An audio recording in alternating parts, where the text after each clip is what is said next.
for your IDA bag. I understand you're going to pass that out to Ann, and she's going to temp stow it for you. Correct. Let me just grab this hook here, David. Yep.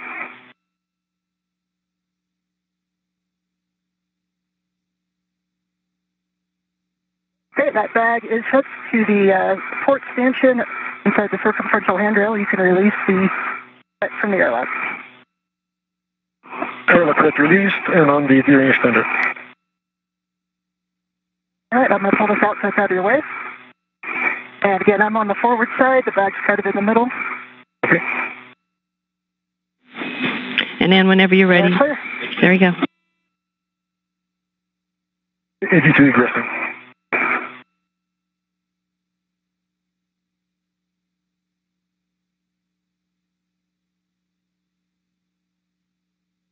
All right. Hello, pass. Greetings. Greetings.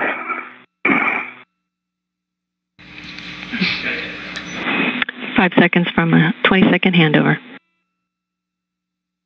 ATC?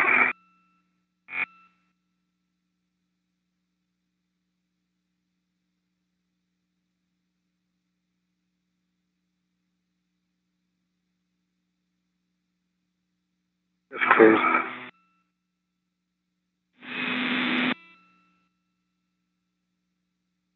Oh, hold on. Currently in a satellite handover. That was a good look at the Capcoms today. Those are the two astronauts communicating with both David Saint-Jacques and Ann McClain as they operate outside the space station. I understand the thermal cover is closed and you guys are starting your buddy checks? That's affirmative, Tracy. So I'll look at David here. I've got a green WBS light. I have two BRT tabs up. And actually, David, your man ISO valve is partially closed if you'll push your header down. And your HDF handle is down. And I see your safety tethers. They are anchored on the aft D-ring, black on black. Two reels are unlocked. The yellow hook is still locked, and your red hook is still locked on your D-ring extender. Those are good calls. And on David's suit, did he get his left handle down? He did indeed, yes. Okay, check on hand. Green light is on. The fuel this way.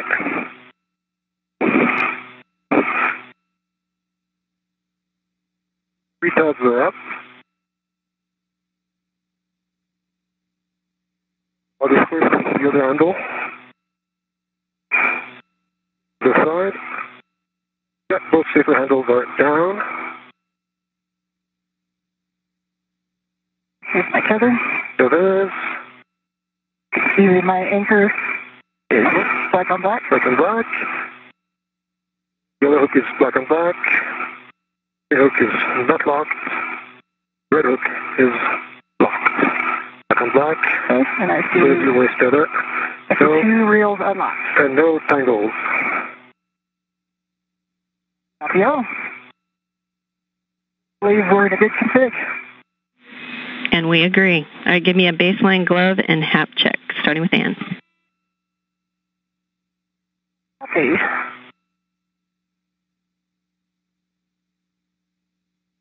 And I have a dry half, and my gloves are in good condition, no change. V2, dry hab, and good gloves.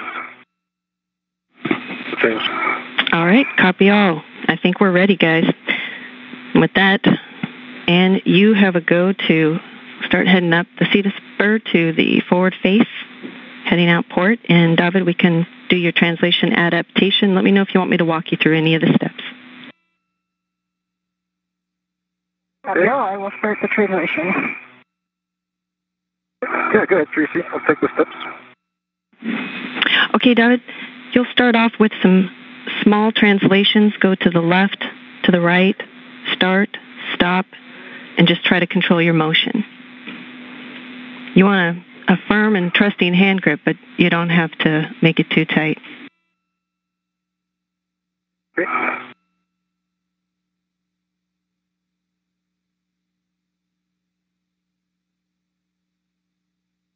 As McClain heads to the first work site of the day, David Saint-Jacques is getting accustomed to his suit and being outside of the airlock by performing some small movements, as this is his first spacewalk. Okay, TC. Okay, next try body yaw and roll. Start it, stop it, see how well you can control it. Work. Next try body pitch and just use wrist only and then use moment arm.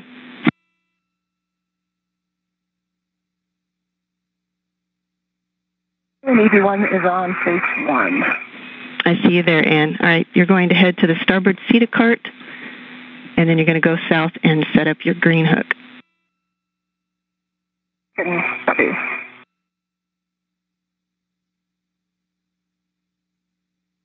Okay, TC. All right, David, your motor in here. Confirm your local tether is on structure, and then stabilize yourself and then release from the handrail. I got local tether on structure. Leaving handrail.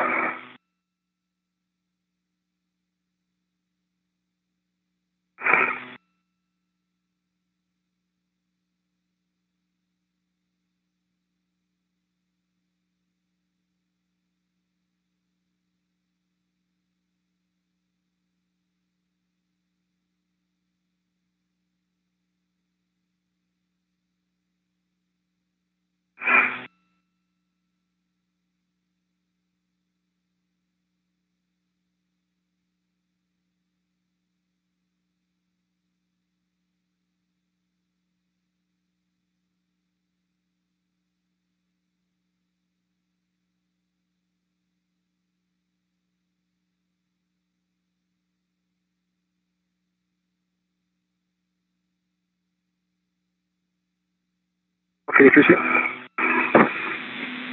Okay, David, that's all we have written down on paper. Anything else you want to try before grabbing that IDA bag?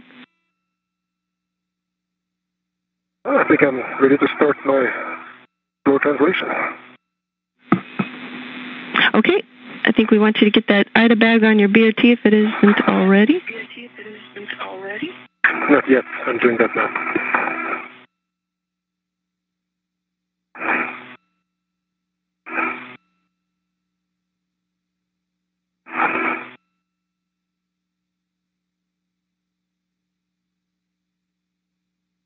And EV1 is at the starboard seated cart. Copy, Ann.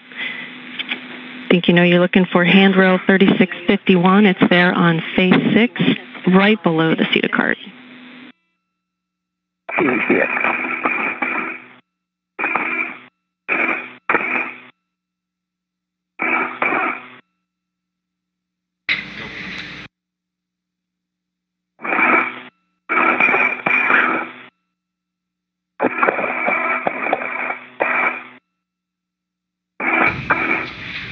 McClain and Saint-Jacques will begin making their way to the station's P4 truss structure. Put up throughout my green hook. Copy.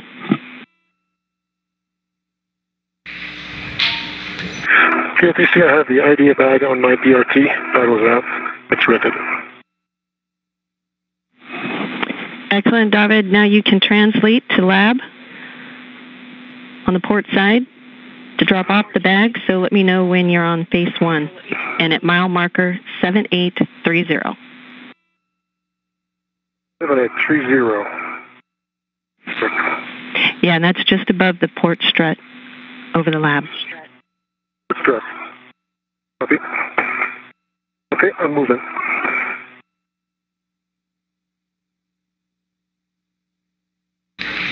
David has with him the IDA bag, the IDA bag, that stands for International Docking Adapter. This is a view from his helmet camera. You can see the number 20 down at the bottom as he translates to temporarily stow that bag for later access. He'll then make his way toward NASA astronaut Ann McClain as they prepare the work site for the adapter plate relocation.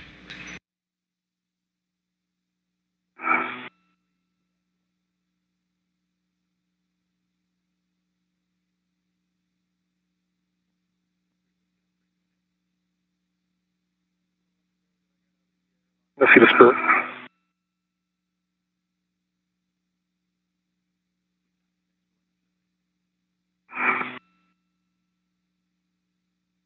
As you can see, this astronauts and the space station are now in an orbital daylight just off the western coast of Chile.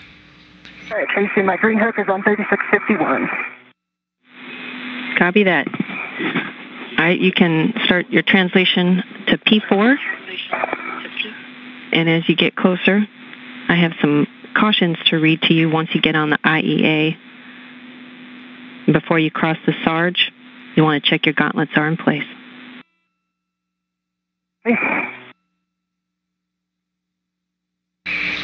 It's a live look from NASA astronaut Anne McClain's helmet cam. You can tell by the designation of the number 18 in the lower right-hand corner. She was on face 1. I see you there, David. Report.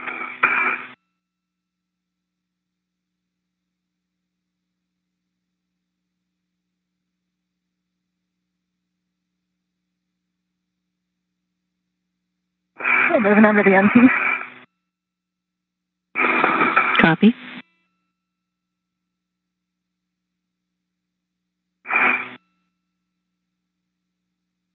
The astronauts are moving towards the P4 truss structure and the 4A power channels, IEA. That stands for Integrated Electronics Assembly.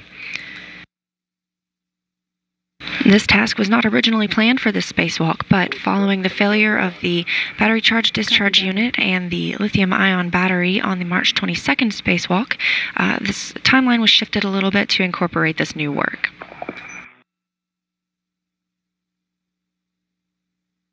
Another function decode.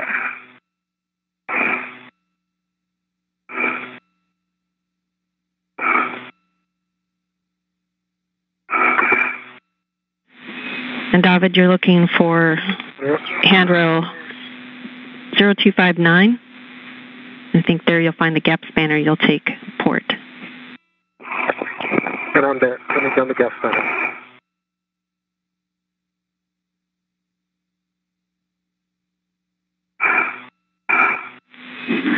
David, you're going to take the gap spanner to handrail 0288. It's nadir of the fluid umbilical that you're crossing now. Okay. Okay, I'm at the Sarge and my gauntlets are in place. Okay, copy, Ann. So you're going to use the struts to get over to IEA, and you'll fair lead as required on that handrail once you get onto the IEA.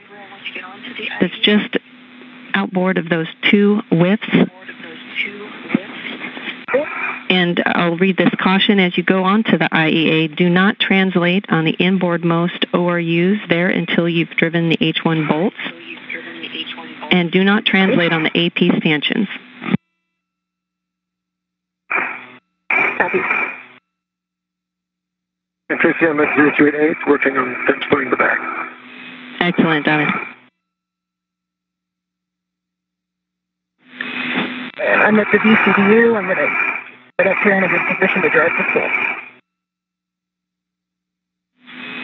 Copy, Ann. And is it your plan to take care of those bolts before dropping the crew lock bag? Affirmative. If that's all right, I'd like to.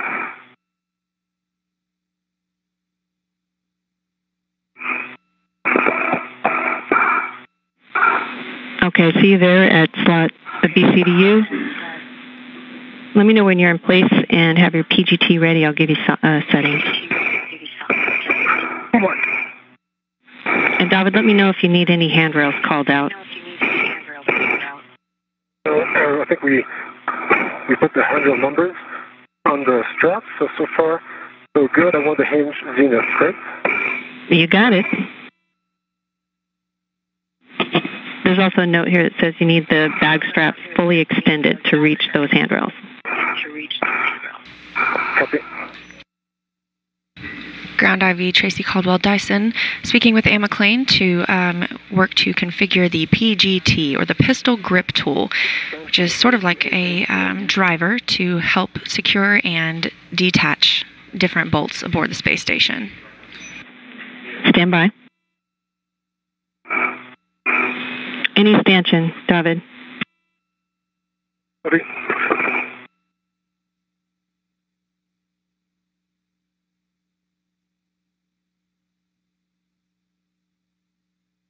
TC of a good cow. Have Alpha 7 set, clockwise 2. And I'm ready to drive H1 when you are. All right, you're reading my mind. Yes, Alpha 7, clockwise 2. You're driving H1, 4 to 5.5 turns to torque. Make sure the socket is fully seated to disengage the ARD.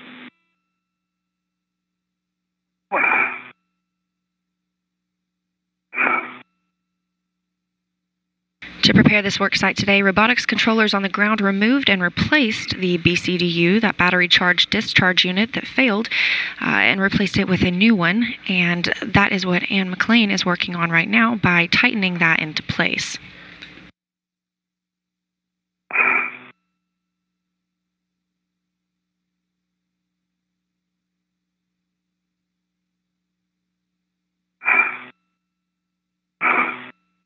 And I've got the bag there on 226. Copy, David, 226. And David Saint-Jacques confirming he has stowed that IDA bag.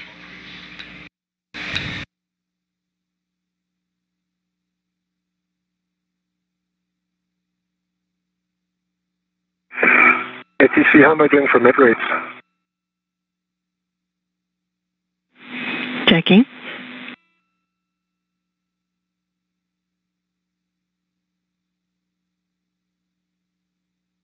Tracy, on the H1 volt, I got 9 torque, green light, 5 turns exactly, and the blocking indicator moved toward lock. The silver is not over the white line, but it did move toward lock.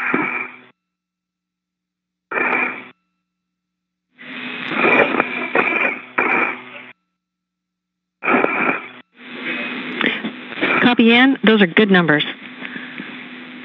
You'll stow your PGT and head south to the battery 5 slot. Copy.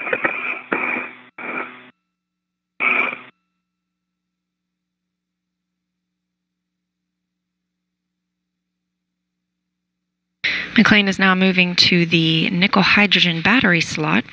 This was initially where the lithium-ion battery was located, and it failed, so robotics controllers moved it to the exposed pallet.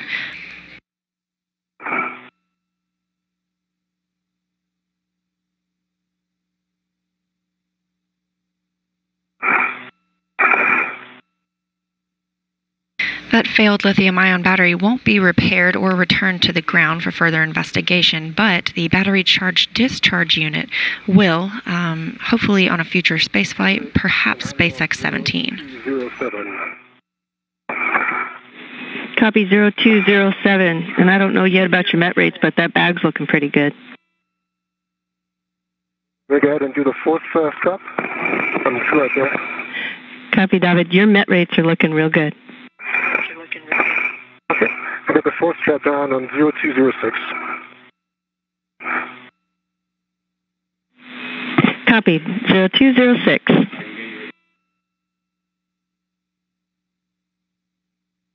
think I'm complete here.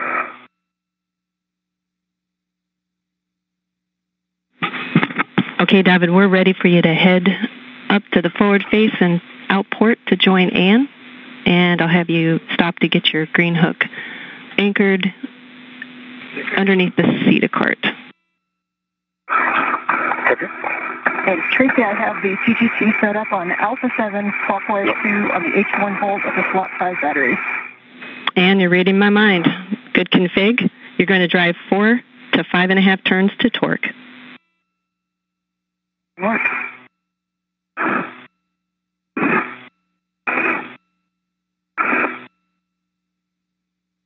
Indicators moving.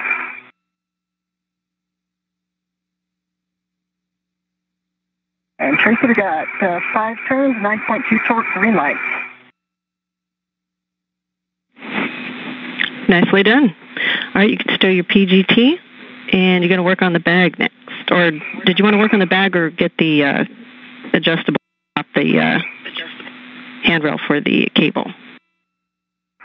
I'm going to drop the bag, and then we'll see how quick he gets out here. He's going pretty quick, so I might just drop the bag, and then we'll see where he's at. Good plan. NTC, I'm up the gap spanner. Copy, David. McClain has tightened that battery into place and is going to stow the crew lock bag. And Ann, you probably memorized the handrails on the IEA, but you're looking for 5128. Copy, 5128, and I am there. 2 back on phase 1, going port. Copy, David. Take that mile marker again for the green hook. You're going to find your handrail just underneath the starboard seat of cart. You're looking for 3652, and you'll see Ann's green hook at the handrail just below it. Thank you. Casey, remind me, as I stow this bag, can I just put this adjustable and this cap inside the bag? I think you want to keep the adjustable on the cap.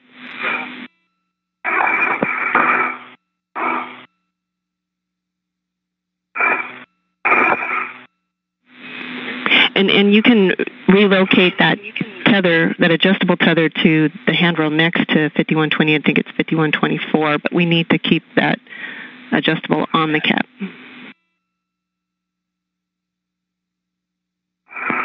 Okay, so the adjustable will stay on the cap. Do I need to move that if I have enough real estate to tag the bag down?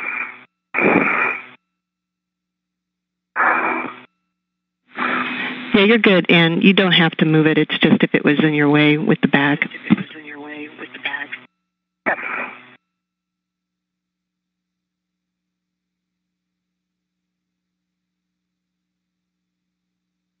And I'm at the handrail 3652.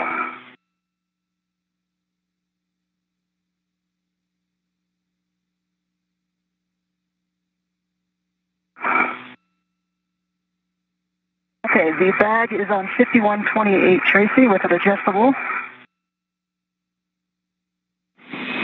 Okay, copy. And let's see. Once he gets there, you guys are going to be working on the AP cable. We've got you in the procedures working on that together before you get into the APFR, so you might want to get into position.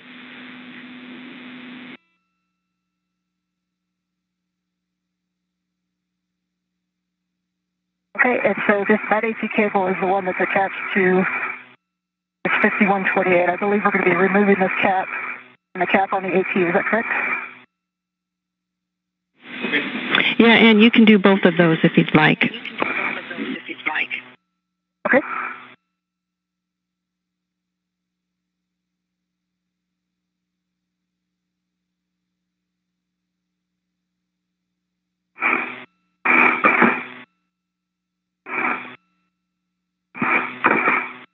And so just to clarify, TC, I can take the cap off of the cable right now?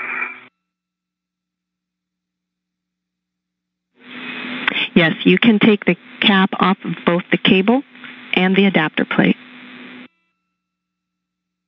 Okay, and the AET and the cap that's on the cable is going back in the crew lock bag, is that correct?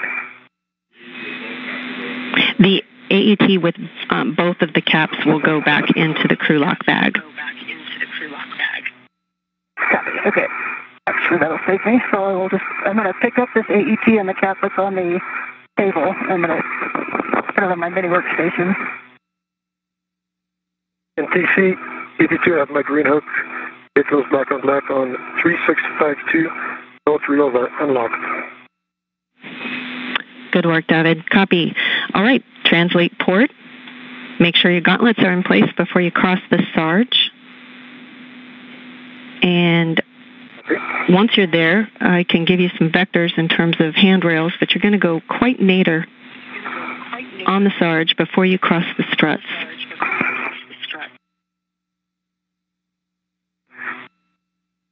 Copy. Saint-Jacques now moving on his way to the P4 truss to join Anne McClain. Continue on phase 1 and then go aft once on the IEA. That's okay. We're good with that plan. The astronauts will work together to move the adapter plate. The adapter plate completes the circuit between the lithium-ion batteries to close that circuit and power those up.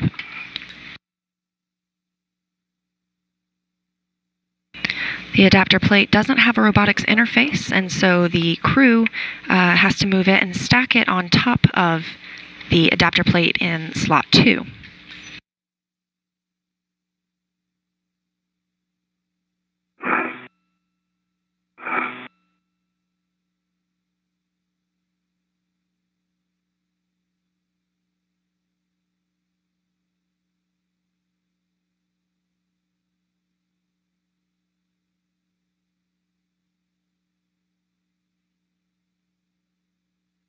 I think the Sarge gauntlet in place.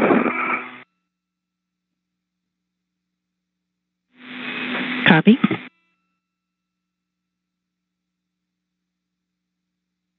All right, the cap is removed from the cable. Copy, Ann. It is on an AET on my mini workstation.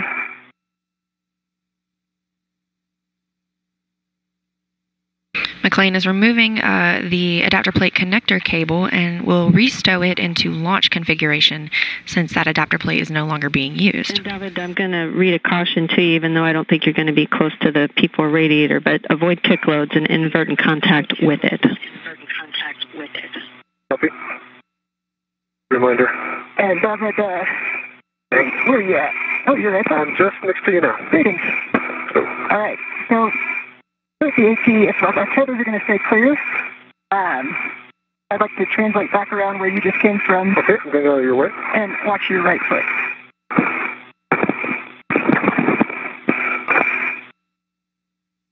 All right, so if I come this way, can you see how my tether's coming? You'll be all right if I skip over you? Okay. I'm hanging on tight here. Okay, so I did the bag. I got the cap off of the cable. Okay. So the next thing is going to be that J4 cap. Mm-hmm. And having that cable to connect. Yep. I'm going to go get an AT on that ATFR and move it. Okay.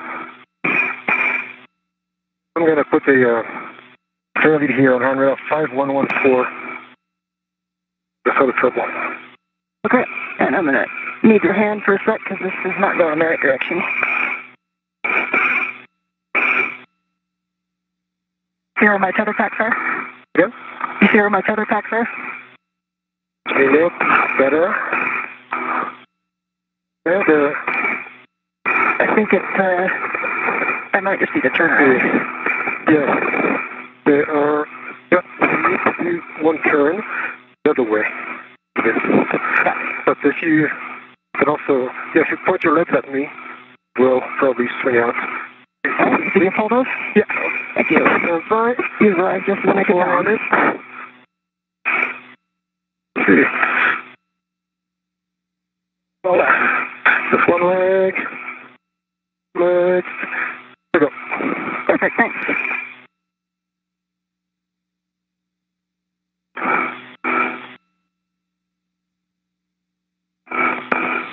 And David, do I understand you're going to put an adjustable fair lead on handrail 5114? On handrail 5114, yeah. If you concur. That's a good plan. The rich one tether. That's a good plan. TC, I'm headed to the ATFR, I think you overheard. Get the AET on the ingress aid and then move that to width 10.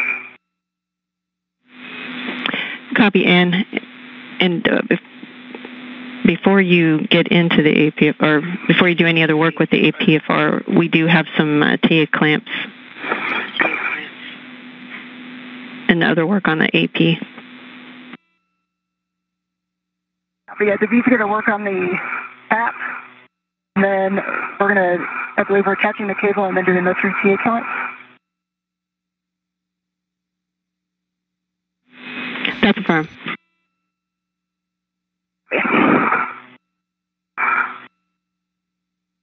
McClain and Caldwell Dyson discussing the APFR. That's the Articulating Portable Foot Restraint. And McClain will use that to have more stability as they work to remove that adapter plate.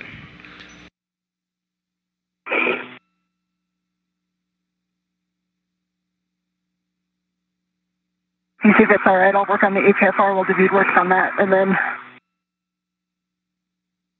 we can link that visit. All right? That's a good plan, Ann. Yeah, I have my rich man on this. Copy. Copy, David. Copy, David.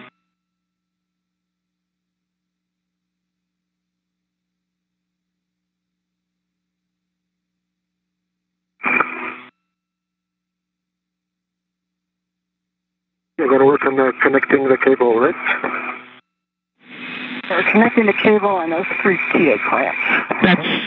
Yes, David will have you connecting the connector to the adapter plate. Copy.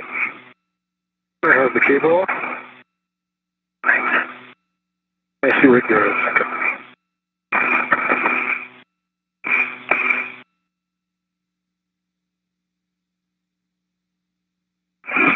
And David, before you connect it, I want all those typical checks of the connector and the plug.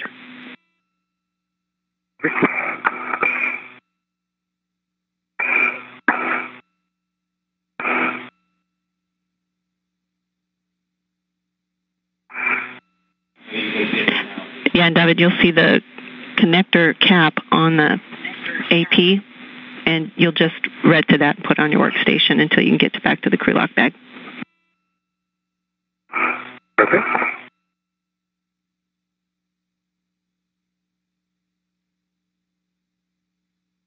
Just read to the bail.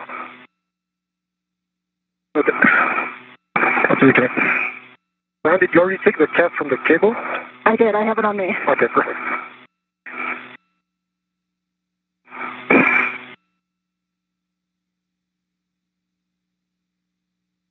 At TC, we got an AET from the ingress aid to a tow loop, and the ingress aid is black on black.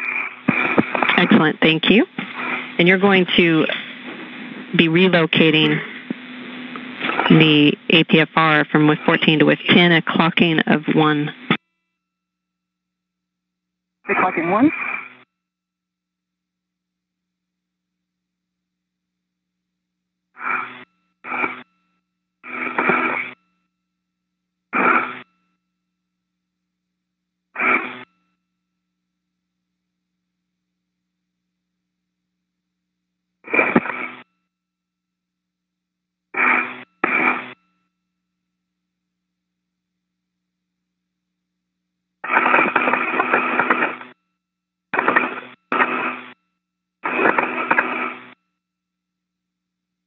Connector cap is off and rented to my main workstation. Copy, David.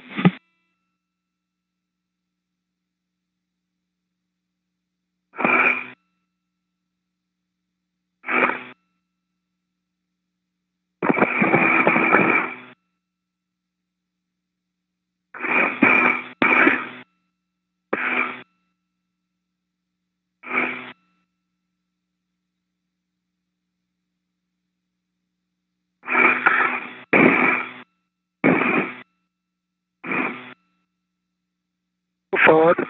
There are no pins, as this is a dummy. Yeah, my bad. Copy. Copy. I have a ret to the APFR, and I'll be releasing it from WIF 14. Copy, Ann. Made it. Made it over center. Excellent. And I see you working on the TA clamps. On the TA clamps. Works.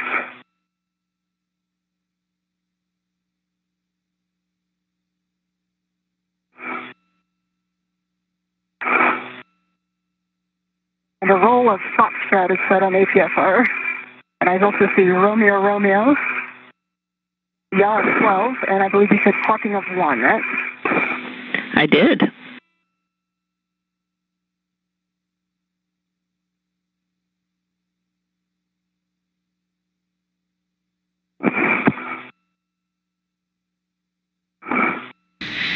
McClain has already worked with the battery charge discharge unit today, and as they continue to set up the work site to complete the adapter plate removal, just a recap of what's gone on so far with the robotics operations.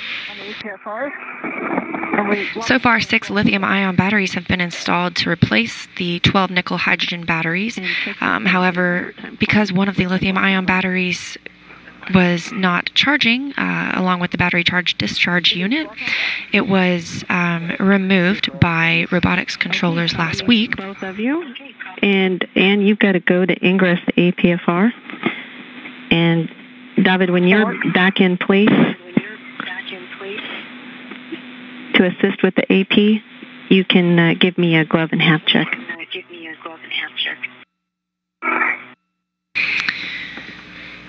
When that lithium-ion battery was confirmed failed during the successful replacement of the battery charge discharge unit, ground controllers removed that failed battery from the integrated electronics assembly Wednesday morning of last week and installed it on the Japanese HTV external pallet. It will not be returned to Earth for examination. It will burn up upon re-entry into the Earth's atmosphere. Copy, dry hap, no change on the gloves. David, as you get into position, your next step is going to be to retrieve that PGT and get ready to hand it to Anne, the one with the 9-inch hex. Okay. Last week, on Friday night, April 5th, robotics ground controllers continued those battery recovery operations using the station's Canadarm2 and Special Purpose Dexterous Manipulator, or Dexter, to relocate the nickel-hydrogen battery from the Integrated Electronics Assembly Slot 6 to Slot 5, where Anne McClain just tightened that into place.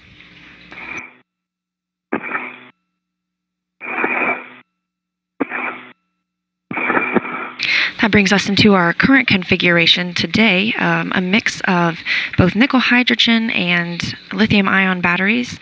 And that mix of batteries should be sustainable for the foreseeable future, and eventually a replacement nickel-hydrogen battery or a replacement lithium-ion battery will be flown to replace those nickel-hydrogen batteries.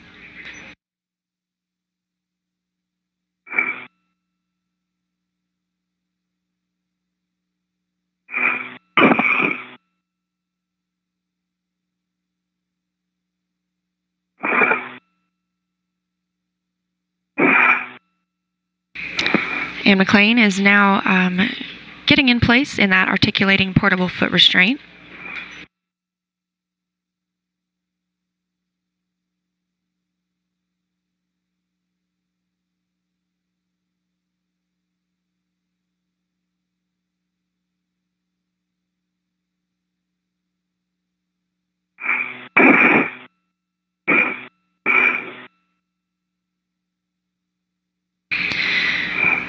As the astronauts get into configuration for their next task, we are going to take an Ask NASA question. You can submit yours on the internet using that hashtag AskNASA. This one comes from Jeffrey, who wants to know what a spacesuit weighs on Earth. On Earth, a spacesuit weighs, give or take, around 315 pounds, depending on the configuration. Each spacesuit has several different parts to help fit the astronauts as best as possible. But of course, once in space, it weighs virtually nothing. No, you're too high now. Yeah. Feel on board and about clock. You can look good now. Brilliant.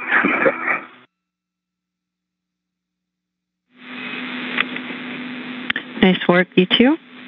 And don't forget to stow the ingress aid and check that your tethers are clear of that pathway for the AP.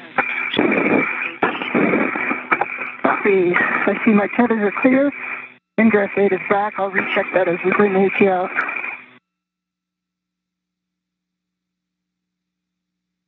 I'm ready for that PGT, David. Yep. I'm going to go in place to help send the AP. Hey, if Ann, you could give us a glove and hap check real quick. I know you got PGT in your hand. Okay. No worries. Right glove, no change. Left glove, no change to the structure. I do have, I probably see it on my WVS. Some of that same black pink stuff that we had last time. Yeah, we can see it. Just as a black mark. And I'm just here next to the red shoulder. And half is dry. Copy, Ann. You ready for your settings? Oh, wait, let's get a ret on that AP, and we have you, Ann, going to the tether point on the heater mat. And remember, that's a specific orientation for the ret on that spot. Copy that.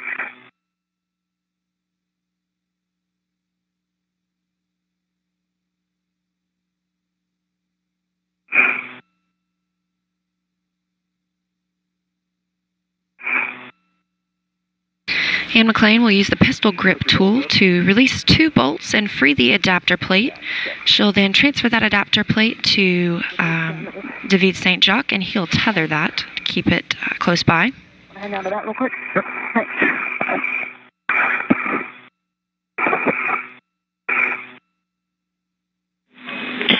David, while she's doing that, you want to check the PGT settings for her?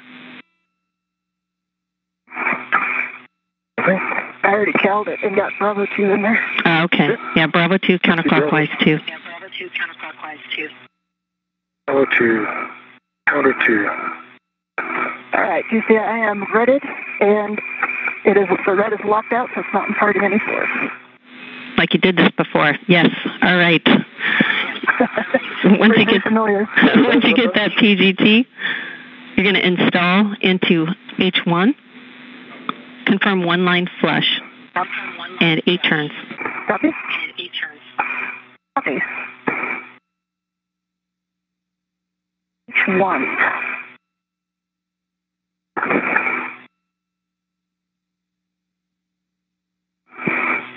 I have 1 line flush on H1. I'm ready to drive. Copy. Expect 8 turns. Driving.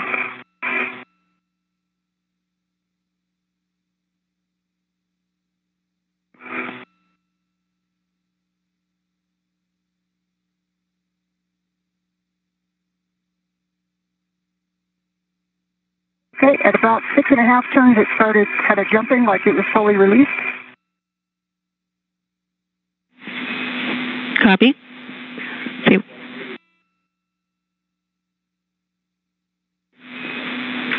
And Ann, was it 6.5 or did you drive to 8? Drove extra, so it started skipping. The first skip was at 6.5, and I just drove just past 8. Okay, copy. 7 seconds to hand over, get in position for H2. Copy.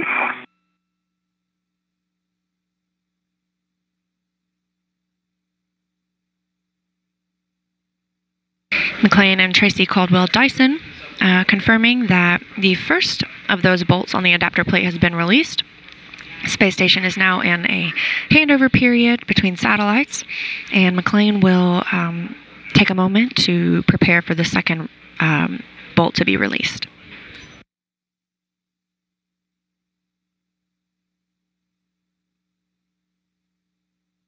Oh, actually, no, I'll just lean back.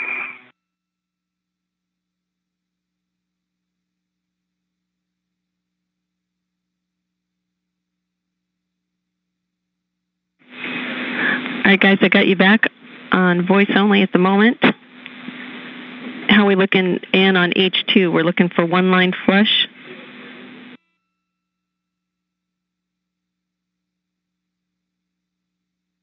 Yep, we're working on it right now. There we go. I got 1 line flush on H2. I have Bravo 2, and clockwise 2 set. It's a good config. You're looking. Yeah, it's knocked out. All right, you're looking for about 19 turns.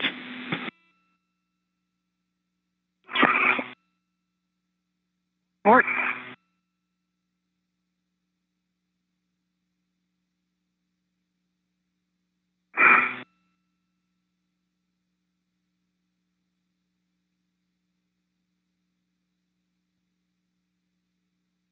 It got turned off, so I'm just redoing the cal real quick. Copy. This is a view from Anne McClain's helmet as she uses the pistol grip tool with a hex driver attached to release the second bolt on the adapter plate. And did the PGT power off? Is that why you got to redo the cal? It did get powered off. It might have been me when I was flipping the, checking the settings, but it did go off. It did the auto off. But we have a good cal, good LED test. I'm bracketing Bravo 2, Honor 2. All right, good settings. I'm going to reinsert on H2. All right, looking for one line flush. Okay. I have one line flush on H2. Copy. 19 turns. Work.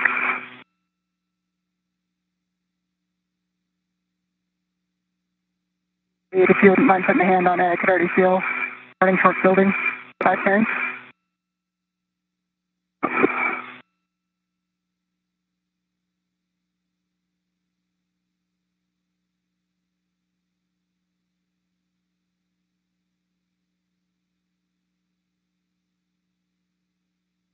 Get it. A little bit. There we go. Now it feels good. See it coming out.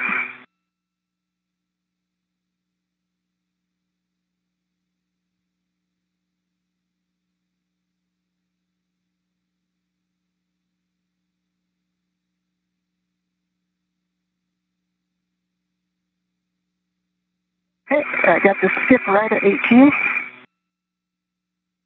I believe we are released. Got the Out of here. Okay, and I copy 18 turns. And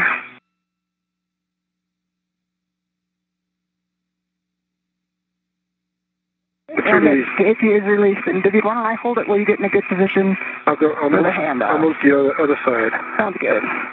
I've got the PGT in the other hand to give you the... Okay, so you guys are transferring the PGT back to David, and I'm looking in the camera. It looks like you guys put one ret on the tether loop to the handle. Is that going to David, or is that you, Ann? That's to me. So we'll do a ret swap when I hand off. Okay.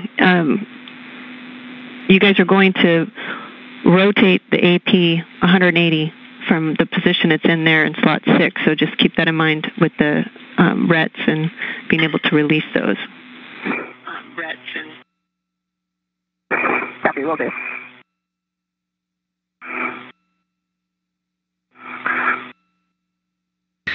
Caldwell Dyson just mentioned the RET, that's the retractable equipment tether. Astronauts wear several tethers, both for the safety of themselves and also so they can keep their equipment close by when not in use. Probably pretty good. Here's the PGT. I'm going to let it send back to the bag. What? Yep. Fine. I put a BRT down. Okay.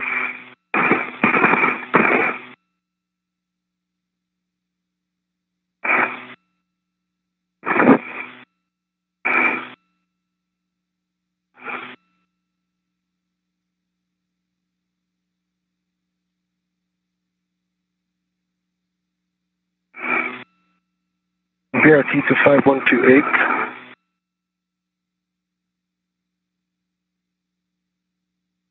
Okay, and let me know when you have a red out, and I'll get this AC out.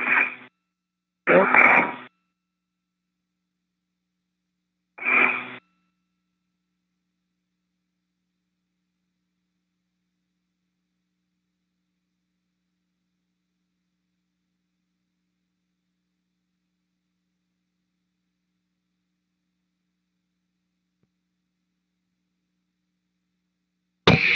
NASA astronaut Anne McClain is now removing that adapter plate. She will transfer that over to David Saint-Jacques.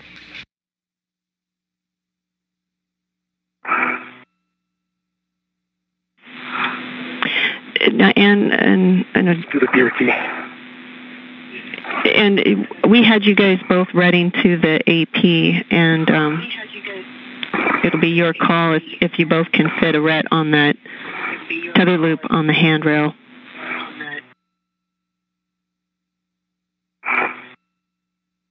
Confirm, yes, we should be able to. Excellent. Right. Just a sec. There we go. Before you grab it, I'm holding it for it, and I think you get a good visual on it. Action. Yep. Can you move in a better place?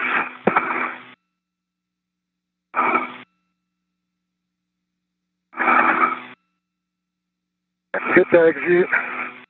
No far, no bent in. Good.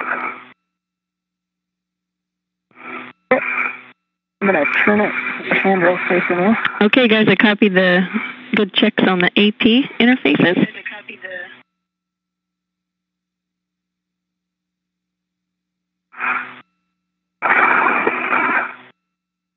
Yeah, 2 reps on it now. Yes. No I'm going to put my DRT down, and then I can 2 hands. No problem. Watch your feet.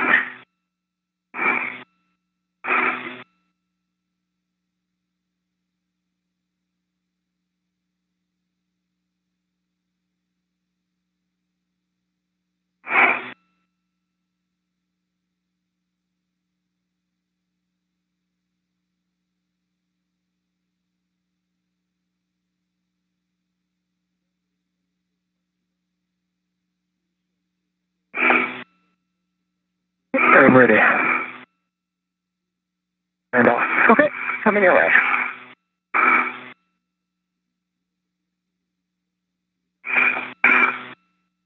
How are you? You have it.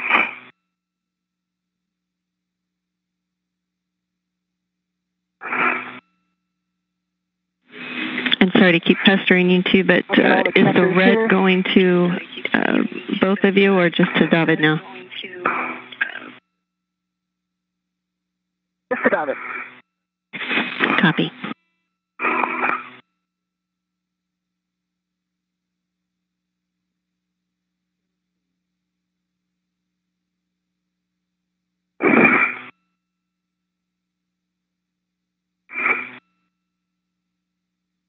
And I'm out of APFR.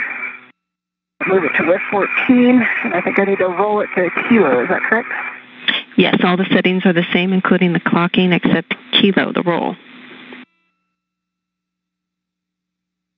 Okay. And David, you're in a good position to rotate the AP, or have you already done that?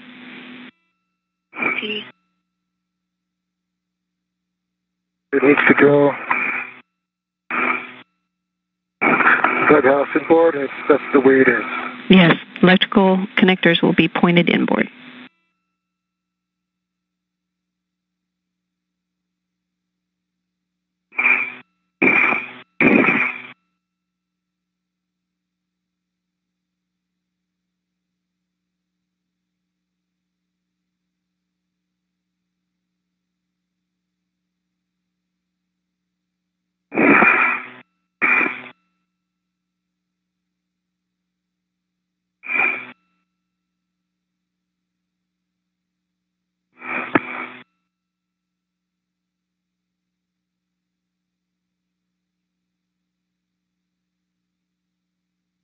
Have I right on APFR? Copy. McClain is now moving that APFR, articulating portable foot restraint, into the next position where she will use it to tighten the adapter plate, which is connected to the top of another adapter plate, storing it for potential future use.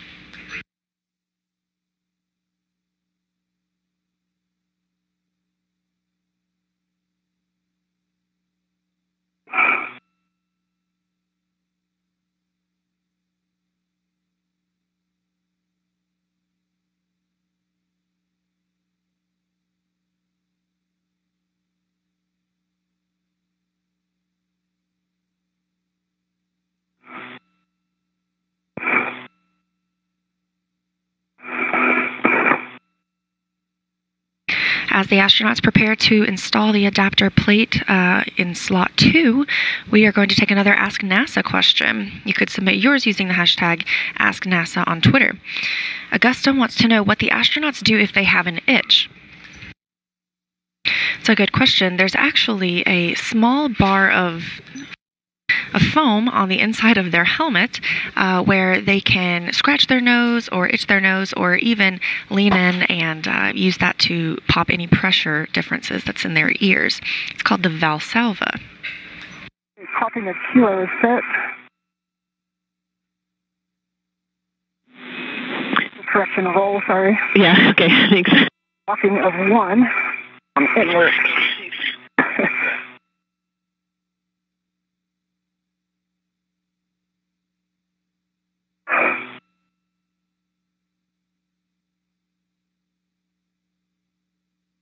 All right, the HFR is in with 14, the clocking of 1.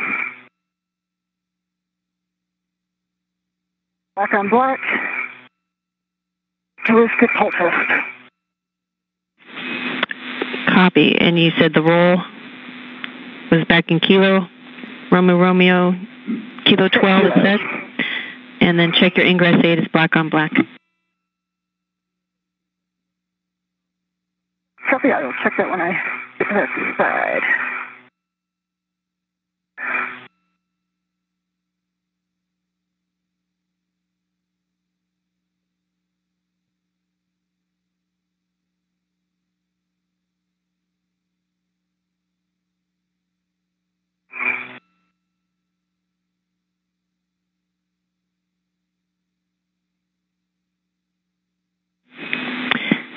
Guys, we got 20 seconds to a 20-second LOS, and I know you're working on getting in the APFR. I'd like you to also inspect the receptacles in slot 2. Okay. Ingress aid is black on black if you're still with me, Tracy. Copy.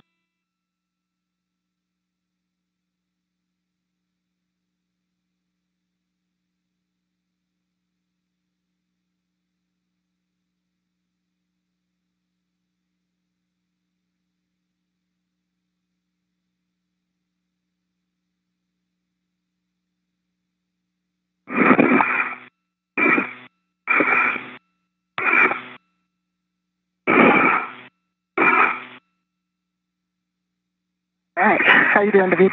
Good. You can reach. Fine.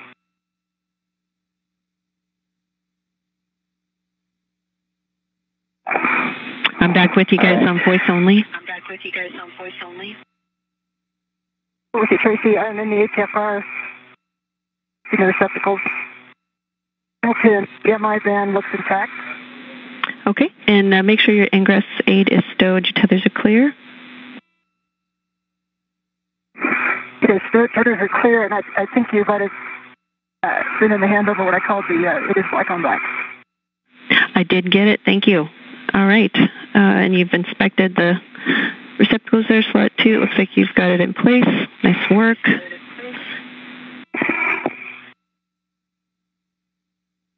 Please, yes, tethers are clear, and I'm ready to take it from you, David.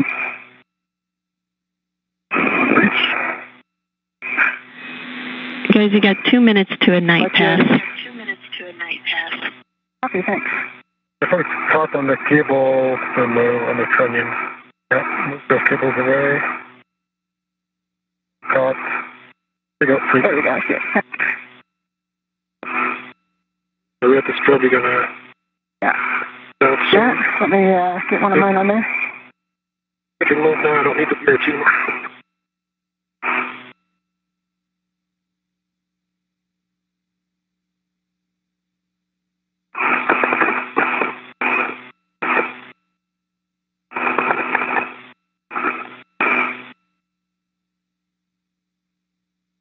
I'm going to release you right back to you, David.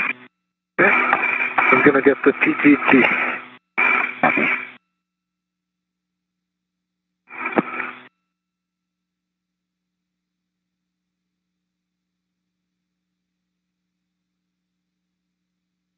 Your vet's coming back. Got it.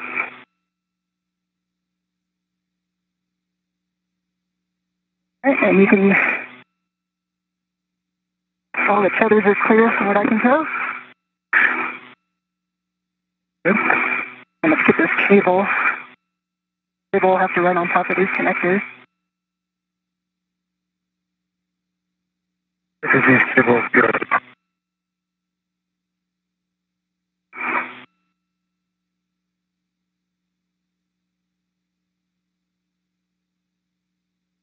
Yeah.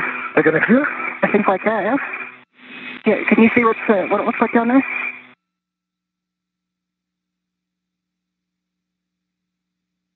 Yeah, no, it's clear. It's clear, yeah.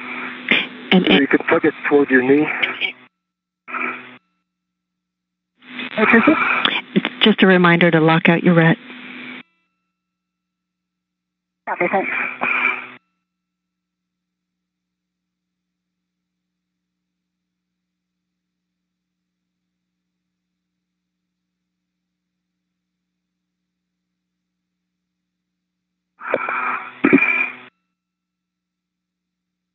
As you can see, the space station is now entering an orbital nighttime over the east of China. I got to stop that. Play on the H1 side. Alright, ready for that PTT.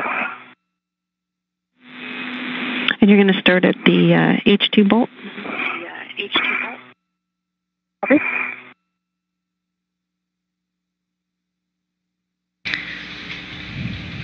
David Saint-Jacques hands over the pistol grip tool to NASA astronaut Anne McClain. I'm going to wait to drive until you're in a good position. And Tracy, I have Alpha 7 clockwise 2 set. You got it. Confirm one line flush. She's tightening 2 bolts to secure the adapter plate on top of the adapter plate currently in slot 2. Once a new lithium-ion battery is launched to the space station, this adapter plate will be used to close the circuit and charge the batteries. Driving 16 to 17 turns, and I'll take all your calls. The 17 turns, ready to be? Alright, ready.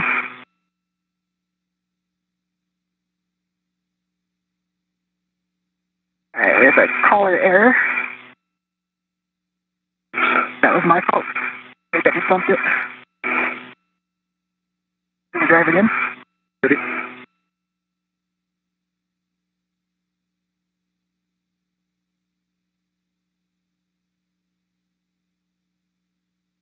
Let's go. Down. True. 8 turns, and it is moving in.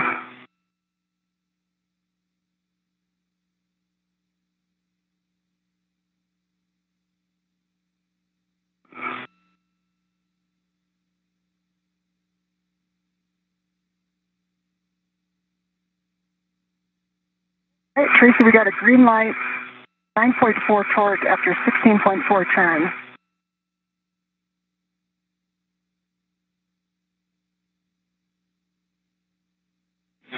Copy, and good numbers.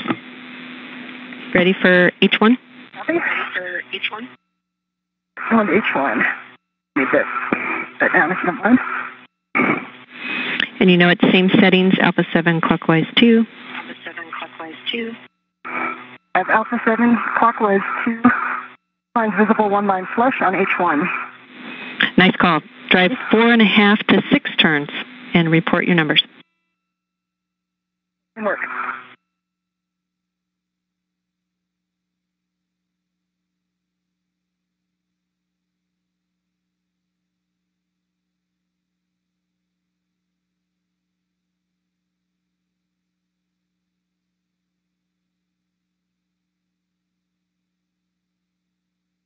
Okay, we've got 6 turns, 9.1 torque, live.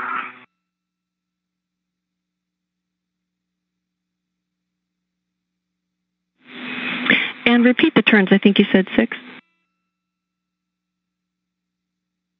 Affirmative. All right. Nice job. you guys can release your RET. And Anne, if you've not already, transfer the PGT back to David. PGT is pivot back to the bag. Can you reach that by any chance? And while you two are in close proximity, and do you want to transfer the cap that you removed with the adjustable to David so he can put it in the bag? That is a great idea. Good idea, yeah.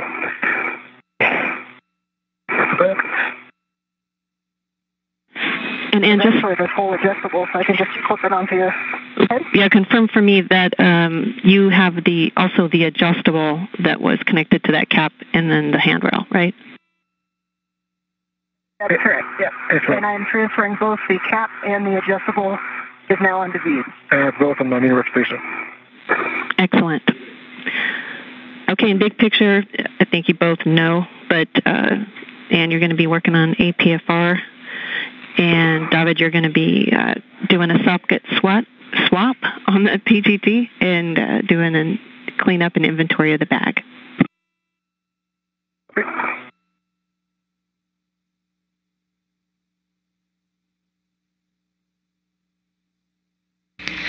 The adapter plate is now in place, and the astronauts can begin cleaning up their work site.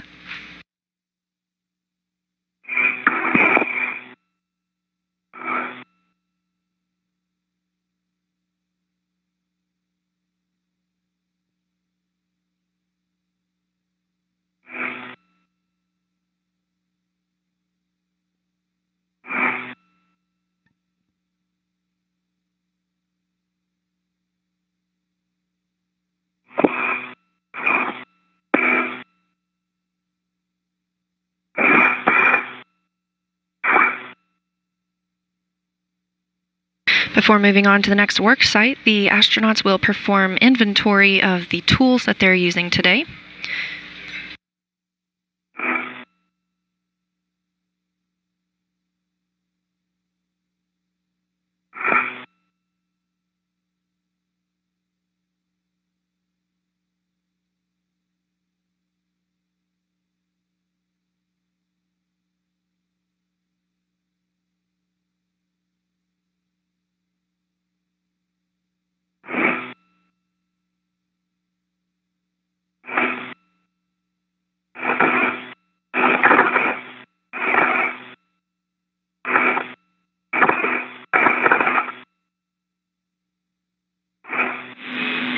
Just so you guys know, I can see you in your WVS trying to follow along, but we're in the dark, so if you guys want to make any calls just to make sure I'm in sync with you, I don't mind.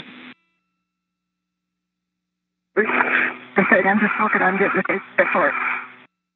Good to end of Tango Delta 1 and low profile. Great. Copy.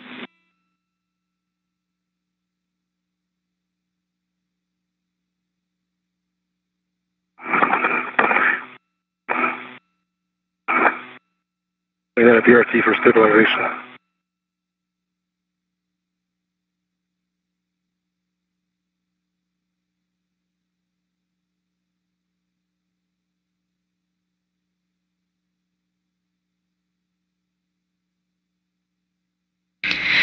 We've got another Ask NASA question from Ninja Turtle. He wants to know how many times the astronauts will orbit the Earth during the spacewalk. The space station moves at about 17,000 miles per hour, so it orbits the Earth once every 90 minutes. So if this spacewalk lasts about 6.5 hours, could go longer or even shorter, the astronauts will rotate the Earth just over 4 times.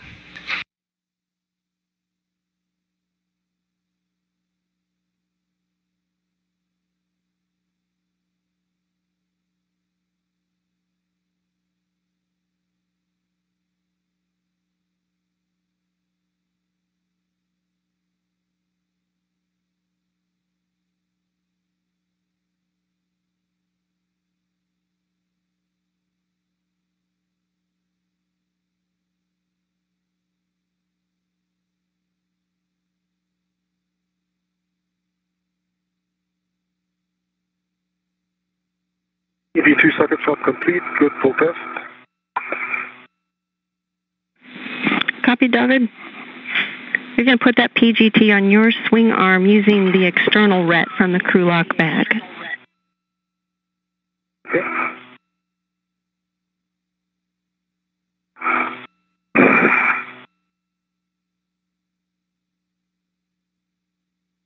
We have another question from Tom, who wants to know if the battery won't be repaired or sent back, what will happen to it? It's currently on the exposed pallet on the Japanese HTV-7 vehicle.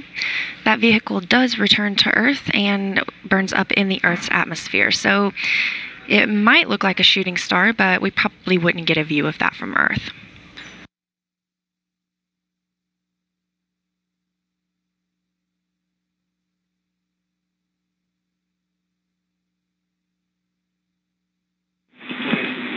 David, can you just confirm for me that you also did a pull test on the 2-inch that you put on the PGT? Yes, the pull test on the 9-inch on the cyber caddy and on the 2-inch that's now on the PGT. Excellent. Thank you.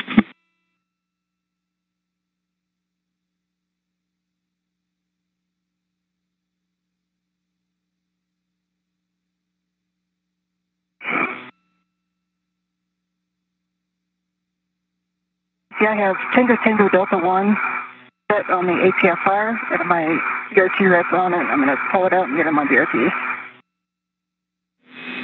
Copy, Ann.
At just over 1 hour and 20 minutes into the spacewalk, the astronauts are wrapping up the first of today's tasks.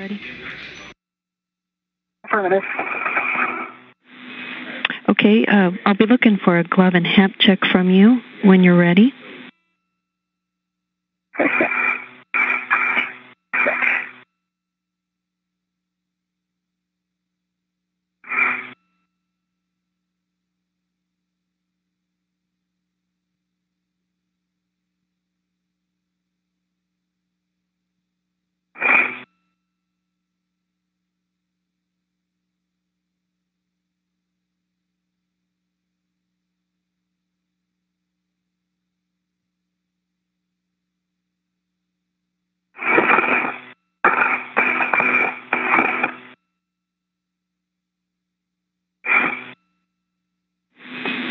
And before you leave that spot, we would also like you to check slot 6 and look at the receptacles there and make sure you see no FOD or anything anomalous there. Okay, so that's what we took the AP out of. I checked for FOD, and I checked the receptacles. I also got about 10 or 20 photos of the receptacles and the record grid. All right, you rock. Thank you.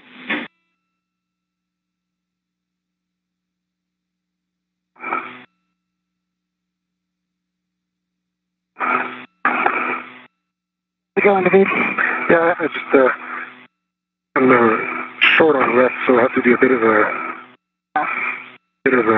triangular dance there. Get in there. Copy.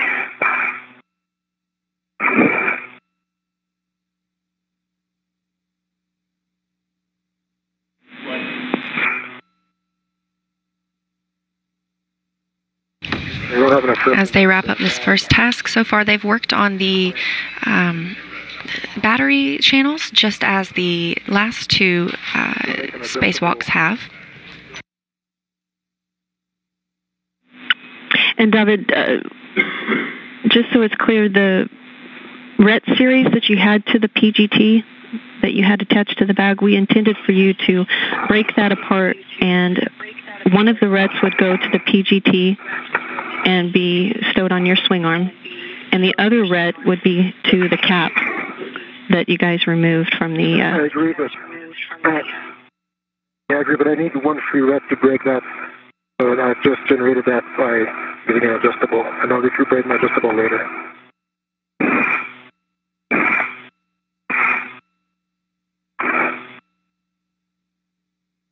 While on the P4 truss, the astronauts were working on the integrated electronics assembly. NASA astronaut Anne McClain completed the installation of a battery charge discharge unit by installing one bolt to tighten and secure it to the station, as well as a battery in slot 5. The team moved to demate and then mate an adapter plate from its original slot on top of another adapter plate, where it can then be removed for future use with a lithium-ion battery once delivered to space station. There's not currently a date set for that, but we do have some on Earth ready to go. The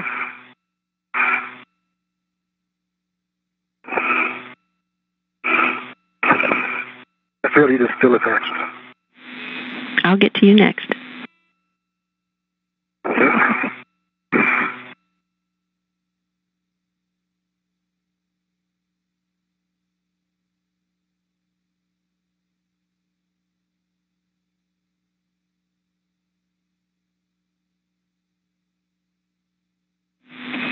And Anne, I may have missed it, but glove and hat check after you're done with the photos.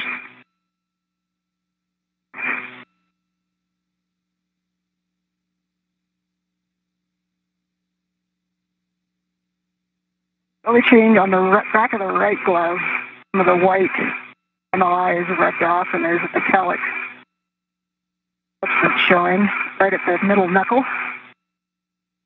The left glove has no change. See, my left glove does have a change. On the, just below the index fingers, where I had the RTB pulled up before, the RTB that is at the base of my finger on the palm side is also now pulled up with a little crack.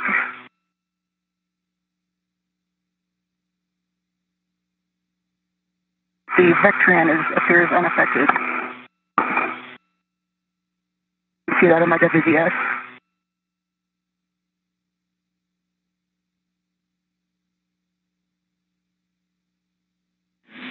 Okay, copy that.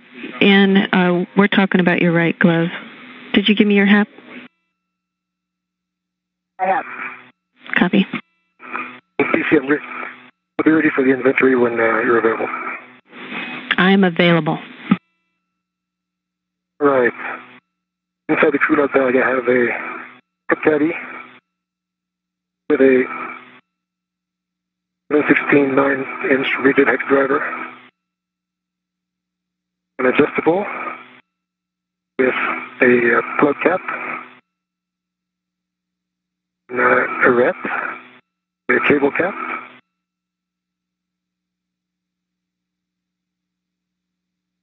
cables on an integral, a ratchet wrench with a palm wheel, and a 2-inch on an integral,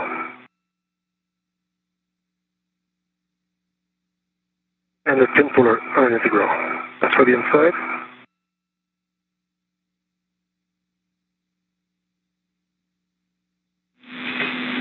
Copy all. David, verify for me the socket caddy is on a ret. Socket caddy is on an integral. Check.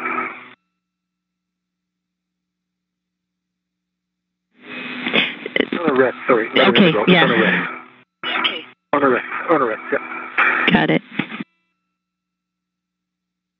So that's it for the inside. opposite side is a long wire tie. That's to an eyelet. And adjustable. All right, David, that's a good inventory. Thank you. All right, from you, once you get to your crew lock bag on your BRT, I'll take a glove and hap check.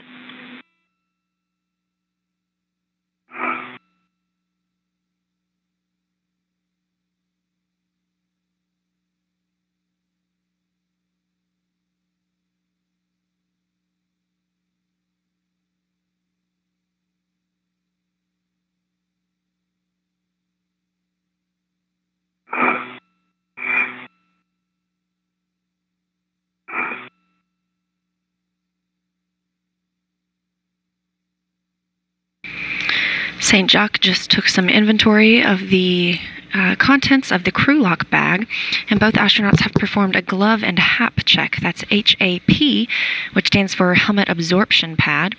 Astronauts regularly check their gloves for any damage during the spacewalk. And the helmet absorption pad, the astronauts check to ensure nothing inside of the spacesuit is leaking and it remains dry.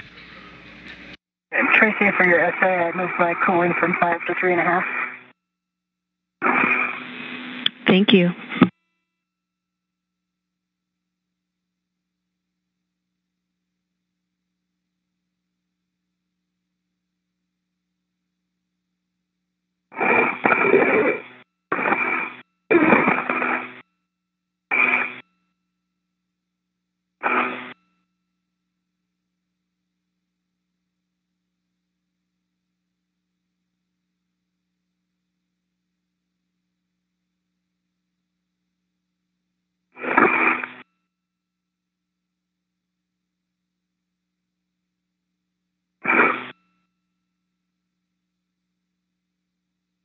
And Tracy, I have the crew bag on my BRT. Nice work, David.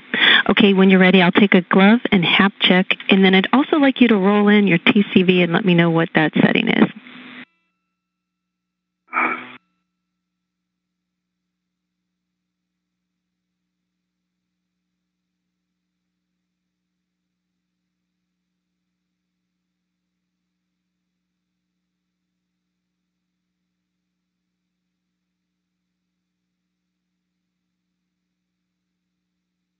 I have no change on the gloves. And the temperature.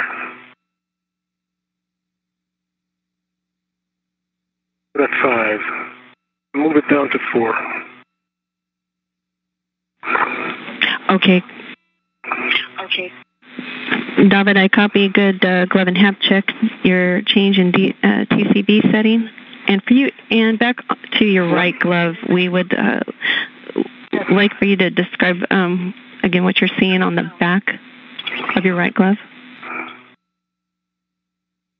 Here, they have the 3 vertical seams that go from the finger crotches down to where the flat palm bars is, and where the intersection of the seam that's in between the middle finger and the ring finger comes kind of down toward that flap, right at that intersection. It's just kind of rubbed off, and I can see white material rubbed off, and then the next layer looks like an aluminum foil type.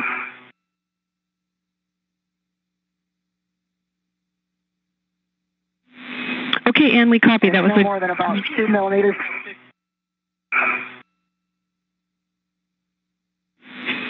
Copy, Ann. I think you were saying 2 millimeters. That's a good description. Copy. Okay, it looks like you guys are all ready to head back inboard. David, check for me your fare leads that you set. Yes, I need to retrieve my fare lead. Okay, once you have done that, you were going to have you lead back, so you have a go to translate, and then both of you just do a real nice sweep of the work site just to make sure all tethers are with you and not at the IEA, and then we'll have David head out first, picking up his fare lead. No, wait. Yeah. I don't know if it's going to get snagged, but that wire tie that the PC was on is kind of hanging out.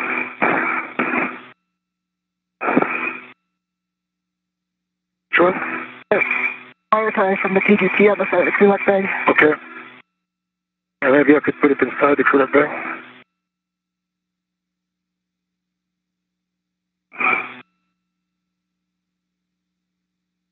The astronauts are leaving the first work site after completing the first task, removing that adapter plate 6 and stacking it on top of the adapter plate 2. This leaves the integrated electronics assembly in a good configuration, and the nickel hydrogen batteries, which will replace the failed lithium ion battery, will be robotically moved later this week.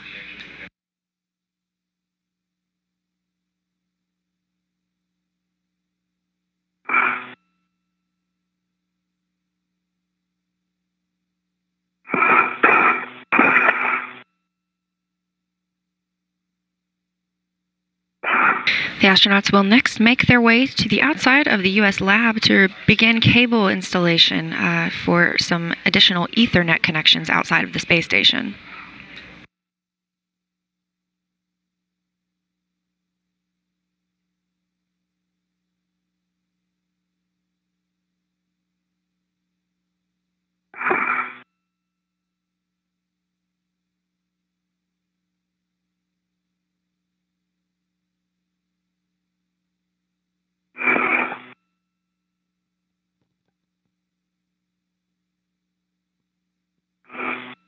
You see, as I look at my gloves, one small update. At the base of my pointer finger on my left hand, there's actually a little chunk of the RTB missing. A couple millimeters. I don't know if you can see that in my WBS. Again, the Vectran is unaffected. Yeah, and we can't see it. I think we'd have to wait for a day pass to get that kind of resolution. But for missing RTV, we're still good.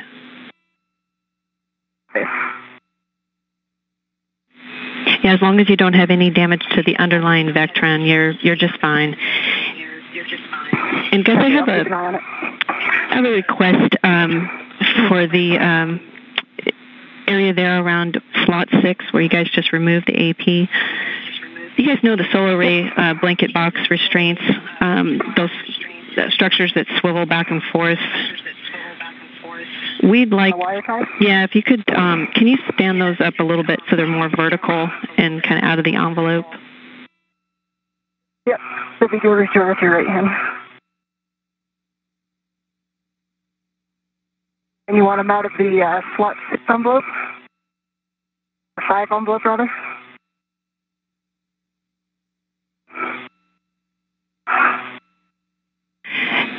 As much as you can in between, kind of out of the envelope of the PFCS and the slot 5.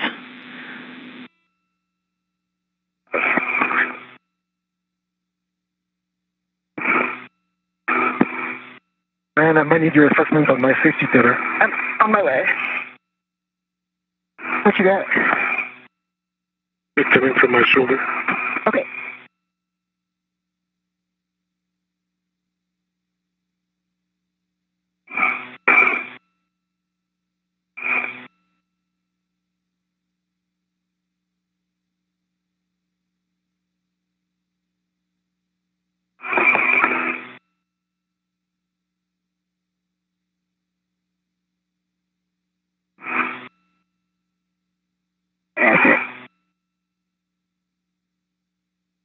Got my local.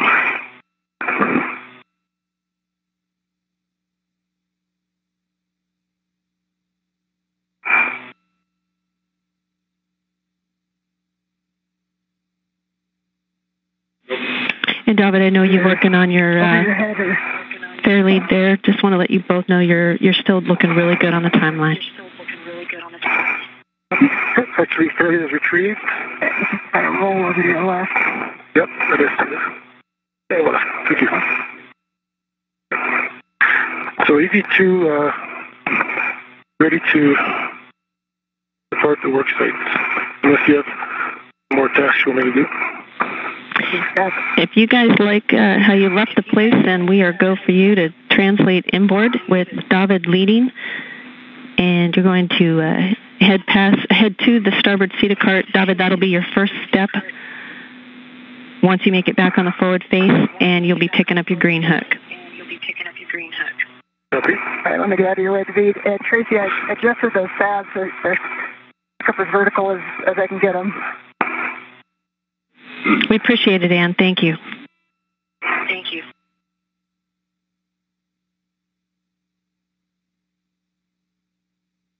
Okay, I could cross here. Okay. Get out of your way. Hey, guys, in 5 minutes, you have the sunlight to look forward to. Just a heads up. Okay. Thanks. She is inboard of the Sarge. Copy, David.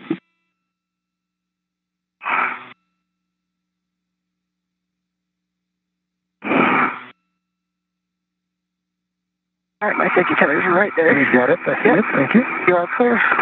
AD2's on space 1. Going behind him. Gauntlets are covered from the Sarge.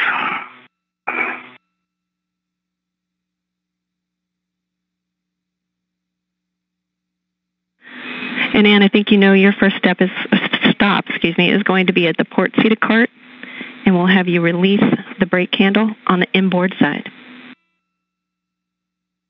Copy.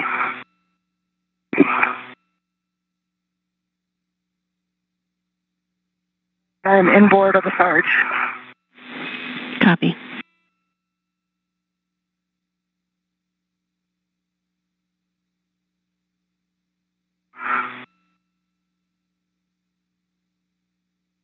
Going to the seat of purpose.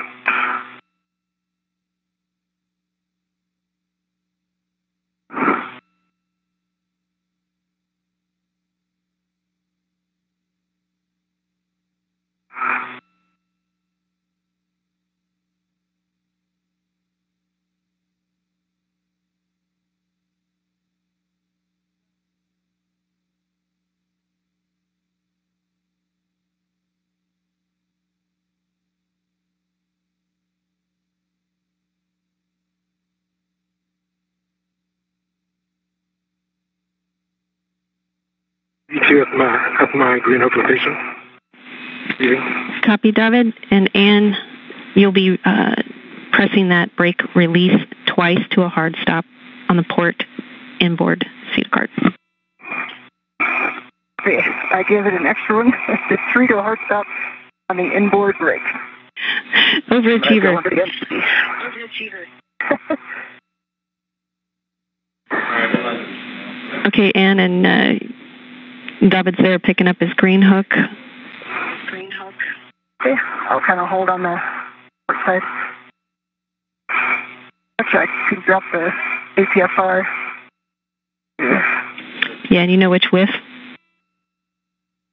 All right. You're Green good. hook retrieve. The fields are unlocked. Copy, David, and you're going to head to the mile marker 7860 to drop off the crew lock bag for Ann. 860.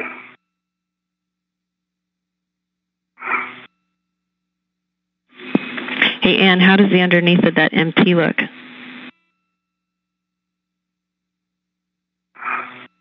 In what sense? Does it look like anything like you see in the pool? It is. You know, the cables are a little more better behaved up here. They tucked in nicely. I think there's a whole class of ASCANs relieved to hear that. And I have yet to run into pool structure up here. But there's no friendly divers to help. That's the downside. And the famous words from Doug Wheelock is that it's all the same as the pool except for that big blue planet.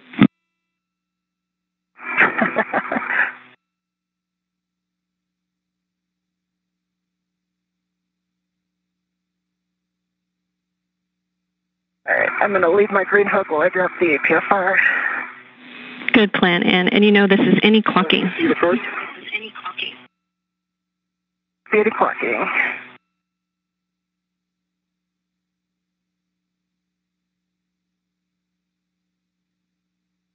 Again, the mile marker for the bug drop.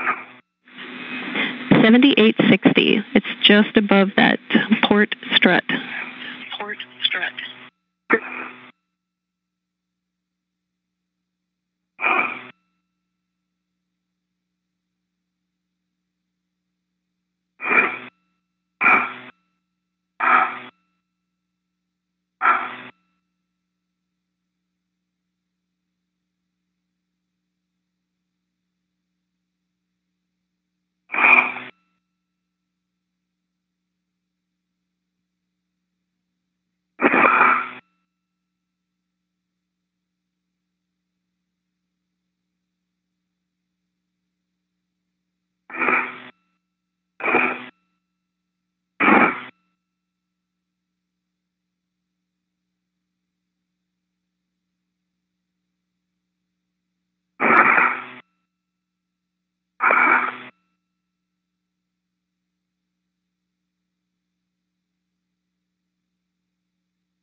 Your Capcoms for today, standing up is Tracy Caldwell Dyson, and seated. 7, which keeps the boot plate over the seated cart. Have a good pull and twist test. Copy that, Ann. And we'd like it also in Tango Tango Delta 1. Tango Tango Delta 1 set. At the bottom of your screen is NASA astronaut Doug Wheelock. I think you're done with that APFR. You just have your green hook. I want you to hit the brake pedal there on the starboard outboard side. Starboard outboard, copy. And Ann, did you grab your adjustable off the ingress aid? Not yet. Good reminder. Both Caldwell Dyson and Wheelock have actually performed 3 spacewalks together. That was in August of 2010, fixing a failed fuel pump. And while you're there, you can give us a black-on-black call on the ingress aid. Sure thing. I see the ingress aid is black on black. Copy. True at bag 1, temps code at the mile marker 7860. Okay, David, we copy. You got the crew log bag at the mile marker, and we're not seeing WVS, so check your button. Correct, not green.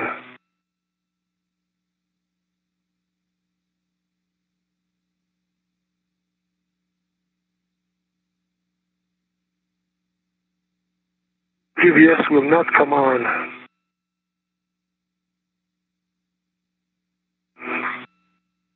I'm pushing the button, but the LED does not turn green. Okay, we copy, David.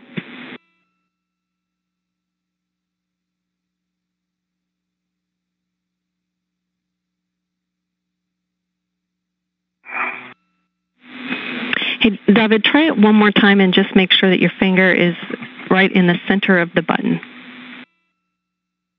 Sure. I see in my mirror that the button is depressing about a 1/4 inch as I push. Again.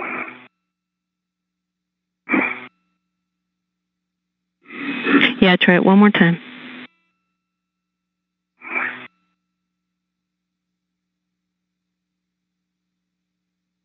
TC, I've got my adjustable now. Thanks for that reminder. No choice, TC. You bet. Okay. LED. Okay, copy. Both of you got your adjustable and you've got the brake pedal on the. Yes. Okay. And then David, we copy. Try the button twice. 3 times. Well, David, the good news is that we can see in one of the station cameras, so we got an eye on you. Right, with the crew bag temps code, to make my way to the next site. Yes, and with that, I know, Ann, you're still working on the CETA cart and getting your green hook, but this is where I'm going to hand over the mic to Jeanette, and it's been a real pleasure. You guys are doing a great job. You're doing well on the timeline, and we'll be watching. Thanks for everything, Tracy. Great working with you this morning. Thank you, TC. It was nice. Always nice to work with you. Thanks, guys. And good morning, Ann and David. This is Jeanette. It's like your second team in the pool. Has it already been 2 hours?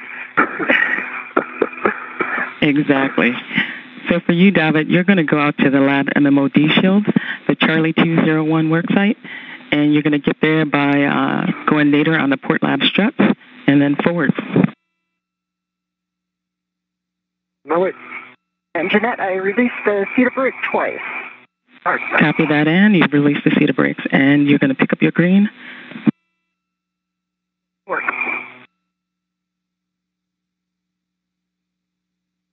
Team is doing a little bit of troubleshooting on David Saint-Jacques' wireless video system. That's WVS, or his helmet camera, to see if they can get that to reconnect.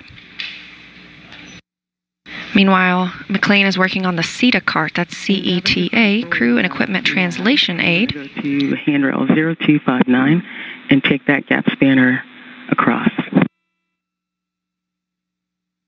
I'm on the gap spanner as we speak. Copy, David. Then I have my green hook. It's reattached to my crew rail. Copy, Ann. Now you're going to translate to the lab handrail 0251, and that's forward on the port lab strut. Forward of the port lab strut. Copy. And as you saw, NASA astronaut Jeanette Epps took over the 0288. ground IV position, so now she's communicating tasks with the astronauts. Bag load, and you're going to use the wire tie to restrain it open. Copy.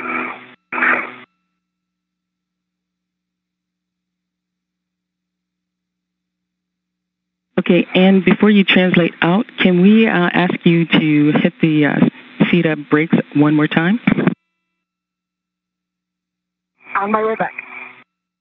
Thanks, Ann. There's port side of it or the starboard side? I hit the starboard side a couple times. Let me just get this, or I hit the port side. You want me to just hit the starboard side? And we need the starboard side.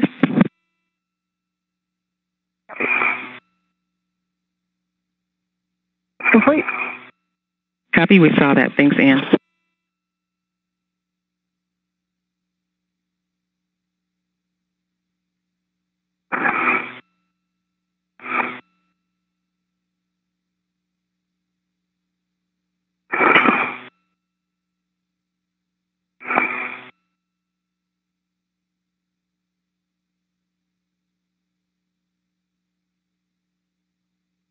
Jeanette, the lid is open and we're tied.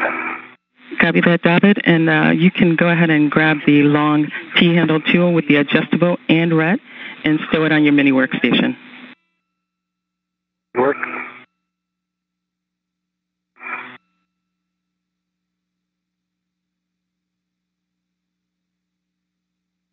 Jeanette, I think I'm stopping here to do a rich man. Is that right? Copy that. You're going to install a rich man's air lead.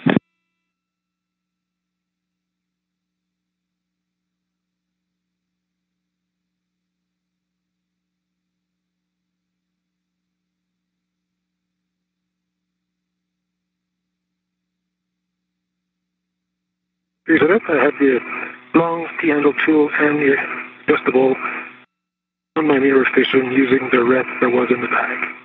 Okay, copy that, David. You're going to wait till Ann gets to the work site, so stand by.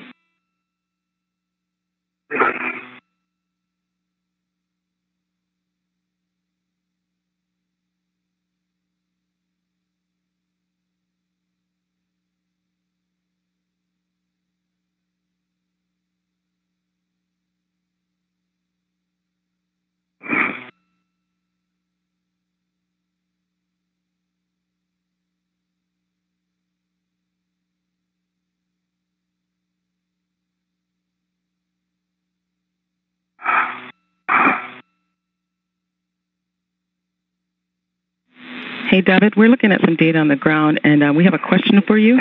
Are you using your glove heaters, or have you noticed them turning on and off? I'm not using them, and they're currently off with us both.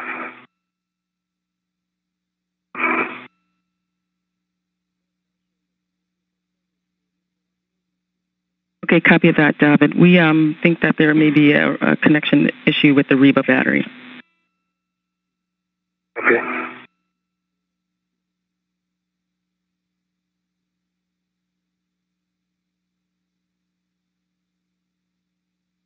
Okay, I have a rich man installed at the islet at mile marker 7860. Jeanette. Copy that, mile marker 7860 for the fair lead. Confirm.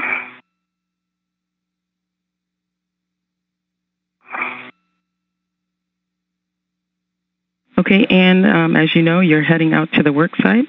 You'll head down the port lab struts and go forward from there.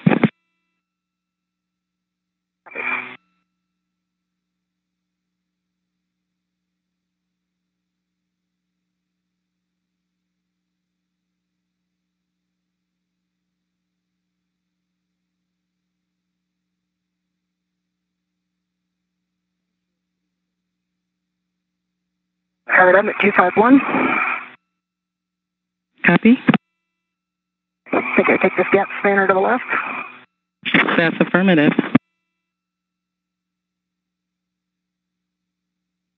All right, I'm not behind you, David. Okay, and as you're heading out to the work site, you're heading nadir. I have one reminder warning to avoid inadvertent contact with the SSRMS Lee on the lab PGDF. It'll be near your feet. I see. Thank you.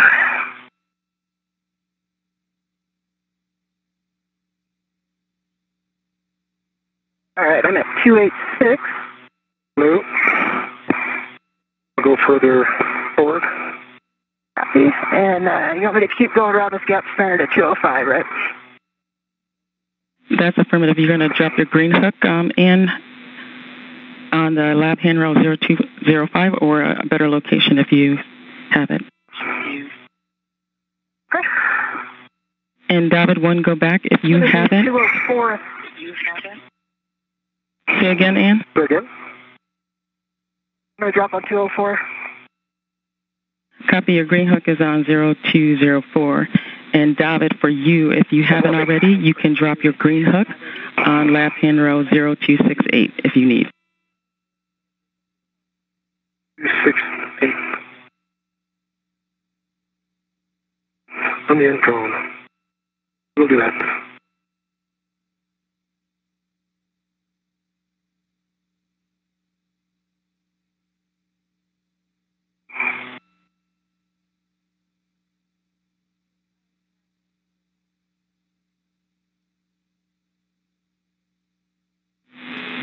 And for you, Ann, next you're going to go to the EWIS antenna. And I have a caution and a warning reminders for you. First, do not use the EWIS antenna as a handhold. And second, there's an EWC antenna boom on the nadir side. It can be a whipping impact hazard if deflected. Okay. And my green hook is on 204. And I just did that so I didn't have to stop. I could potentially come in contact with the arm. Copy that. Copy that.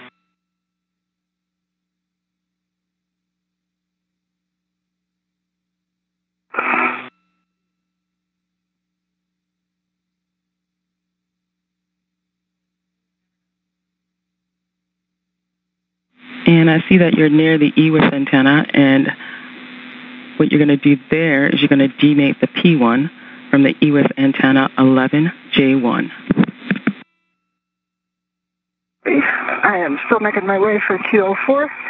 I'll be there in just a sec. Maybe two green hook on 0268. Copy Dalit and copy Ann. Copy Dalit and copy Ann. What's real on one?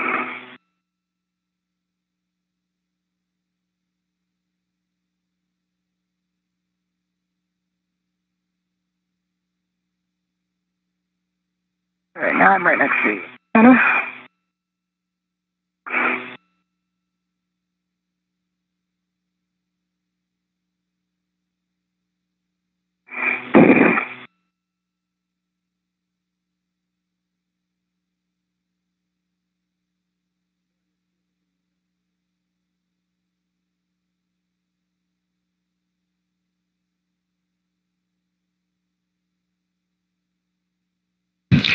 Saint-Jacques and McClain are now at the U.S. lab and are working to get under the MMOD shield. That's the micrometeoroid orbital debris shield.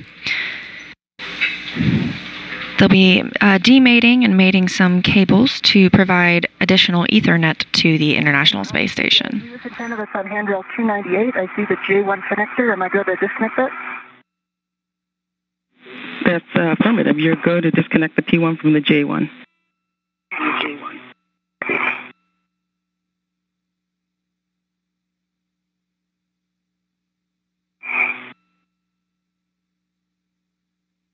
P1 from J1 is disconnected.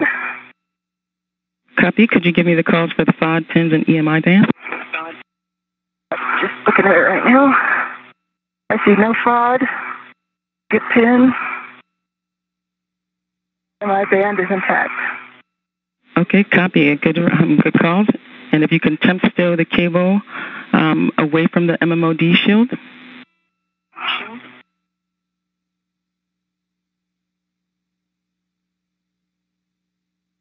McClain has demated the first cable. This was only necessary to access the work site and will be remated afterward. And once that's completed, if you need to, you can loosen or remove the gap spanner. Let's see. Loosen this a bit. I think we're going to need to... With this one, she means yeah. I've loosened it a bit. Okay, yeah. Actually kind of nice as a handhold. You leave it there. Sure.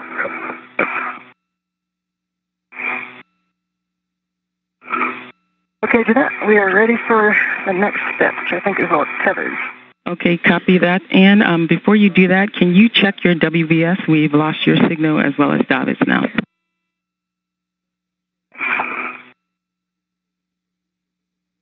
Okay, my green light's on. Copy, your green light's on.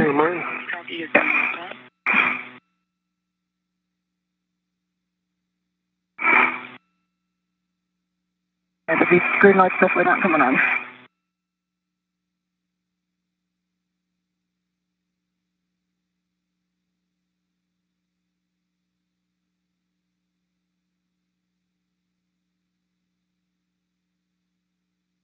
A good look at the micrometeoroid orbital debris shield from Ann McClain's helmet camera. Okay, and we now have your WVS signal, and we still do not have David's, but we're going to continue. Copy. Okay, next, David, if you can hand Ann the long T-handle tool with the adjustable and RET.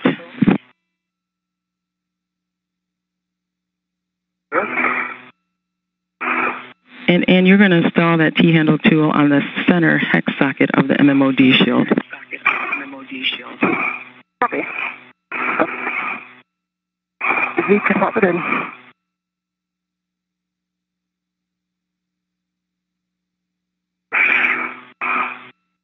There we go. Okay, it's in with a good pull test. Copy, good pull test. And Ann, can you verify that you have a RET from your mini workstation to the T-handle tool? There's one from David's mini workstation to the T-handle tool. Copy, it's on David's mini workstation. That's correct. Then, Ann, you can take the free hook of the adjustable on the T-handle tool and secure it to handrail 0364 on node 2. Okay, it doesn't quite reach yet. Copy. Even maxed out, it's a few inches short.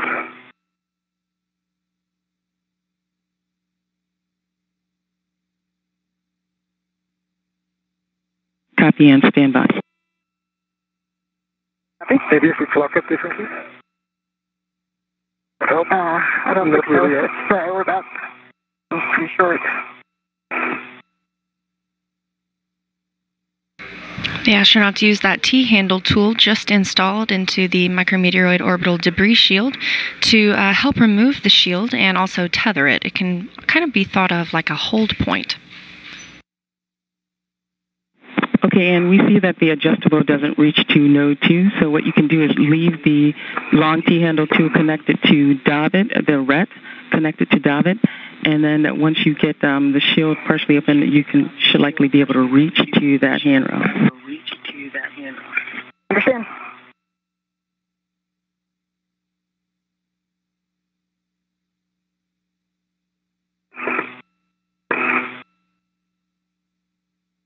And I've got my BRT on node 2 364 and my end effector on lab 267. Okay, copy that. So next, Ann, we'd like for you to release the hooks of the long-duration tie-down tethers, the nadir hooks on 0298, and temp stow them on 0279. Copy. It still brings to me. Again? It's a handrail here. 279, yeah, that's... All right.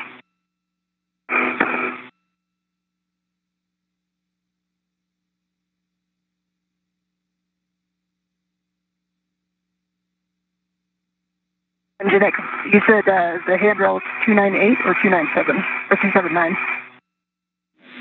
0279, Ann. 0279. Release 279. Copy. Release 279? You're going to release from handrail 0298 and then temp stow the hooks on 0279. Got it. Okay. We need some slack. I'll get these released and then I'll hand them to you. We need some slack? Need slack?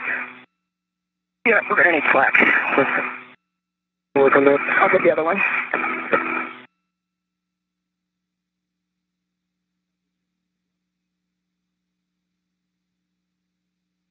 Just over 2 hours into today's spacewalk, and the astronauts are releasing some long-duration tie-down tethers that help keep the MMOD shield in place. They're going to lift the shield and mate some cables underneath. You get some slack.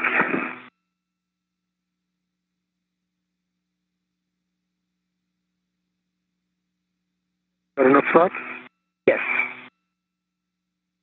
Release. Got it?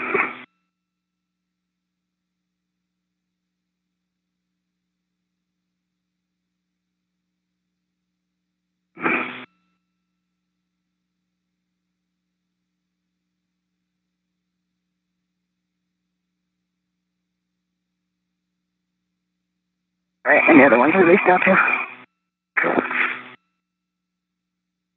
Okay, both those long duration tie-down tethers are released, and David is connecting them to 279. Copy that, Ann. So next you can grab the short T-handle tool from your mini workstation. Work? Okay, both long duration tie-down tethers. Good.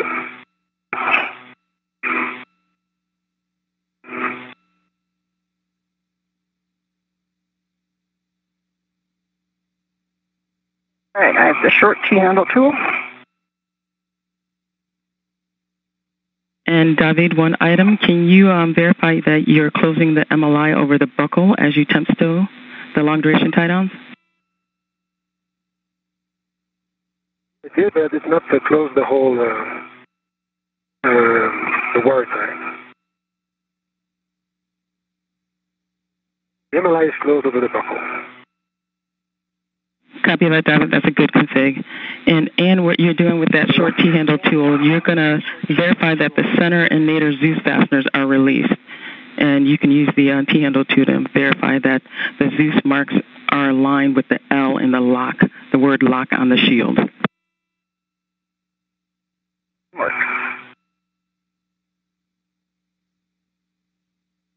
The center one is in line with the L. Copy that. And nadir one, also in line with the L. Copy, center and nadir Zeus fasteners are aligned with the L. So you're going to BRT to that handrail that you were connected to earlier on 0364, and your mini workstation end effector to the lab 0267.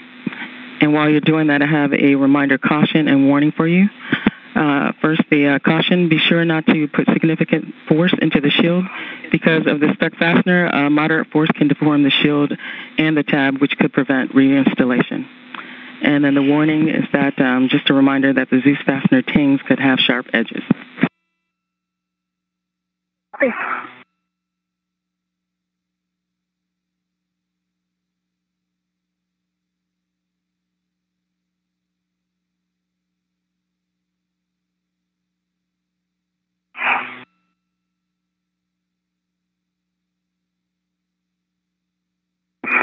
All right, I think I am all connected.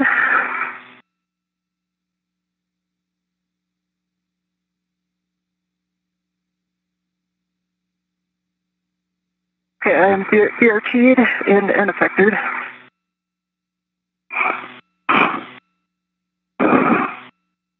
Okay, and I see that you're BRT'd. Now you can go ahead and try to attach that adjustable to the node 2 handrail 0364.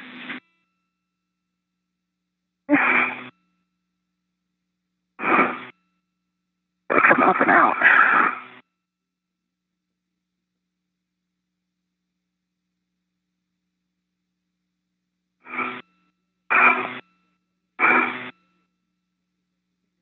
Looks like this one's still caught. Yeah, it feels like it there. Look under.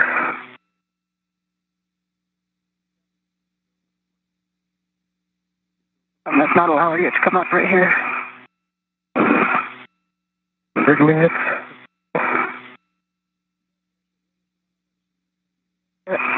Got it.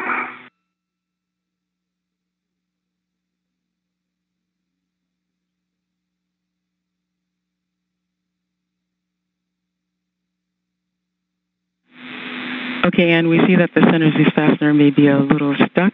So if you can grab the T-handle tool again and try to rotate the Zeus fastener counterclockwise as far as it can go.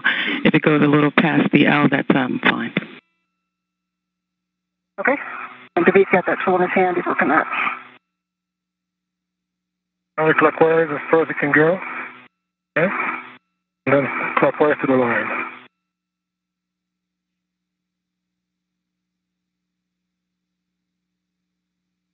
Okay. Seem like I got it? Excellent.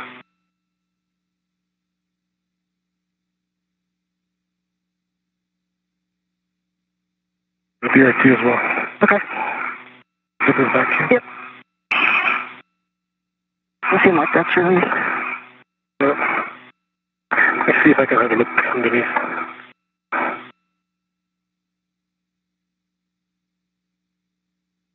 Astronauts are troubleshooting a fastener that is stuck in place and prohibiting the release of that MMOD shield. Released. Okay. Not released. Okay.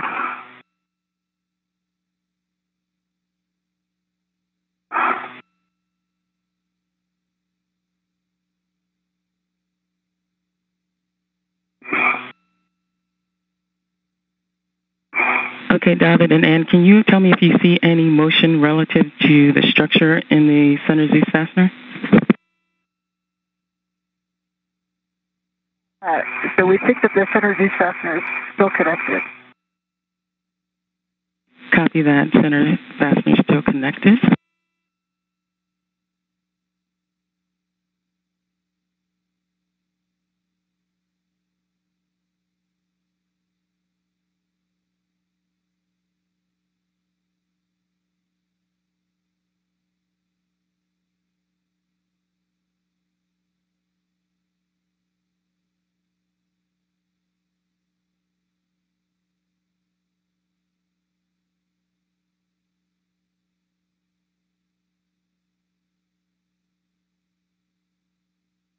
This view from McClain's helmet camera shows her using that T-handle tool to try and release the stuck Zeus fastener.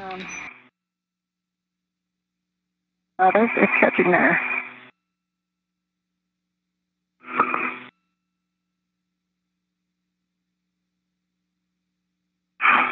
Look underneath, you can see where it's mated. Here. So I've moved this. You want to try cocking it?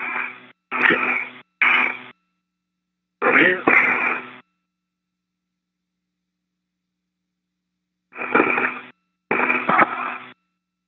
Lay down. There's definitely a connection between that center Zeus fastener and structure. Yeah, you can see on the bottom, underneath, there's like a little sandwich of plates of metal. So we're going to see if we can turn it while I kind of wiggle it. I can actually get out of this steady way a little more. A little bit of in each other's way. Yep. Hold on, let me back up. I could just pull this.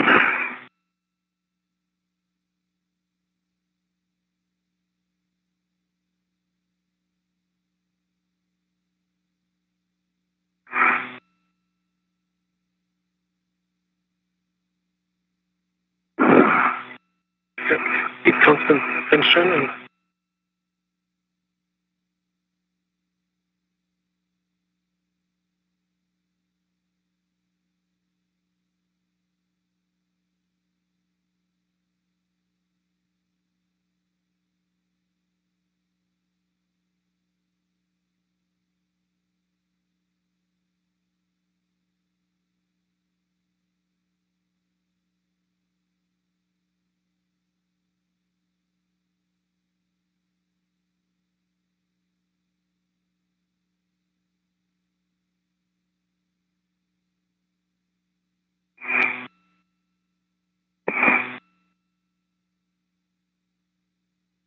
And what we're doing is I'm cycling force up on the panel a little bit. The David is trying different clockings of the Zeus fastener, and hopefully it's pretty stuck. We copy all in, and we see the hard work that you're putting in. Stand by, we're talking on the ground. Is it any better when it's parallel to the lock, to the wall of lock?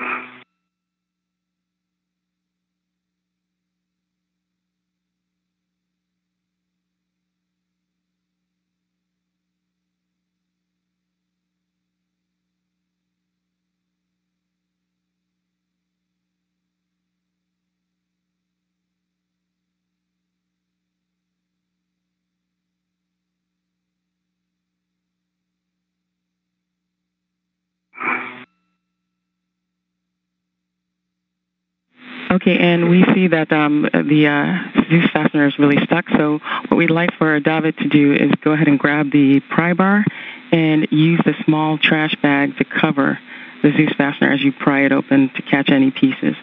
And as long as you can cover the area properly, we're good with that on the ground.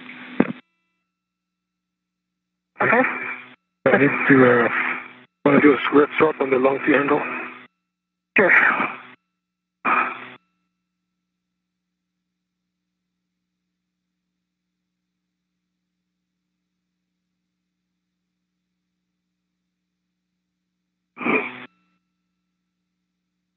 Ground teams are moving on to the next step of the plan to release that stuck Zeus fastener.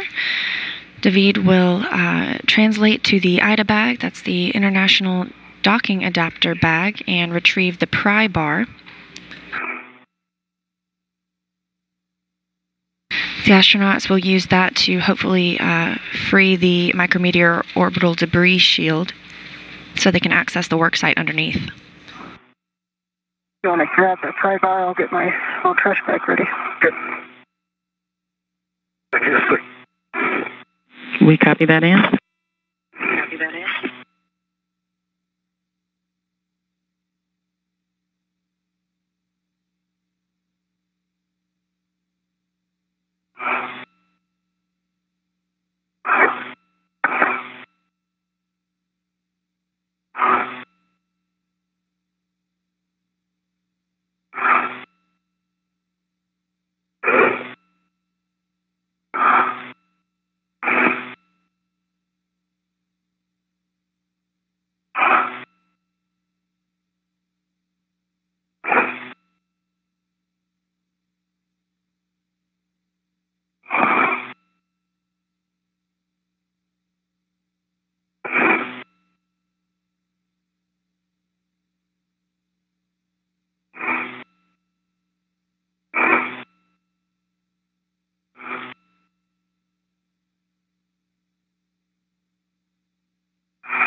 Oh, this might be splayed because I can see from the side that the metal is through the plate and it is not connected to the wire. It might just be slightly splayed. Maybe just with force will. Yeah. Copy all, Ann. You were reading our mind. Thanks for the info. All right, come my trash. Okay.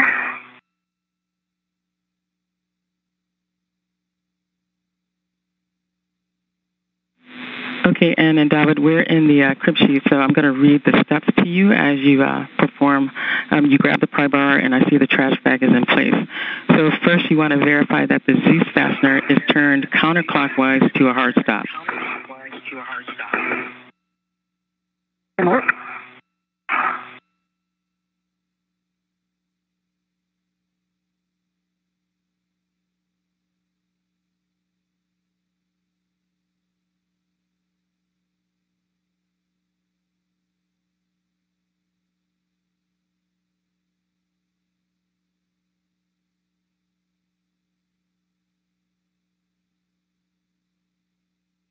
And I don't know if it's going to hit a hard stop, Jeanette, because it's just free floating above that wire.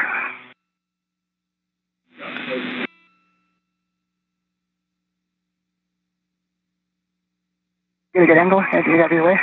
Okay, and we copy that. If you can just align the markup with the L.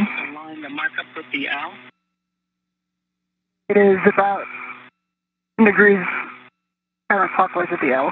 Yeah, past the L. Okay, and that's good. So you're going to place the bag over the failed Zeus fastener. I have one quick caution to read to you. So the short edge of the pry bar can't reach the Zeus fastener. So we're going to use caution in the next few steps that I give to you so as not to bend the MMOD shield. So next, place the short edge of the pry bar between the panel and the bracket of the Zeus fastener. And you're going to rotate it side to side to see if you can break it free. Work. Under the panel. In the panel? Yeah. Doesn't reach. And Ann and David, I have one quick warning to read to you as well.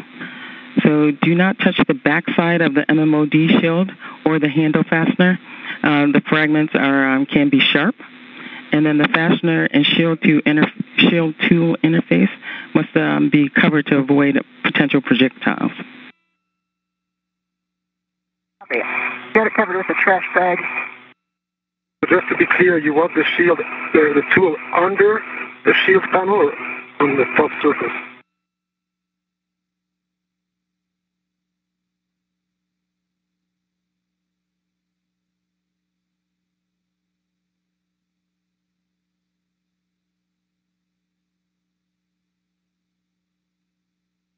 David, I'm checking.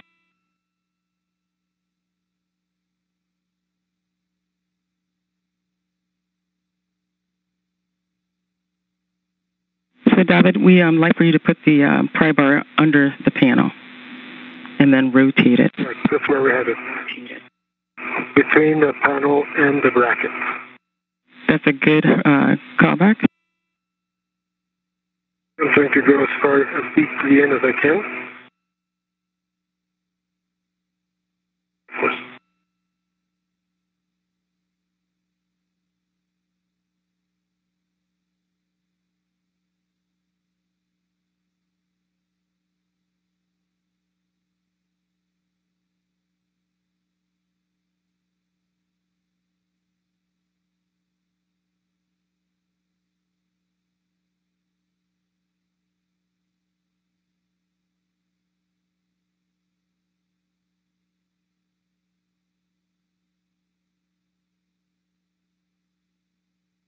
Movement. I feel some movement. Yeah.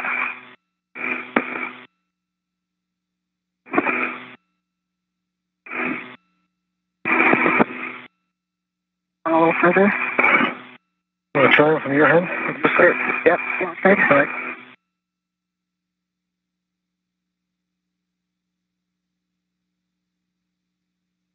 Limited by the handrail. Yeah.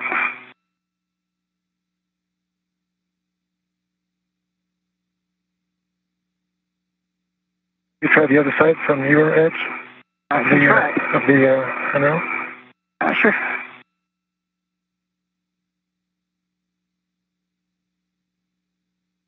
Astronauts are still working with the pry bar now to free a stuck fastener on the micrometeor micrometeoroid orbital debris shield. Once that shield is lifted, the goal is to install a spider cable and mate that underneath the shield.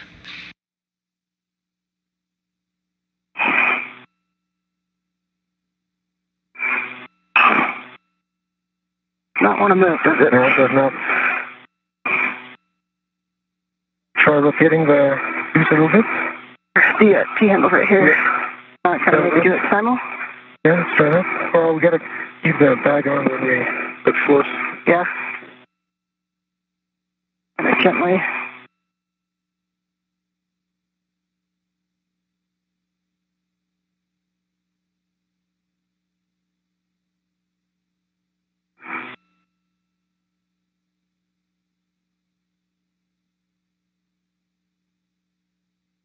About saying, keep your hand on the tool. Go anywhere. I just try again with my phone. Can, yeah.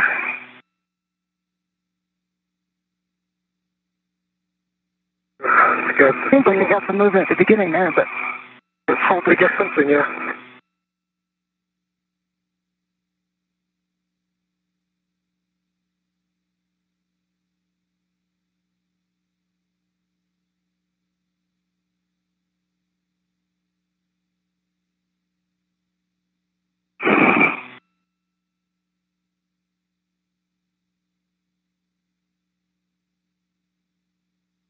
You can see the Earth in the background as the astronauts are 257 statute miles above Germany. Got it. Nice. Got it. And the juice fastener is still kept. Awesome work, guys. Awesome work. All right, where were we? I'm going to get my trash bag back on my end of the S here.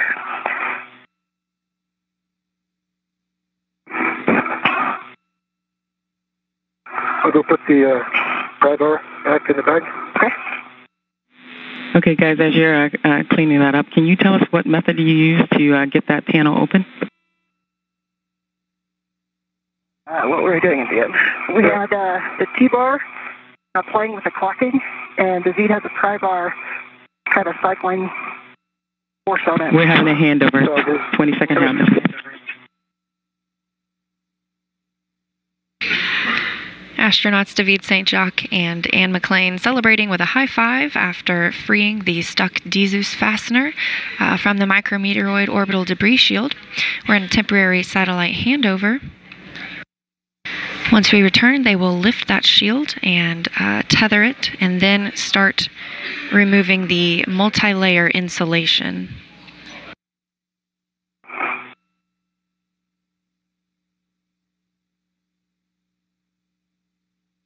Okay, guys, we're back up with you via voice only right now. Shortly, we'll have video.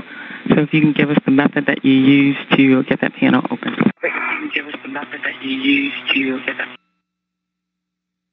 It's a combination of wiggling the T-handle tool and to change the clocking at the same time that you use the pry bar underneath, kind of just cycle force on the connector, and then it came out. I'm looking underneath, it does look slightly splayed, not very much so. Okay, all good information, Anne. Thank you so much. The trick was, as we were applying more force on the pry bar, we're sneaking it in further and further in, with more leverage. And I don't know, maybe we felt altogether like 3 discrete moments where we made progress. Okay, great, David. Thanks for the info as well. And I see that you're getting that adjustable from the long T-handle tool onto the new 2 handrail. Firm. You got to pull up a little bit. You might be hurting a little force. Actually, I think it's stuck on where the antenna connects down there. I need to go in and up. And you may need to swing the MMOD shield out to disengage the 2 nadir tabs on the inner side of the shield. Copy. Yeah, we need to get above the antenna first.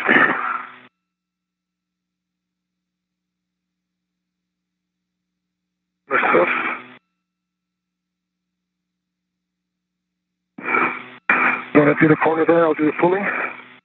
Better located. Sure. There you go.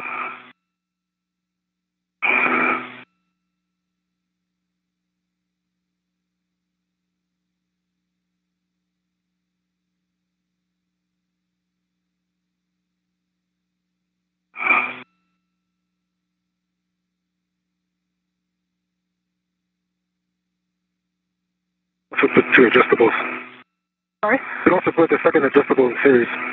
Good.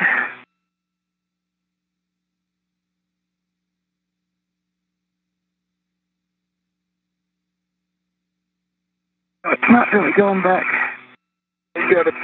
You can tell there's kind of marks from the previous time where Yeah. you have to roll it a little bit. Yep. I think too.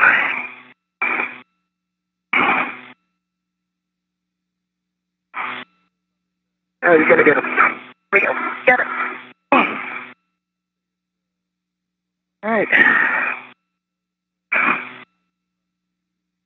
And the red is on. Excellent. Okay, that was great teamwork, guys. Okay, cinching. Okay, that was great teamwork, guys.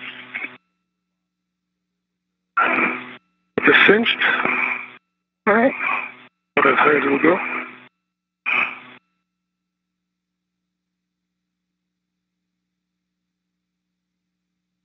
And I think we're going to release this nadir MLI. Is that right, Jeanette? That's correct. You're only going to release the nadir MLI Zeus fastener and the center and Zeus fasteners. If you can report if there's any damage on the nadir fastener. Damage on the nadir fastener. You can see that micrometeoroid orbital debris shield is lifted. J14. Take a photo of the fastener we just worked on. Astronauts have also lifted the MLI, or the multi-layer insulation. To access the connectors. And for you, David, if the shield is stable, you can go back to the IDA bag and release the caps from the Papa 14 and the J1, and that's on the Whiskey 4300 cable. Am I get from my angle? On the Whiskey 4300 cable. Copy. And David, those caps remain tethered to the IDA bag. Get it from this angle a little better. Yeah. Those caps remain tethered to the IDA bag. Caps remain in the bag. Okay. One more wait.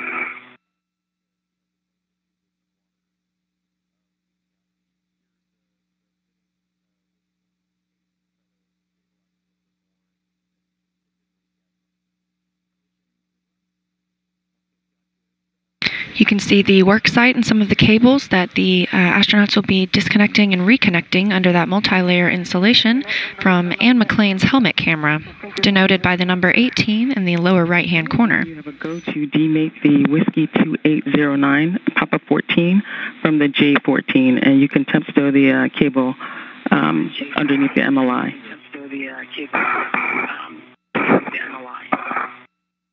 That's fine. And for you, David, get ready to hand that Whiskey 4300 Papa 14 to Anne. 4300 Papa. Over to the bag.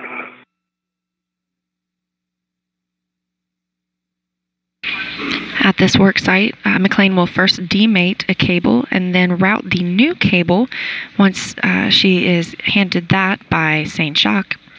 She will route and mate that new cable, which will eventually provide Ethernet for the space station. All right, I see Whiskey 2809, J14.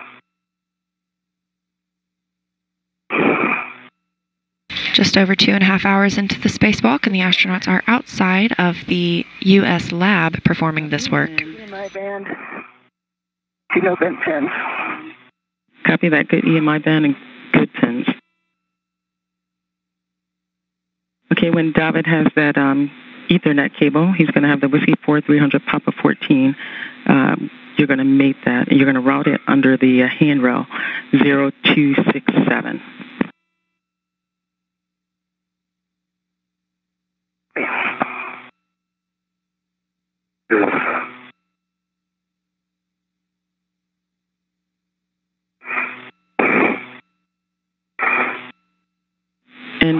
David, as you transfer that, verify that all your safety tethers are clear of the cable.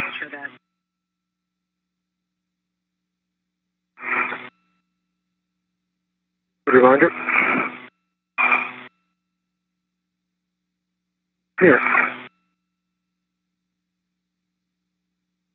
Okay, I have 50-4300 P14. I believe this will be going to Lab J14. That's affirmative to Lab J14. And David, once you have you verify that your safety tethers are clear, you can retrieve the Whiskey 4300 Papa 1 P1, and it should have a label wire tie CP13. And you're going to temp stow that on handrail 0226. And you're going to temp.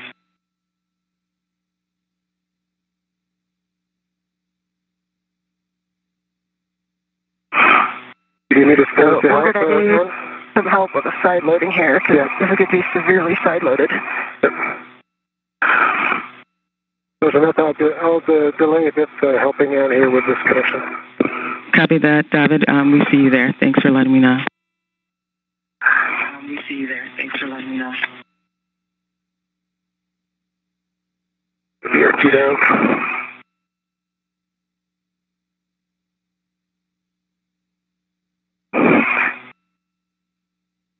All right, so if you can push that cable down to try to get some of that memory in. Pull it toward you. What clocking do you need? I need to rotate the connector clockwise. Oh, okay. I need to pull this cable.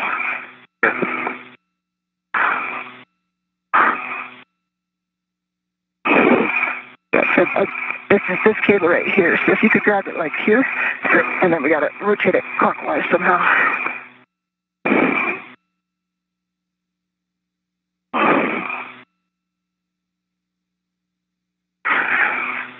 What's the clocking? Like this? Yeah, let's see, it's got to go over the top like that. We're going to roll it closed. You know what I mean? From here, we got to roll clockwise. Clockwise. Yep. Oh, the cable is exactly. It's shaped that way. Okay. If I can bend it first? Maybe. It's got to be clocked all the way like this. Yeah. Or like that.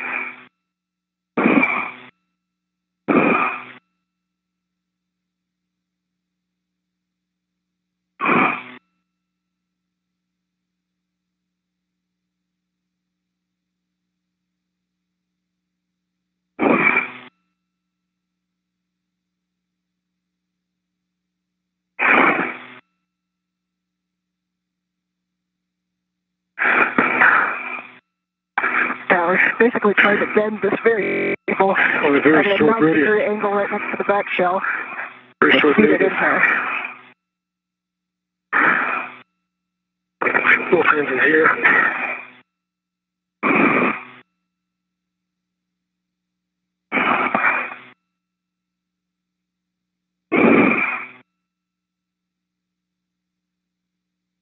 Oh, got it.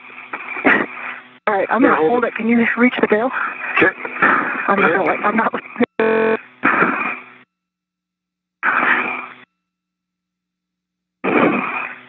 don't know if you can get any force on the bail from there. Even if we could just do it partially for now. Got it. How much is in? Hold on. Is it over center? It's not over center. Yep. Not yet. Here. I'll make it one side while you get the other one. Over center. You got it. I got it over center. Nice.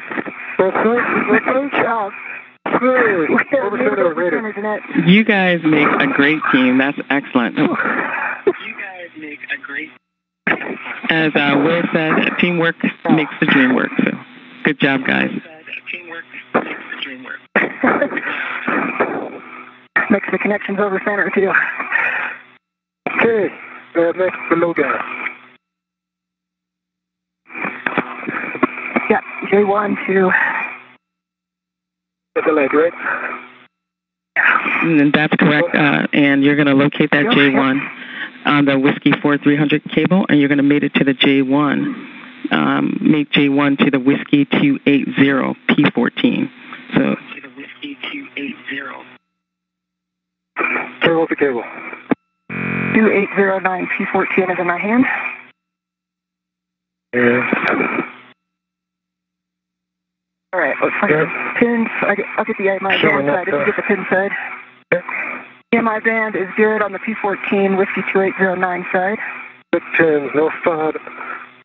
Copy. Good pins, no FOD, and EMI band. And EMI band.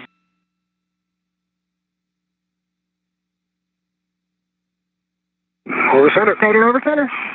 Copy. Made it over center. And if you can verify that the cable runs underneath the shield out under handrail 0267. The shield out under handrail 0267. It does. It does. Thank goodness. And if you're good with those connections, do we have a go to perform connectivity test? Copy that. We have a go to perform connectivity test. Go to perform connectivity. I'll get going on the stowing you wanted me to do earlier from stowing the second layer cable. Yes, stop it. So you would go back to the IDA bag and you would retrieve the Whiskey 4300 Papa 1 Ethernet cable, and it has a label wire tie CP13. And you're going to temp stow that on handrail 0226. It's where you attach the IDA bag connector. I see the handrail. And Jeanette, once you get the connectivity, the next thing is going to be closing this MLI. Is that correct? Yes, and you're correct. And you can go ahead and start working on closing the MLI. Verify that the MLI covers the worksite under the panel. Verify that the MLI covers the worksite under the panel.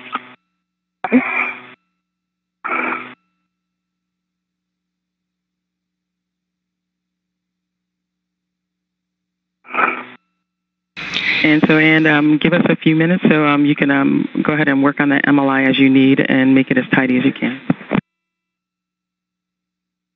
After completing the connection of some cables underneath the micrometeor orbital debris shield and the multi-layer installation, McClain provided the go for Mission Control Houston to conduct some connectivity tests. Meanwhile, Saint-Jacques is temporarily stowing a cable which will eventually be routed as a wireless access port.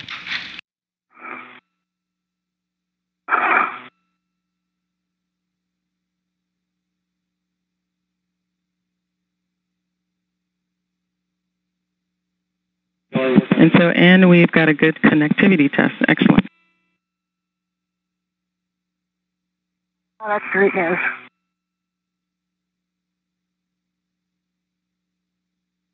And Jeanette, the Nader Zeus fastener and the MLI is in. Copy that. And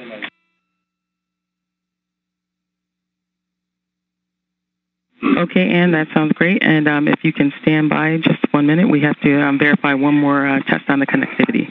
1 minute, we have to verify one more test on the connectivity. Okay.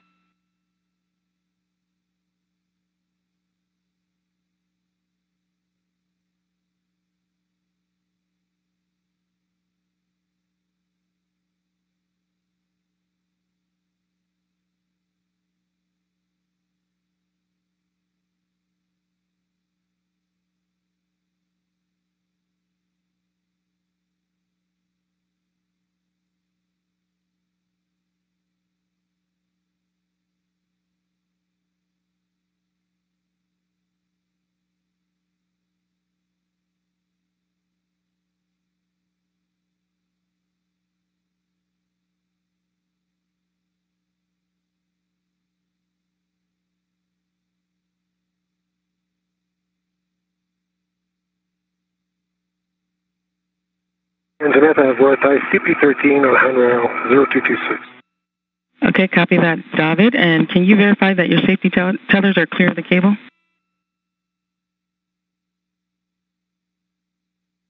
Safety tethers are clear of the cable. Just a reminder. Okay, copy that, David. And just for your information, all connectivity tests were good. So great job, guys. For you, Ann, can you verify that the Whiskey 2809 cable is routed in the gaps in the shield nadir of the handrail 0267? It is in between, it's coming out the same place it was before, so there's a split in the MLI. It's directly in between the handrail 267 and 98, and should have a shot of it in my WVS if you can. I also took some closeout photos. Copy, Ann.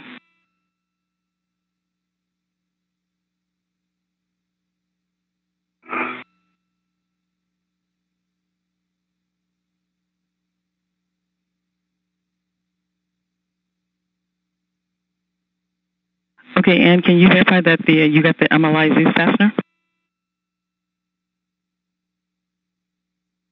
Yes, the nadir MLI Zeus fastener is reconnected. Copy all, Ann. Clockwise and then, or counterclockwise and clockwise. Copy all, Ann. Excellent, Ann. Thank you for repeating that. Okay, and David, for you, if you can retrieve the rest of that Ethernet cable from the IDA bag, it's the third layer, and it should have a label saying wire tie start. And you're going to temp stow that on the other handrail 0288 where you installed the IDA bag connector.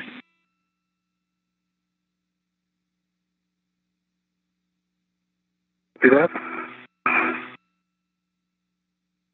Okay, and for you, Ann, if you haven't already, you can release your BRT. If you haven't already, you can release your BRT. Say again, David? Release. I think we're releasing that AET. Yeah. I think maybe I'll just stick around here just a few more moments near the shield in case I need help with the... I think it's going to be a two-person task to get this closed. Okay, copy, guys. We have a 20-second to a handover. Copy. As you saw, we had confirmation from Jeanette Epps, the ground IV today, that there was a good connectivity test with the cables just installed. The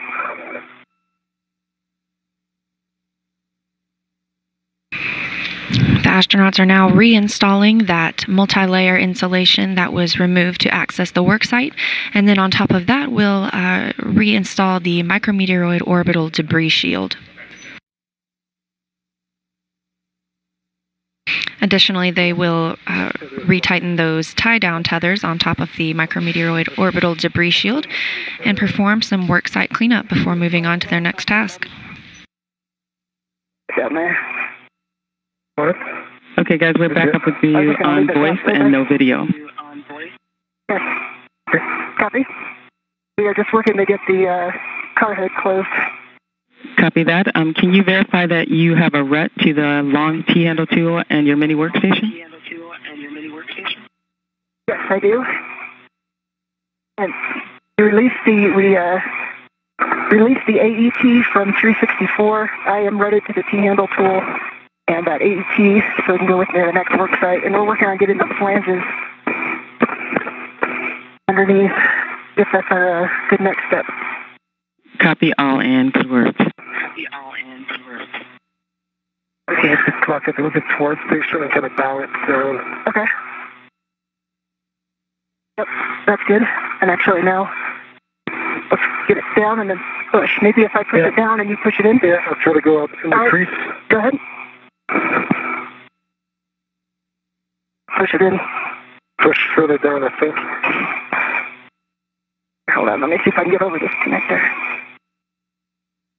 We kind of decide which way we're going to do first. I think if I push it down, and then we try to rotate it in. Go out, and shift, and in. Right?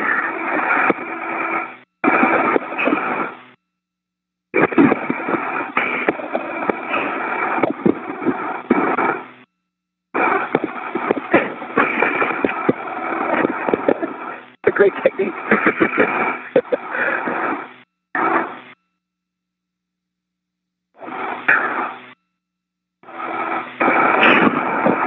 Yeah, there's cuts on the shield. You can tell somewhere. I don't want to hit the V with infinity too hard. Okay, Ann and David, we see that you're having some trouble getting the shield in. You can likely use the pry bar and use that, or you can remove the handrail if you need to. Copy. And if you use the pry bar, you use it sort of like a shoehorn to push the shield in. That makes sense. Okay. How far are we? We're close. Wow, what was that? So we're sort of there. And we got to get...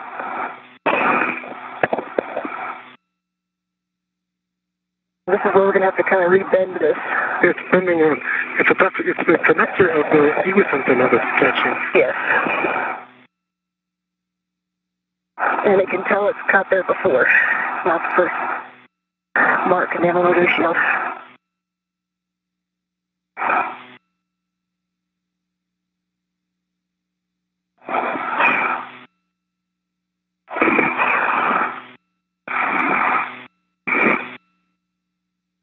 I wonder if we lift it up and then pull this back down first. Can you lift up with your left hand?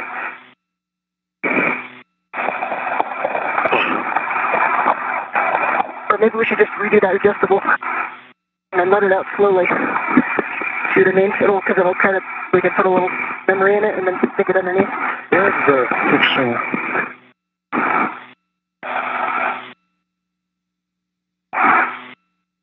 You want to set adjustable back on? Yeah, we'll do that, yep. Maybe try to bend it.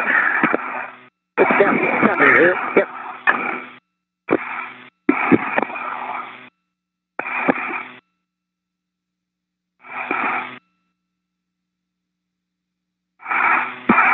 Out of this position.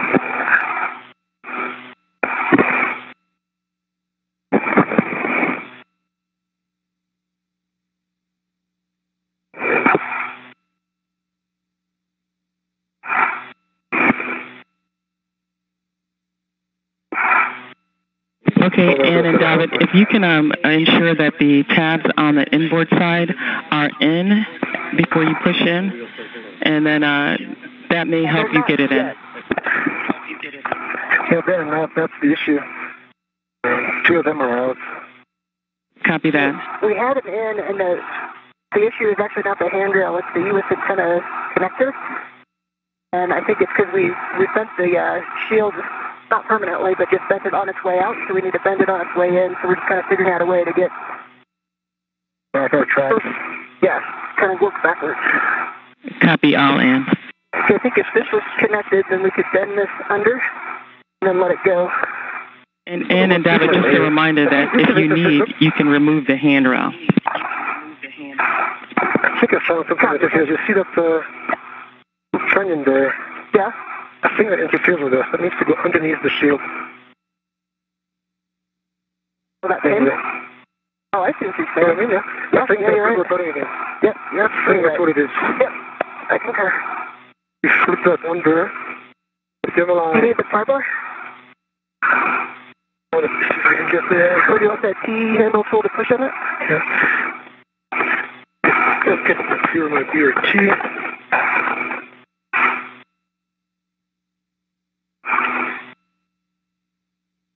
I should go up then. Yeah, no, this is the two I need. I know what I need. That's that corner. Yeah, what we're talking about. Just a red. Something with a red. Okay. So Jeanette, just so you can picture what we're talking about, the shield on the inboard side by handrail 267 is caught underneath the base of one of the... push now, you're clear. Come on, stand by. Yeah, clear. It was caught under one of the MLI goose fasteners. The innermost goose fastener of the MLI. But he just got it. Okay, now let's push. Okay, I copy all in, and we see what you're doing there. Yep. All right. Everything very good? That's close. Close.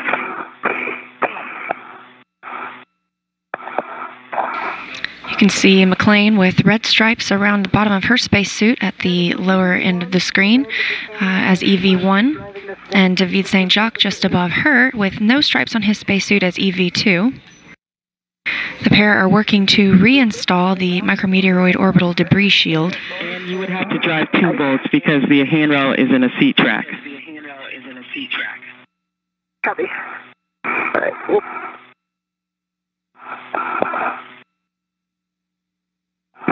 Okay, and at this point, we recommend that you go ahead and remove that handrail.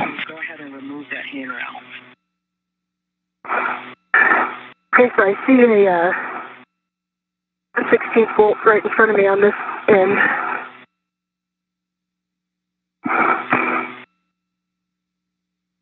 And right to the handrail. And if you need, I have steps for you, and I have a PGT setting as well. Copy.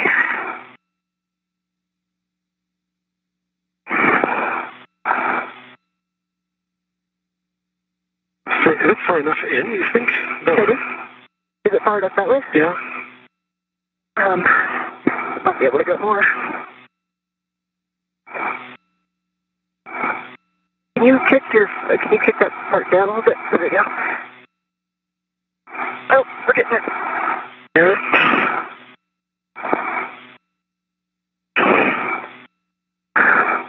Again, not quite. There's got to be some hard interference somewhere. There's what? There's hard interference somewhere. Yep.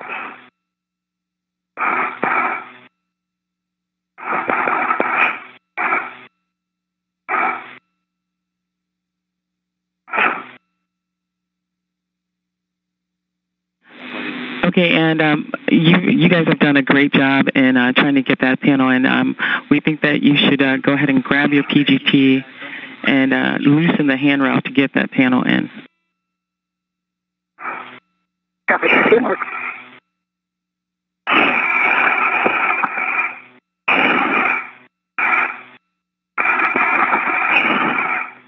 Ready for settings.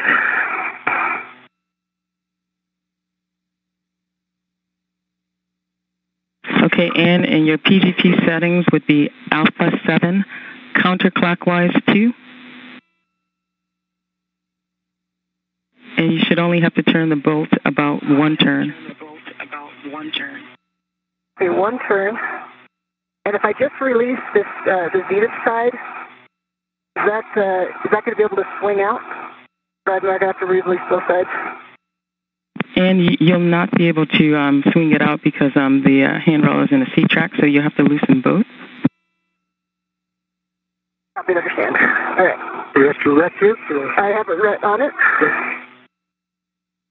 I move my end effector so I'm not actually connected to it.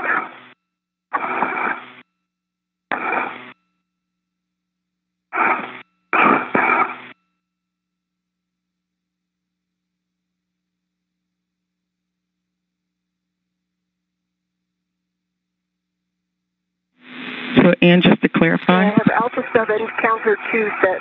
Sorry, go ahead.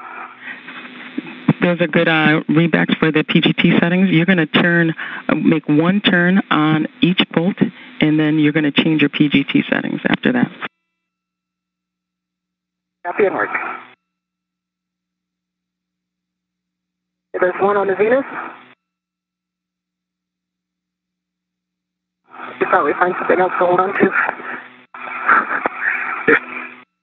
We copy 1 on the Zenith. What am I getting pulled by?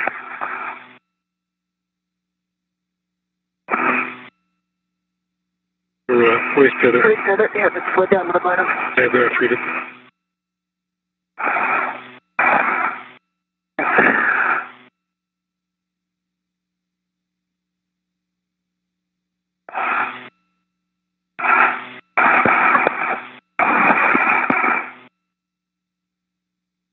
Can you throw that back?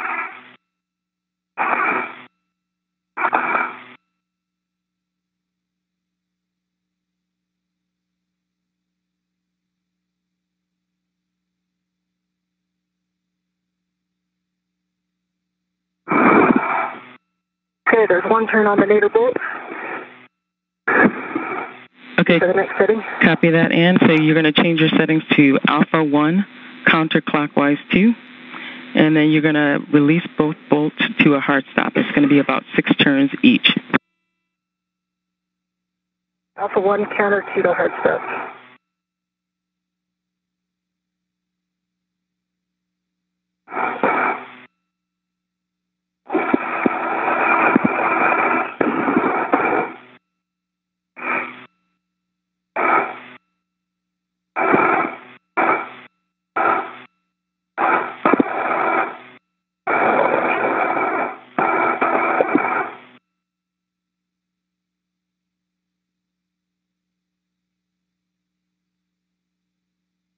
McClain is using the pistol grip tool to loosen and remove a handrail to allow them better access to completely retach that micrometeoroid orbital debris shield.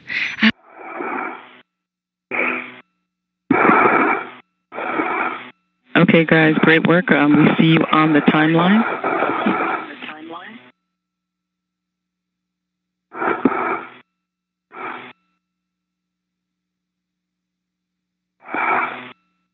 Copy, thanks, Jet.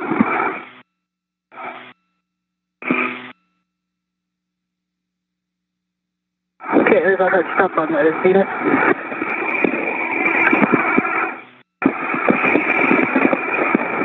Okay, those bolts are moving the hard stop.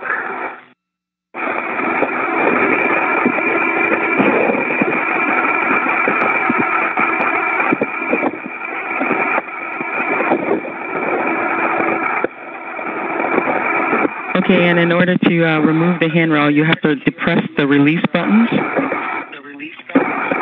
Copy. And then you could slide the handrail out, slide it nadir out of the C-track. Work.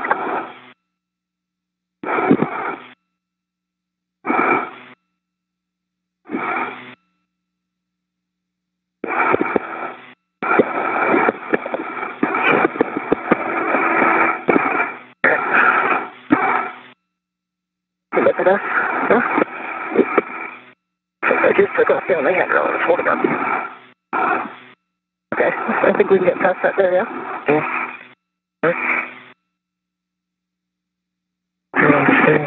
Turn on the same juice fastener.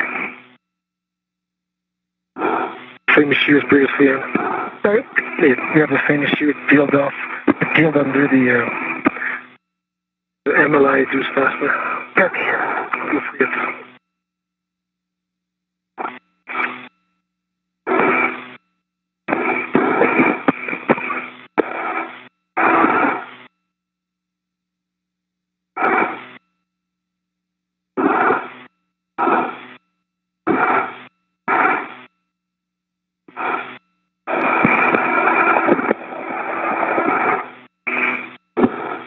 Alright.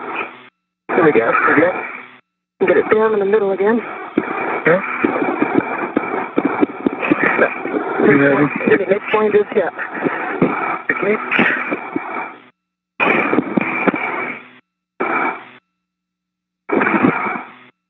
Okay.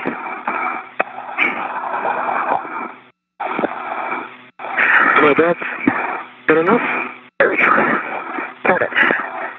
How about the cables there? Where they go? So this is where they were coming out before, yeah. It looks good. Yeah, I concur. Did we get the handrail back on?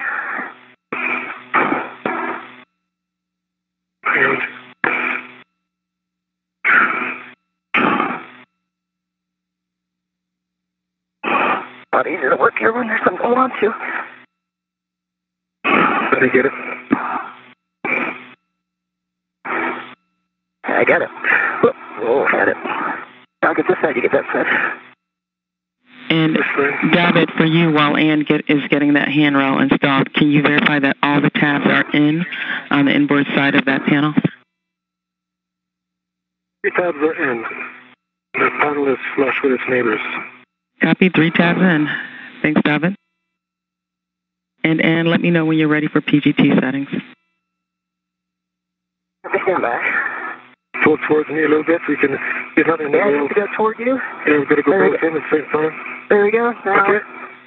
We're in. Maybe one one more little seat track. Yep. So, and you go ahead and install the handrail by sliding it into the C-tracks to a hard stop with the T-tab, and then you're going to push the handrail into the C-track to engage the soft dock feature. Copy and work. There we go. Got it. Yep. And then push on the button on this side. It's out of the track here. Not on the track on this side. Down the track? Not on the track. Yeah. You can pull it. Again. Yep. Good. Push. Okay. Put it in. That's it. Yep. That's where it wants to be. Yep. Yeah. Okay. And before it moves again, let's PGT it.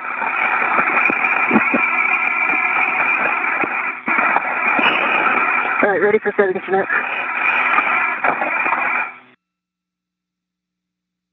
Get a hand on it so it doesn't move away. Thanks. Okay, and your PGT settings are alpha 2, clockwise 2, and you're going to turn each bolt about 7 turns to a hard stop. Alpha 2, clockwise 2. Those are good numbers?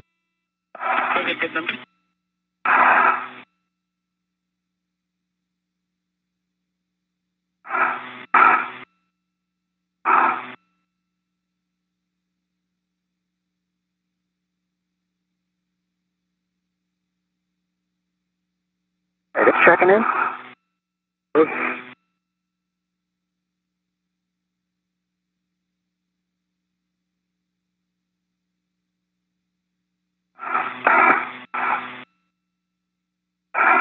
All right, I have a green light, 3.7 torque, 9.2 turns. The stator thing? Copy that, 3.7 and 9.2 torque.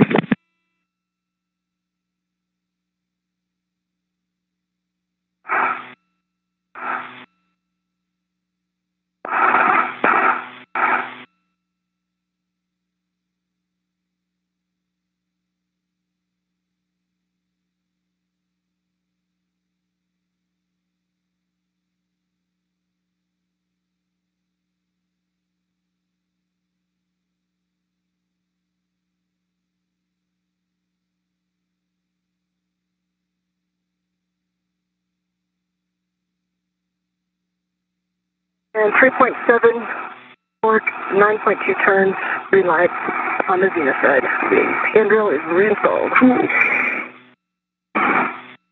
Okay, those are good numbers, Ann, and good job.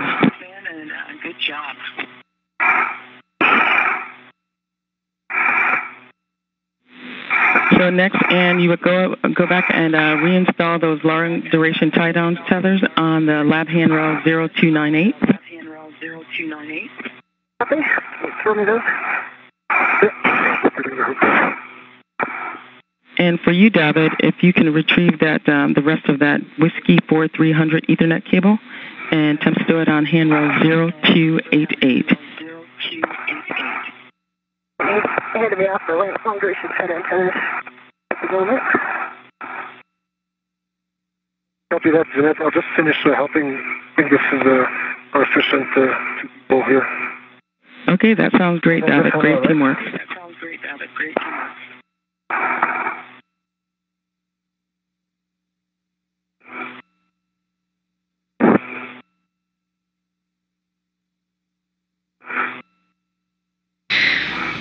McClain is finishing up the reinstallation of that debris shield by tightening those long-duration tie-down tethers. Afterward, they will perform some inventory of the tools in their bag and then begin cleaning up the work site. Taking tension. I'm going to close up this. No eye on the buckle now. So, Jeanette, we're not attempting anything with the central juice fastener, right? Can you repeat that, David? We're not attempting to do anything further with the central juice fastener? That's correct, David. You're just going to reinstall the long-duration tie-down. Okay.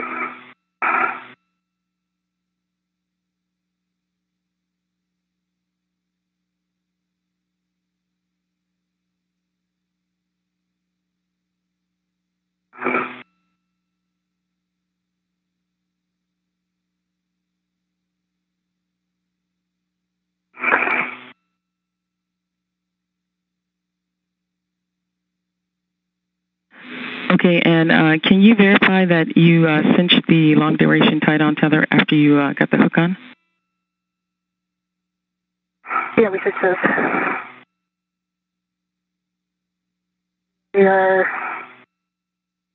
There's just a little bit of play in them. I don't know if you can see them in the WPS. We can pull them tighter if need be. Copy, and we're looking. Okay, and we see that, and we need to tighten that up because those are the tie-downs are what's going to keep the panel in.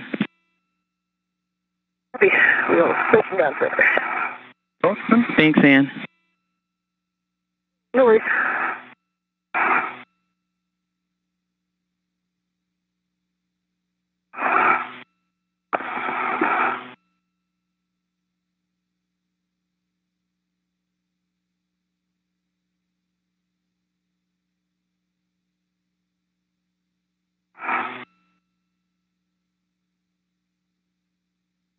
And? Yeah. The one I'm working on are the twists.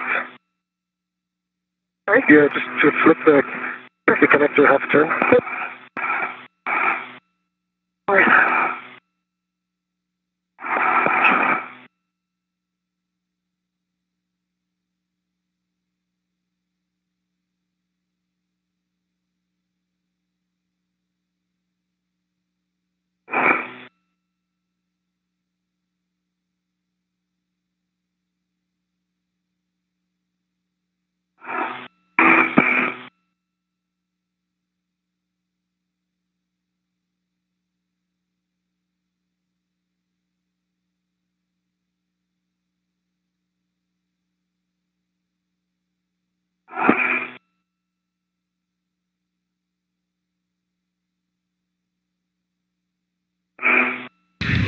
We're 3 hours and 11 minutes into today's spacewalk, and this is a live look from Mission Control in Houston, Texas at Johnson Space Center.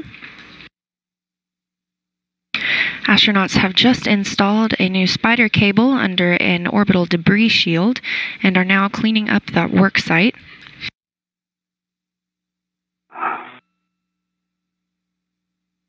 All right. Okay, done. Are you ready for this J1 connector on the EWIS?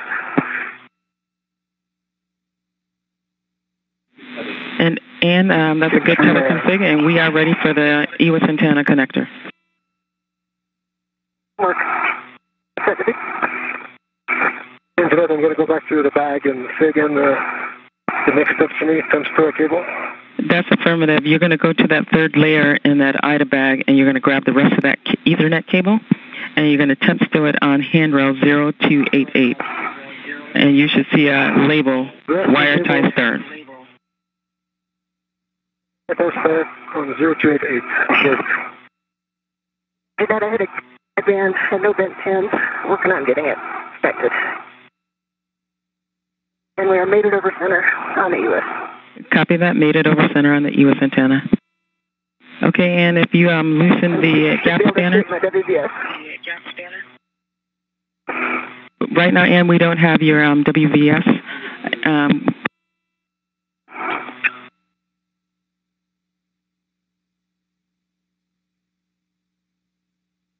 Interesting sound.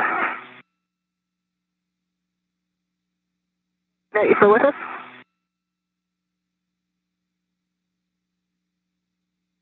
Hear me, Ann? I hear you. I hear you faint. You hear me faint? Faint, yeah, very faint. Can you hear Jeanette?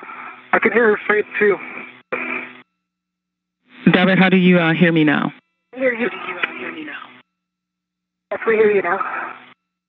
Do you still have me faint? Yeah, I hear Ann fainter than before. Don't know about you, Jeanette.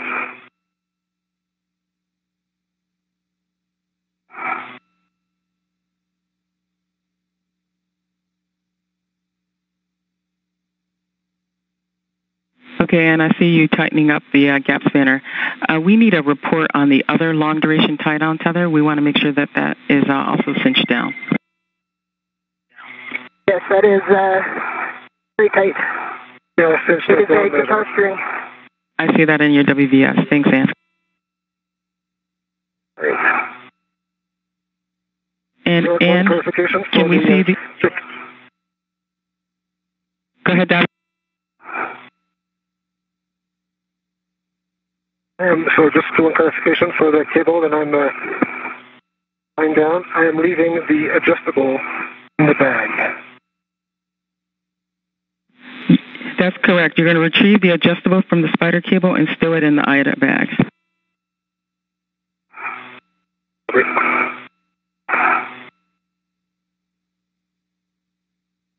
And for you, Ann, can you verify that the MLI is covering the buckle on that second long duration tie down and the wire tie is in place?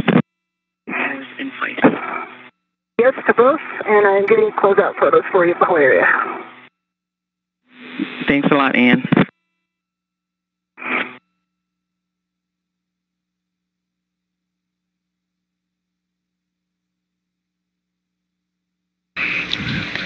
McClain has remated the antenna previously demated to access the work site and is taking some photos of the work site as she prepares to move on to their next task.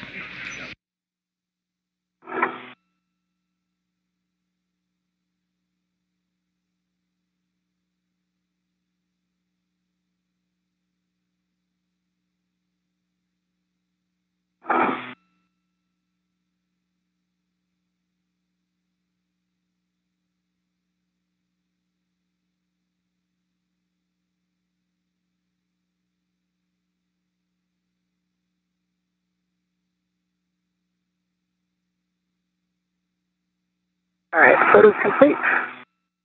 Copy that. And one last item, the gap spanner. If you can rotate the buckle 90 degrees after cinching it to ensure that we have a 1-inch slack.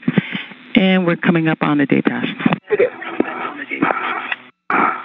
Copy, and yes, we can rotate the buckle. I saw that, Ann. Thank you. For the cable. I saw that, Ann. Thank you.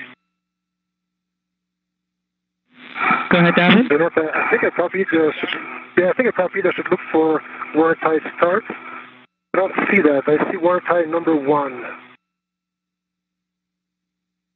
Copy. Stand by. Looks to be the kind of the outermost wire tie.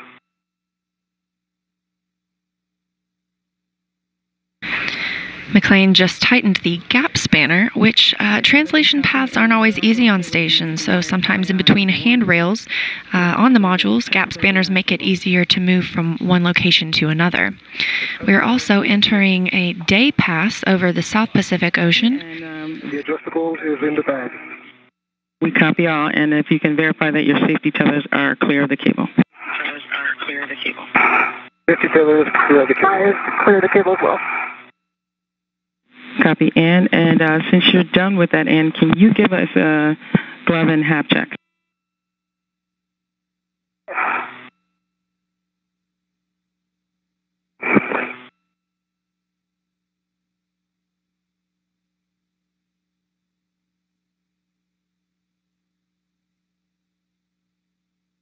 And Jeanette, just one thing to add on the left glove.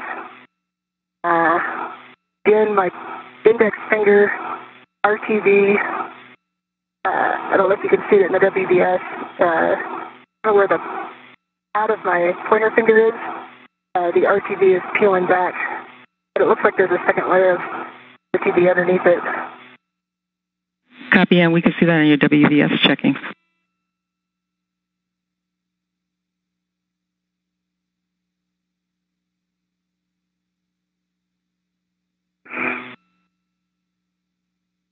We copy all on the left glove, and we'll just track.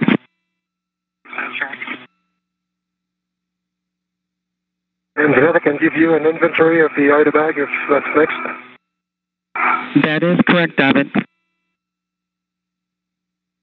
Inside the bag, you have a extra cap on an adjustable, a jack cap on an adjustable, tri-bar on a ref, a small, large adjustable, and a small adjustable. And that is all for the inside. And on the outside, there's just one wire tie on the lid. Yes, I'll close that. Here's the lid strap. Okay, David, that's a good inventory. Thank you. So next you're going to release the 4 hooks on the IDA bag and stow it on your BRT, and then we need to get a glove and half check from you. Go ahead.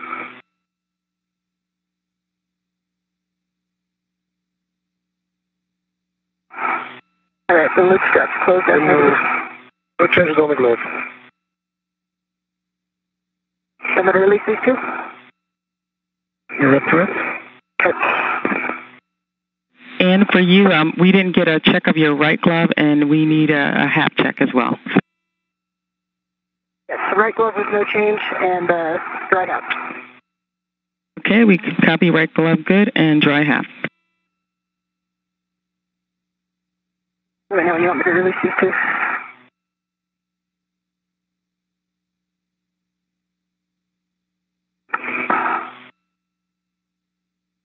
And with that call in, I see you helping David get the IDA bag, but you're going to translate back to the NOAA Kulak bag on the cedar rail, and you're going to retrieve your green hook as you're heading out there.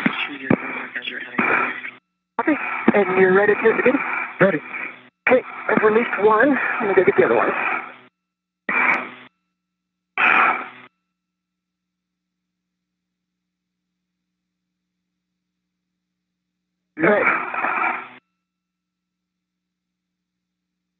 All right, those are released.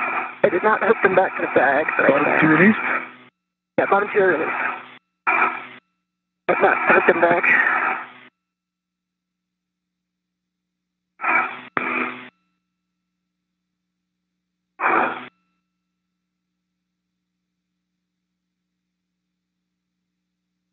All right.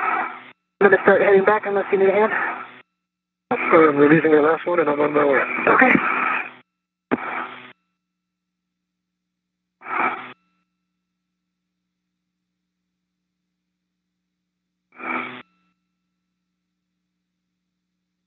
The bag is on my ERT. Copy, David. 4 corners released.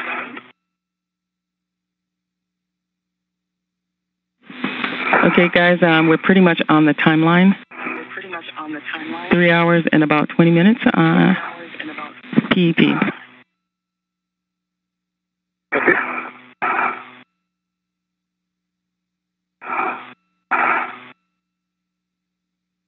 And David? Now retrieving my green hook. Retrieving my green hook. Copy, you're retrieving your green hook, and then after that, can we get a glove and half check?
Checking out, I have my green hook from 2.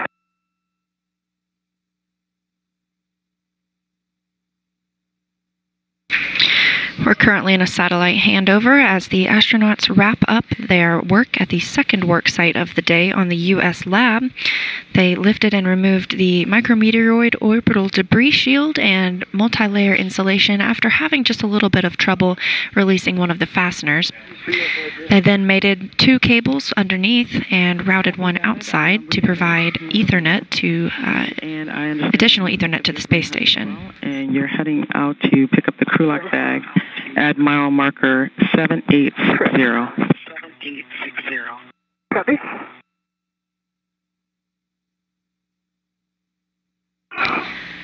McClain is now going to pick up a bag previously stowed on the space station, and Saint-Jacques is heading back to the airlock to stow a bag and retrieve the truss jumper cables, plus one orbital replacement unit bag.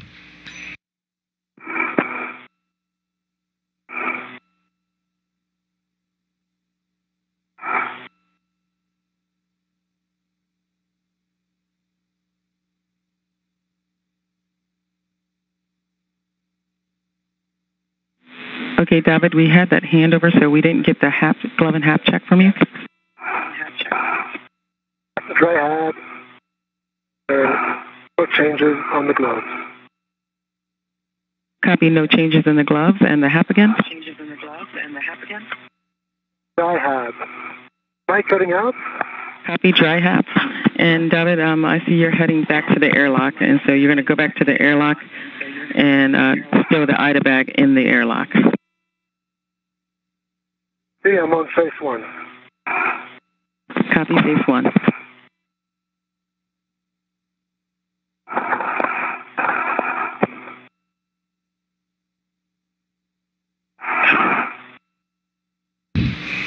We're about 3 hours and 30 minutes into today's spacewalk.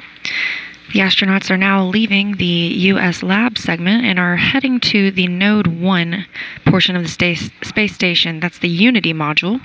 Unity was the second element of the space station to launch. All right, I'm at the location where my crew lock bag and a spare lead are.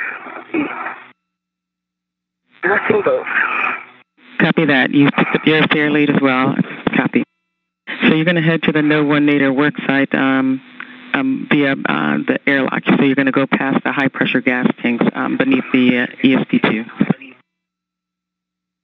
Okay, and I just got there, so I have not picked up the bag or my tether yet. Okay, copy that, Ann. You at the fuel spurt?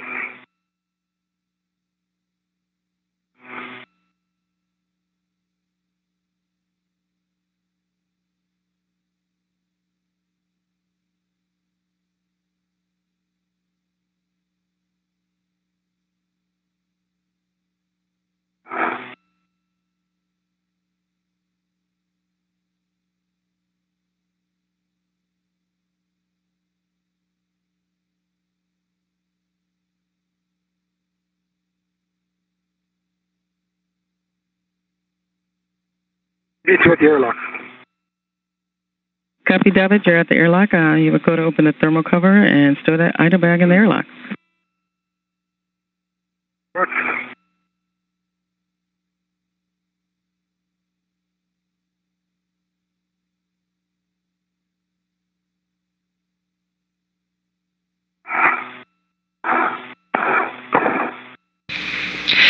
We've got more Ask NASA questions coming in. If you use that hashtag on Twitter, we will look to answer your question on air. This one comes from Oma asking, why was the mirror added to the astronauts' spacesuits? The primary reason the crew wears mirrors is to be able to see the switches and labels on the front of the suit because they can't look down and see it. It's out of their view. That's things like their volume or cooling. The labeling is written in mirror image because they can use the mirrors on their wrist to reflect back and see the actual reading.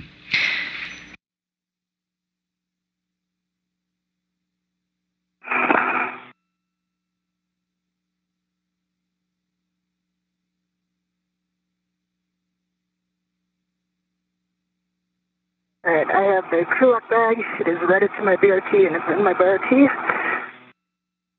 Copy that, Ann. Ann?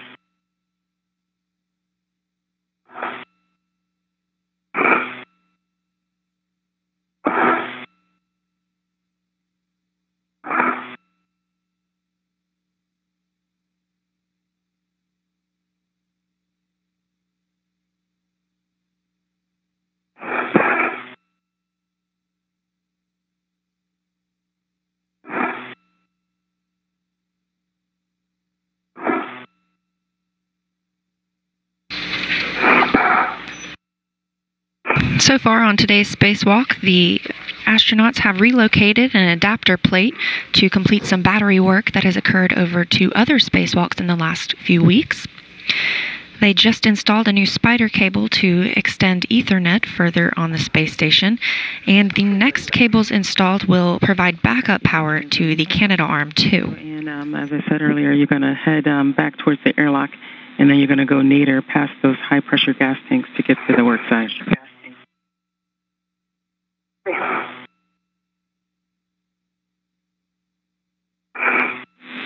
And one item, when you get back to the airlock, we have a troubleshooting step for David's WVS. So if you can stay at the airlock for a minute, and we'll give you those steps when you get there. Sounds good.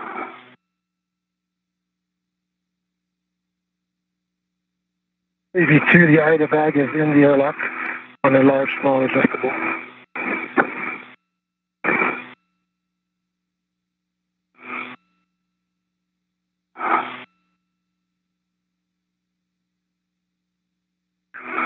Okay, David, we copy that the IDA bag is in the airlock, and next you're going to retrieve that medium ORU bag, and you're going to bring it out and stow it on the airlock starboard toolbox nadir handrail.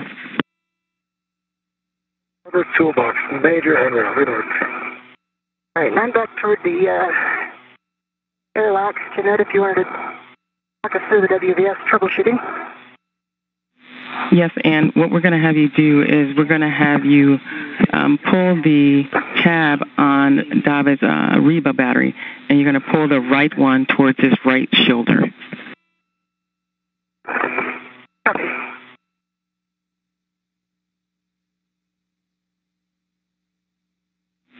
So, David, once you come out with the medium ORU bag, if you and Ann can work out a good time to do that.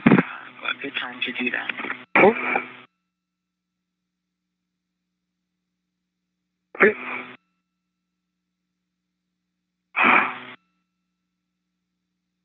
Today, let me show you my bag. Alright, I'm going to go toward your right arm, which is toward me. Okay, that is pulled toward me, or toward your right arm. Okay, thanks, Ann. Switch it on.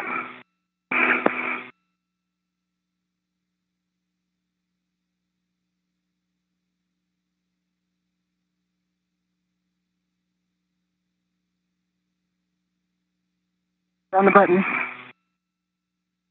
I'm going to join on the button. Right, yourself. Oh, no green light. We copy no green light.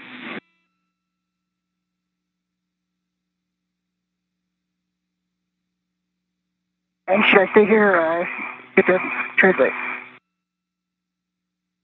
Okay, David, with those troubleshooting steps, since you still have no green light, we don't believe that you'll have glove heaters for the remainder of the flight of the EVA.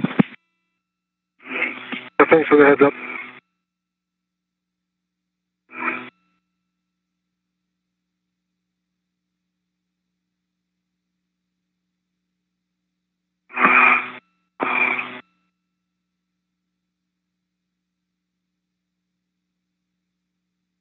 Okay, and I see you heading out to the work site. I have a caution and a warning reminder for you. First, as you translate out, if you can avoid inadvertent contact with the existing connectors and fluid QDs at the work site. And then the warning is do not translate on the gap spanner restraining the Node 3 and lab fluid jumpers.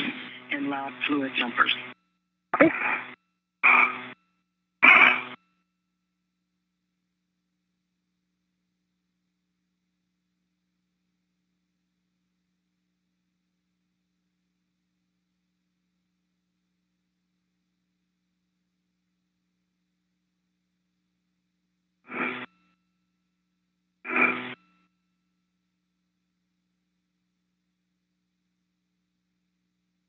Internet, the medium ORU bag is on the starboard toolbox nadir station.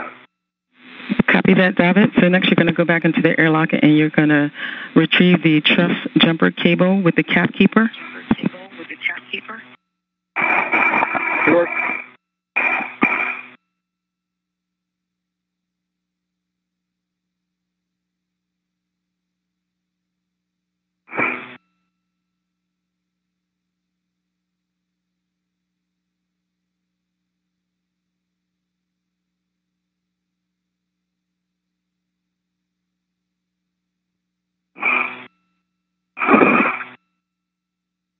All right, I am at code 133, Jeanette.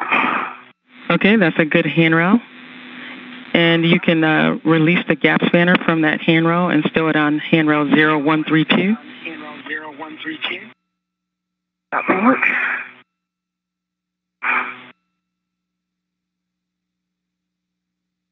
Saint-Jacques is retrieving some tethers from, some cables from the airlock on the International Space Station, while McClain has translated to the Node 1 nadir shield. That's the Earth-facing side of Node 1. Saint-Jacques will also make his way over to Node 1, but he will be on the zenith side to install some truss jumpers as well. In the way at all of accessing this panel. Are you good with me just leaving it?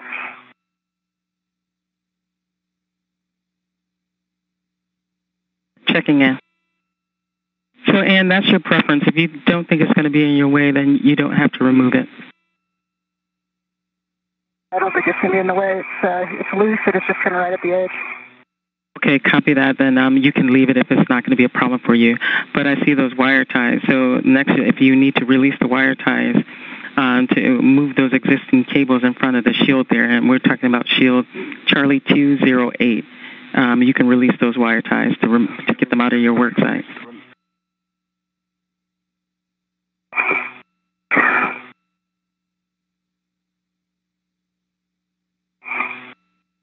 Jeanette, I have the bus jumper cables blue and red.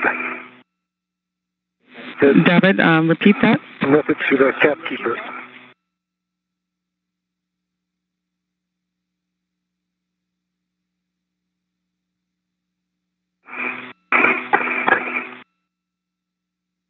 So, David, would you verify that you have the cap keeper connected to the truss jumper cable? The cap keeper is connected to an eyelet on the far end of the truss jumper cable. I erect. Copy all, David. I have erect to the cap keeper. Copy all, David. Thanks. This is a view of the Quest airlock. David Saint-Jacques is inside right now, retrieving some jumper cables. You can see the Earth a little bit in the background as the space station is coming up just off the west coast of Ecuador. That might be why I felt like calm was coming lower. Copy that, David, on the left side. Yeah, that's what it feels like. Either left or at least much fainter on the left.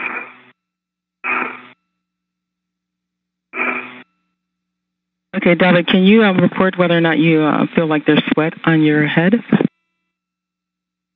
I do feel some sweat. It's hard to tell if that's enough to kind of drown the hearing. Okay, we copy that, David. Where's the volume up to 5 now on the tri radio? I hear you better. Okay, copy that, David.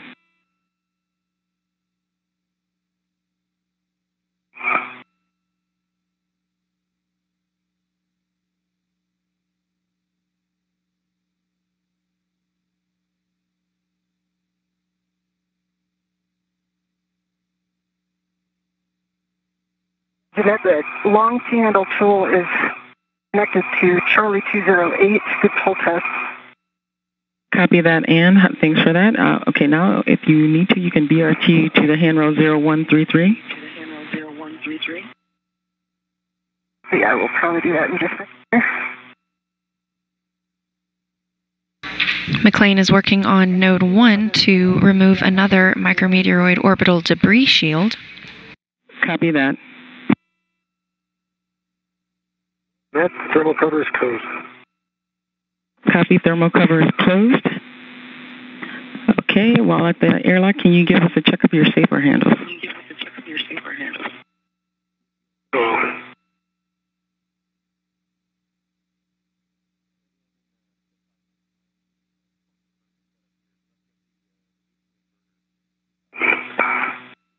And then I believe my next step is to release these 3 Zeus fasteners.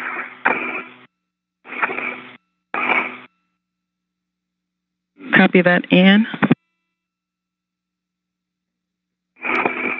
Switch handles are down, Jeanette. And copy, good handles are down. And can you give us a half check? A dry half. Copy, dry half.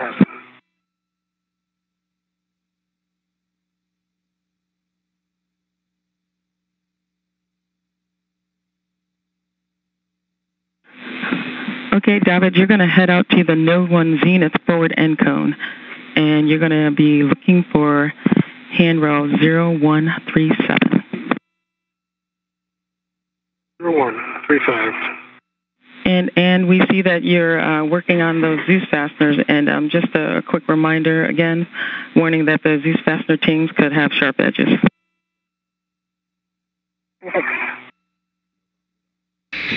3 hours and 40 minutes into today's spacewalk, and the astronauts are moving into their third task to install some backup power cables for the Canadarm2.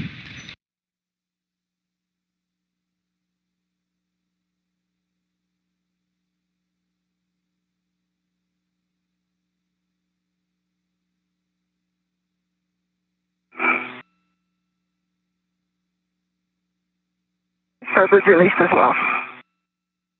Copy, starboard release. So now you can remove that shield Charlie 208 and tend it over to the other shield, adjacent shield starboard, Charlie 207. In work.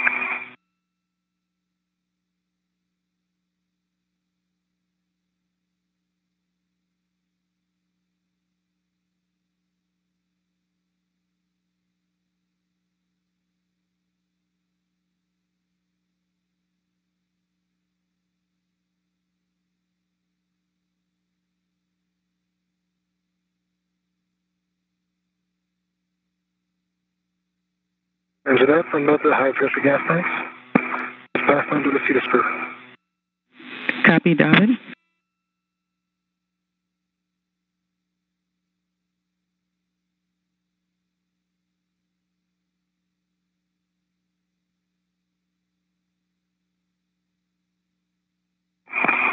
And David, you should see that handrail right as you get out to that work site. Okay.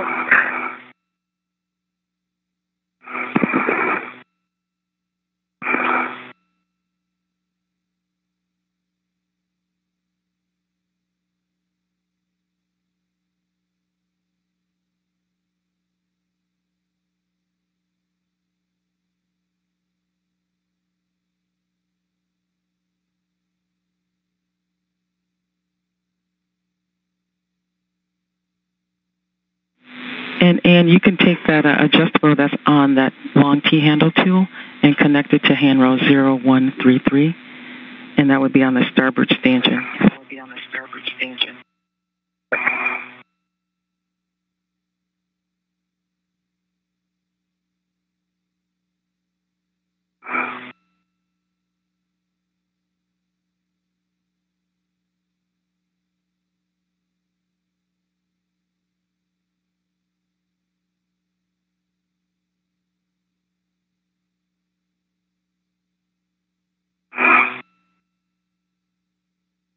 I have to have a BRT to 0137.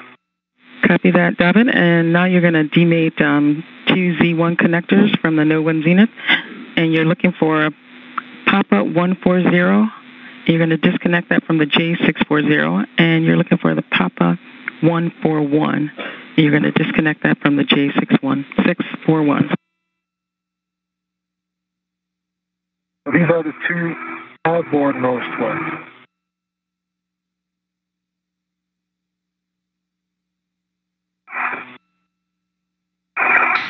At this work site, Saint-Jacques will demate two connectors and mate an additional two before routing that jumper cable bundle across the boom. From the MLI.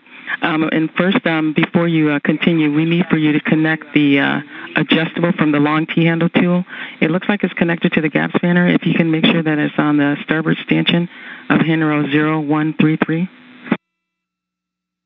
Copy. That starboard stanchion's clobbered, unfortunately, so it's not free. I don't think I can get another hook on there. Can I go to one of the French hooks of the gap spanner? So you can connect it to any other handrail. I mean, if the other stanchion is clear, you can connect it to that and just tend it over to the other MOD shield.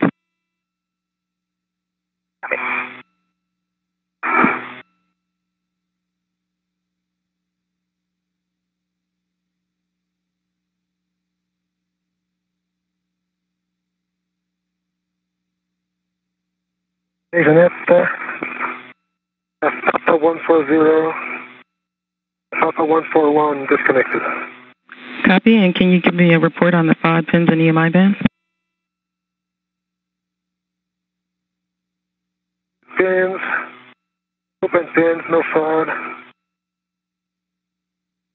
EMI bands on both. Okay, that sounds great, David. If you can wire tie that Papa 140 and 141 off to a nearby cable uncapped.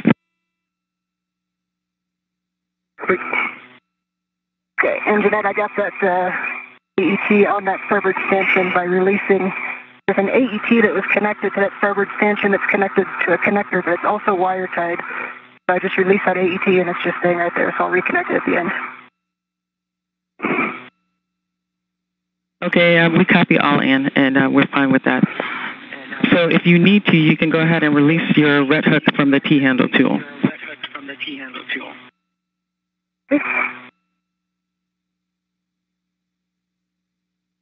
That is released.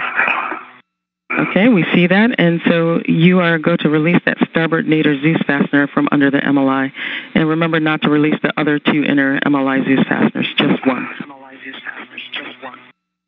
Okay.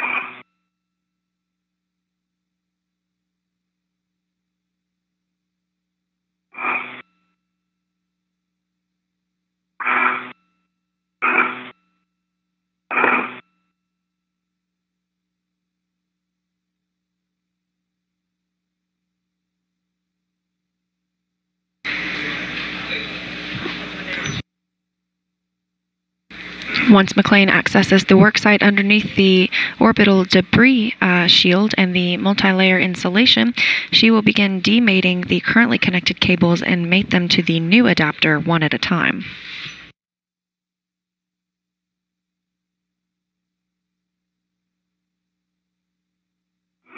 Starboard Zeus fastener is released. Copy that, Ann. We see that.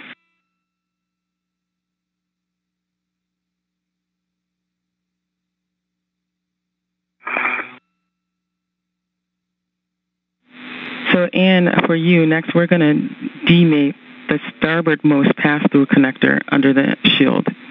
And it's going to be near the handrail 0133. And you should see J607.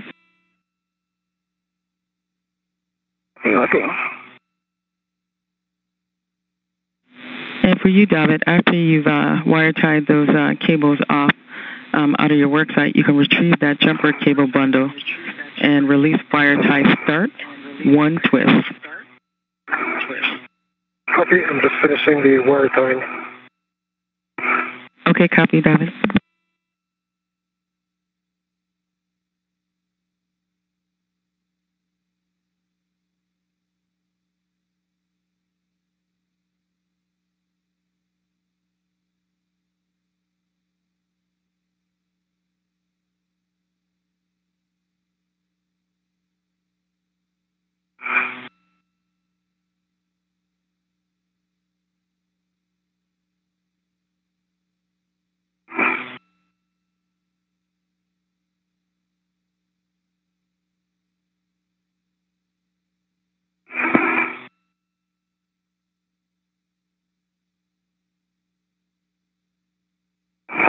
The cables are tied off.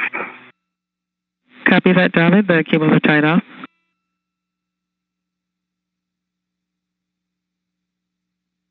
On three connections. Breathing starts. Copy, David. The bailback on J607. Just going to get it off the connector. Copy that. You've got the lever back on J607.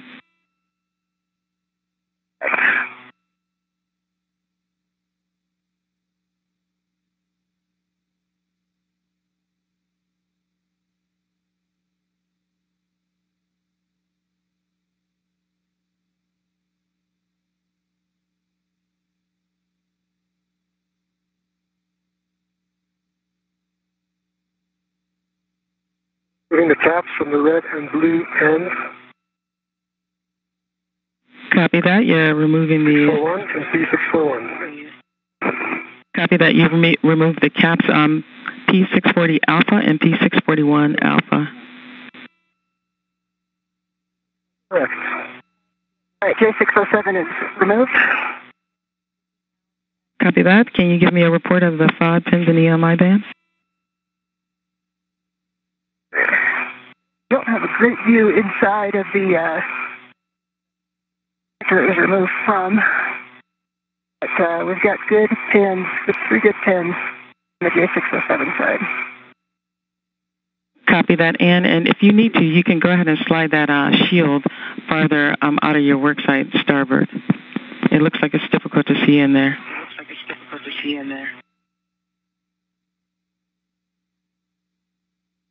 That P641 alpha made it to J641.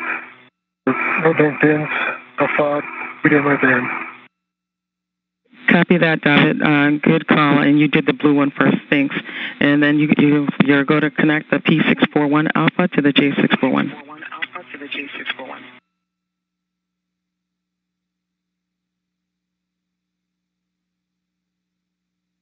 That is made it over center. Both connectors made it over center. Both good pins. Alpha, within my band. Copy all, David.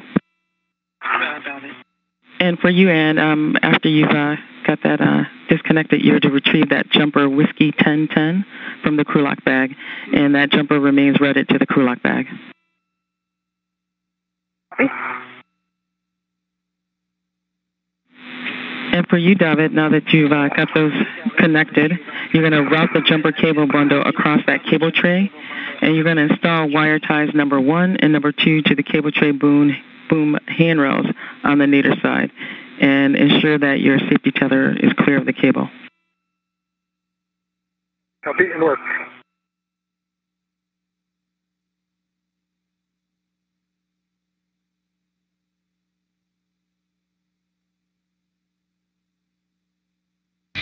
Saint-Jacques has mated the connectors at his work site. These are backup power cables for the Canadarm2. McClain is now underneath the orbital debris shield, where she will begin mating the new adapter to the cables underneath.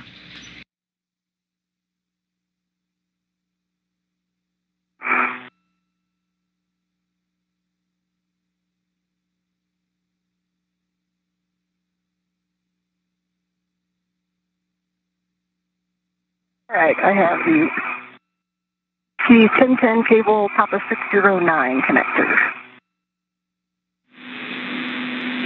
Can you repeat that connector number again? I have the P607 on the Whiskey 1010 connector. Okay, those are good numbers. So you're going to connect that to the J607, the Whiskey 0918. Yeah.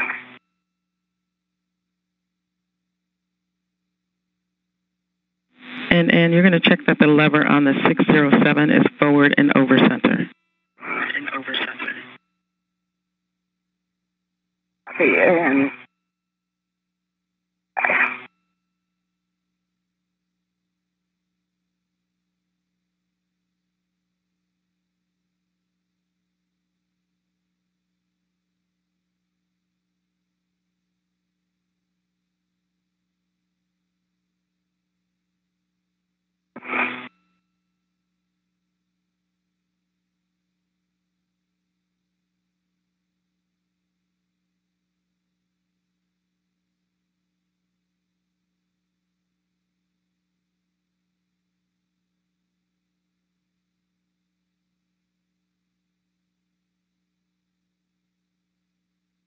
The network ties 1 and 2 made it to the gray boom.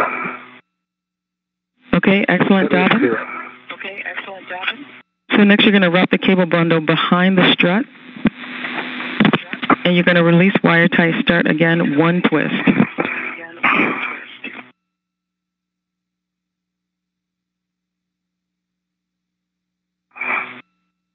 Copy.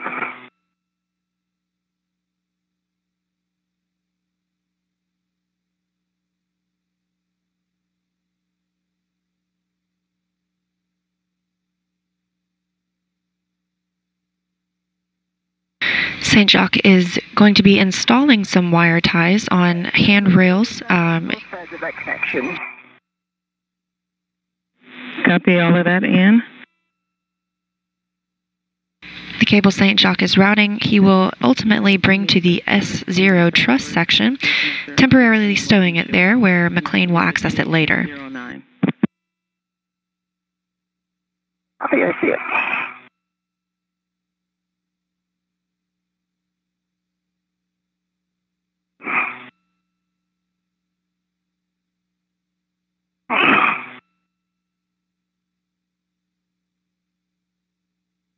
Jeanette, so I undid the wire tie start once more to feed the cable.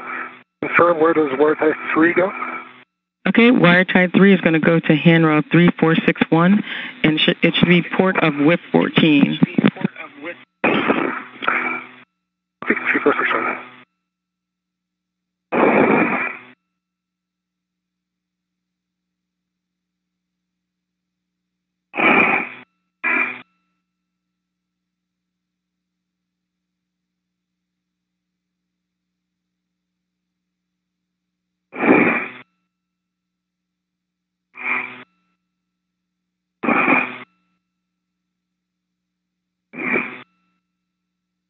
My computer red swap past the cable on the other side of this thread.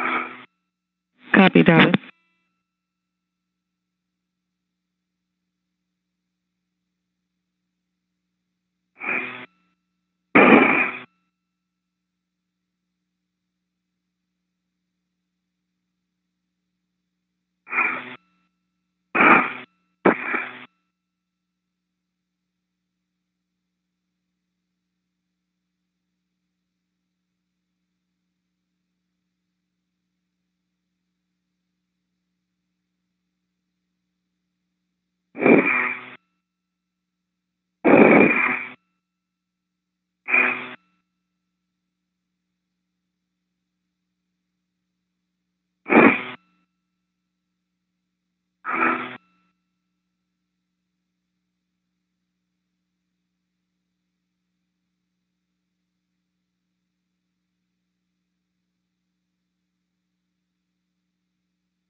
Yeah, can I release the TA clamps upstream of these to get rid of some of the side loading?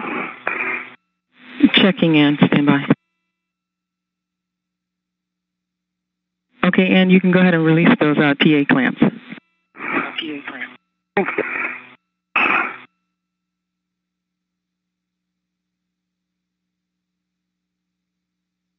We're still taking Ask NASA questions, and this one comes from Spivey, who wants to know if the team practices all of the system repairs in zero gravity. While we can't practice in zero gravity, the astronauts do train for spacewalks in the Neutral Buoyancy Laboratory here in Houston, Texas. Copy that.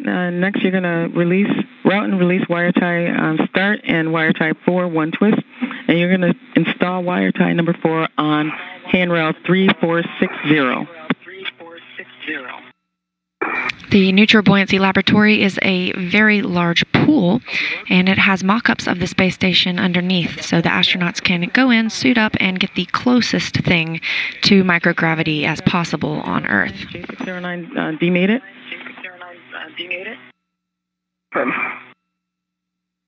And now you're going to...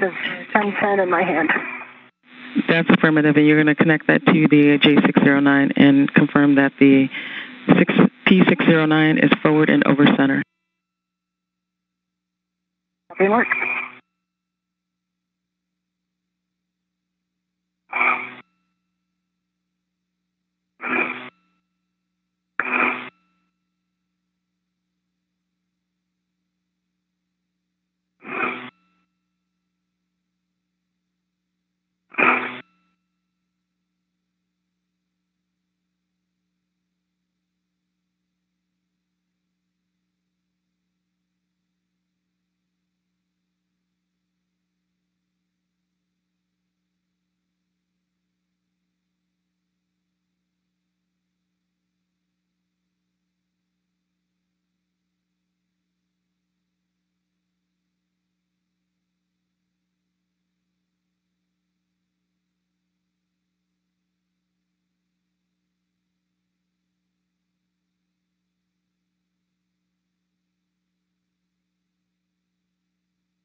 handrail 3460.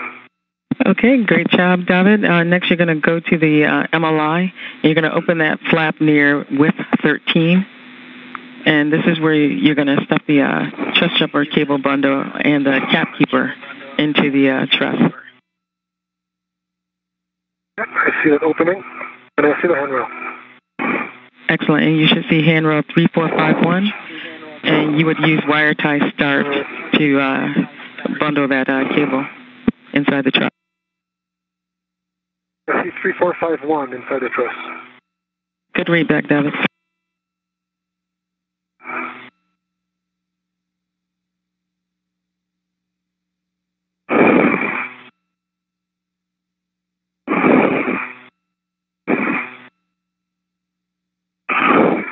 Okay, we're mated over center on both sides of the snap connector for 609.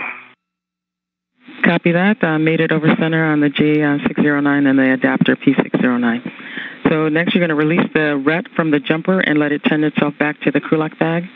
And then you're going to demate the second from the starboard pass-through connector. Relax. 608. That's correct. J608 is second from the starboard pass-through connector.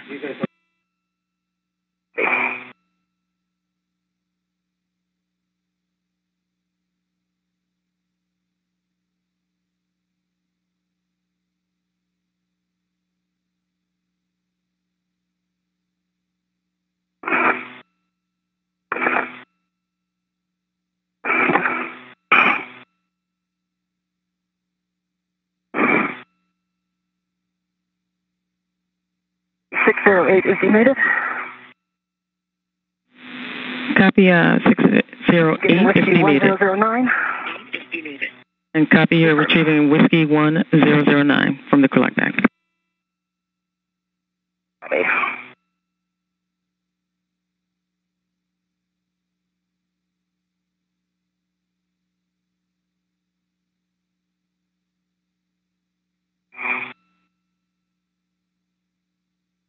I have Whiskey 1009. I have the Papa 608 connector in my hand.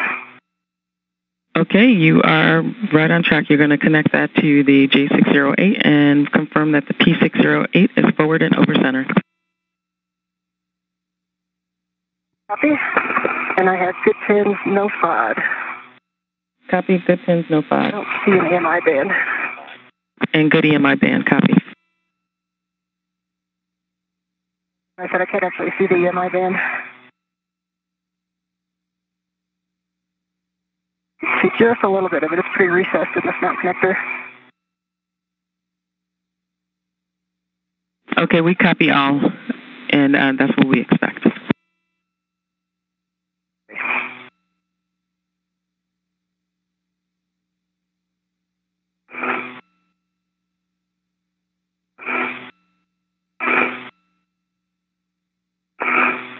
And that is mated over center. Copy, made it over center. So next you're going to demate the fourth from the starboard pass-through connector under the shield. And we have 10 seconds to a handover.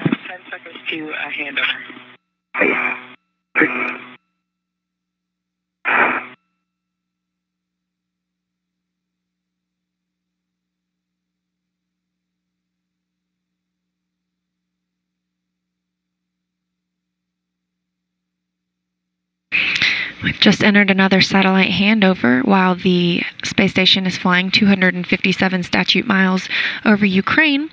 We're now 4 hours and 5 minutes into today's spacewalk, and this is a live look of Mission Control in Houston, Texas.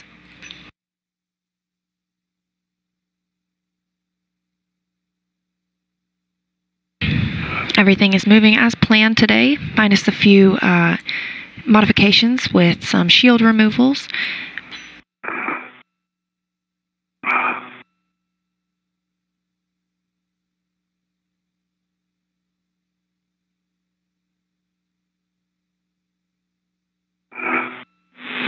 Okay, Ann and David, we should have you back on voice, and we should get video shortly. Okay.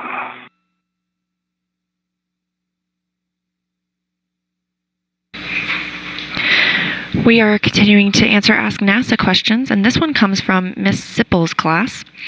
Her students in grade 6 want to know how the International Space Station receives power. The space station is totally powered by the sun, and you can sometimes see those big solar arrays that capture the sun's light. It uses the sun's power and stores that in the batteries, which we were replacing earlier today. That's through the help of the battery charge and discharge unit. When the station is in the sunlight, it stores the power, and when the station is in darkness, it discharges the power through the batteries, which then power the space station. And it's wire tied with wire tie start to 3451 at the truss, and I'm closing the MLI. Copy, you have wire tie start on handrail 3451 and closing the MLI. And for you, Ann.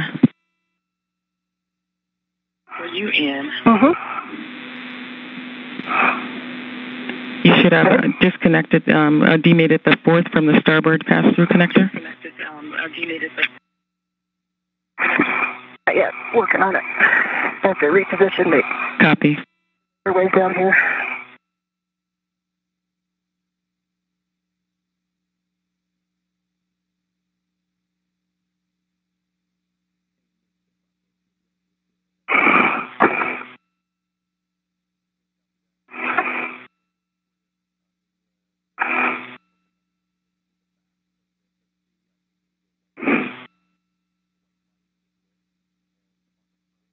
I believe I'm now on my way to retrieve Ann.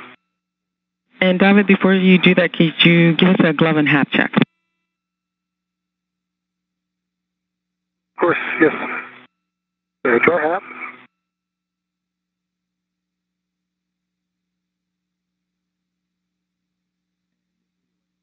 On my left index fingertip, with some eraser type liner. Copy for the left on the index, eraser type.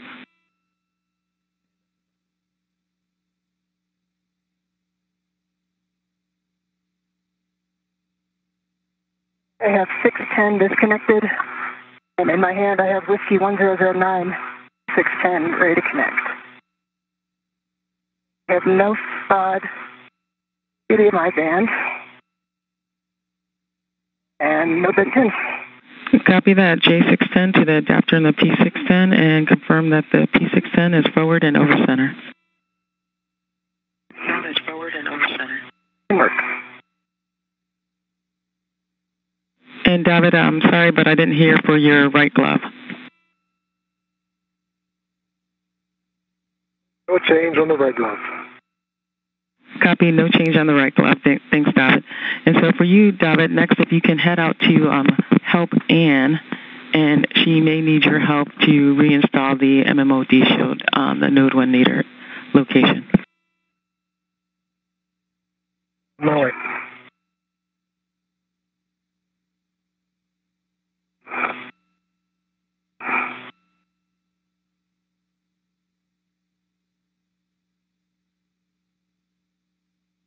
That'll be good timing, so just getting the last connector here to read.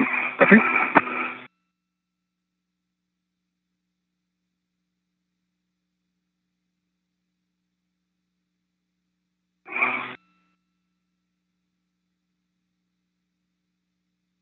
McClain is mating the last of the new adapter cables for this portion of the spacewalk, which will provide backup power to the Canadarm2. And 610 has made it over center. I think that's 2 good jumpers installed. Copy that in. P610 is made it forward over center. Yeah.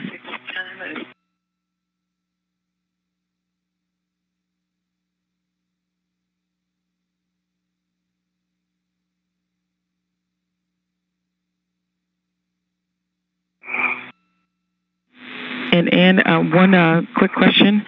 Can you confirm that for all the jumpers that you connected, that with the adapter, that both levers were forward and over center? Yes, I actually just went back through and looked at all 8 connectors, and they are all over center. And for the Perfect, SA, Ann. I released 2 TA clamps, 3 TA clamps. Right? Copy. You reconnected the TA clamps.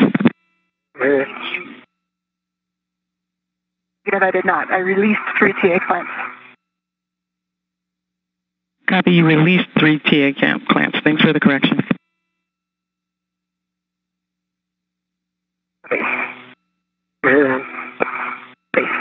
So I am just about to close the MLI. Okay. And Jeanette, am I good to close up this MLI?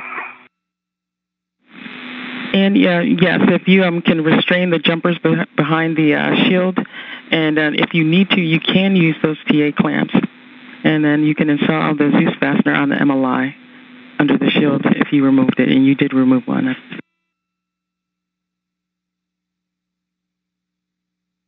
Copy.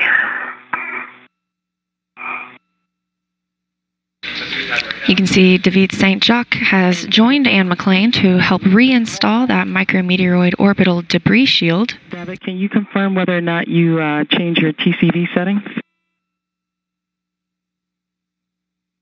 I did, yes. I was running hot. Now I've...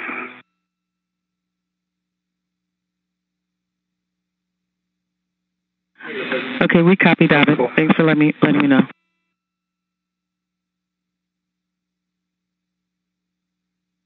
And guys, we have about a minute and a half to a night pass.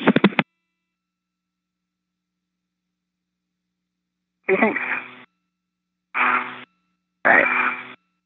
Oh, sorry, but a little bit better behaved. Yeah.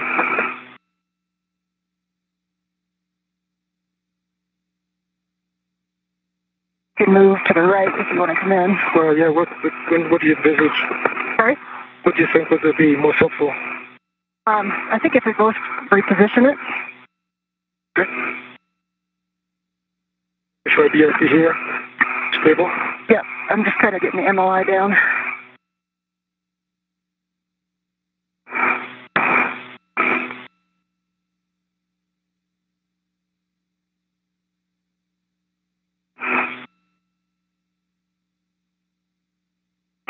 I gotta get one MLI Zeus fastener still.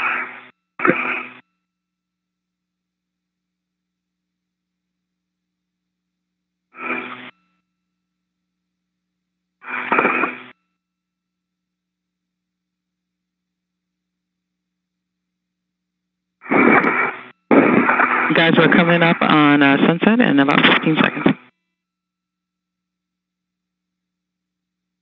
Okay, thanks. Put that bag out of our way. Yeah.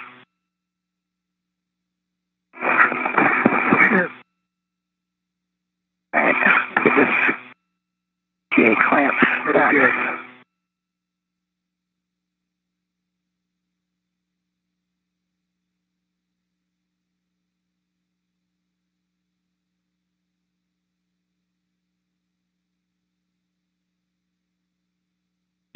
You can see the space station has now entered an orbital nighttime flying over Afghanistan, and the astronauts continue that work outside of the Node 1 module.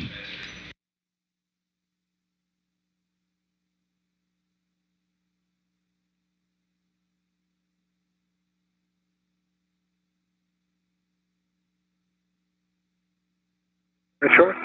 Okay. Maybe in a better position? Yeah, if this can go to your sleigh anymore, it'd be better. Yeah, I see. I'm pressing again. There we go. I got the Zeus fastener. I just need to tighten it. That's going to tighten it.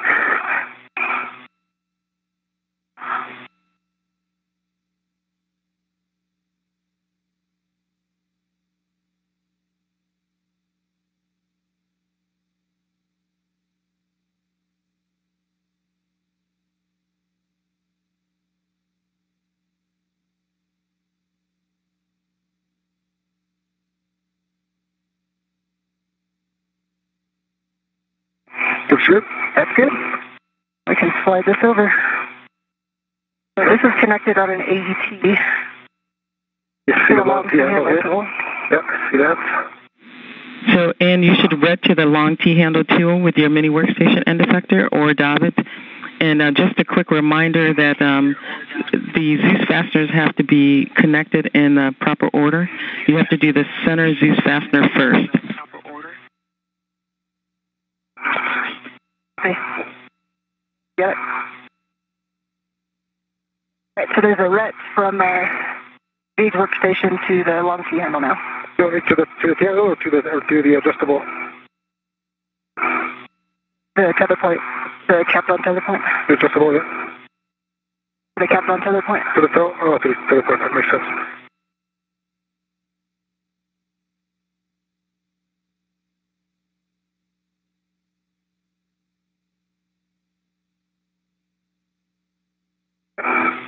All right. So we're going to slide this back. You may need to release that adjustable off of that handrail. Oh.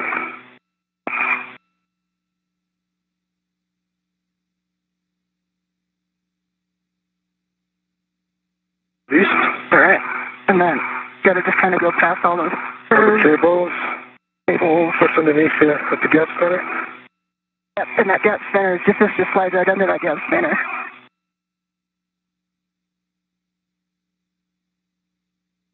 All right. Cable behind my head. I think it's catching on the little tubes at the center of the axis. There you go. Copy.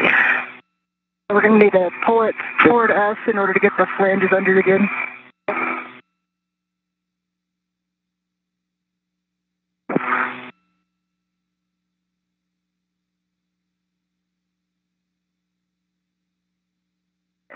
That's not going down. Towards you. There's a couple of cables here. Another inch. You got it. There we go. Got it. Where do all these cables run? Yeah, and now we just got to make sure everything's out from the bottom of it. Everything on top? Sorry? All the cables on top? Yeah, everything goes on top. The gap spanner goes on top too.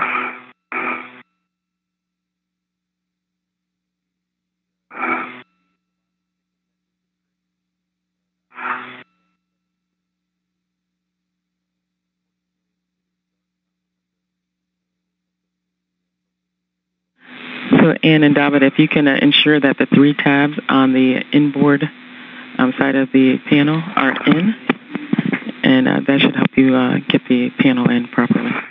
That should help you get the panel in. Okay, they're in.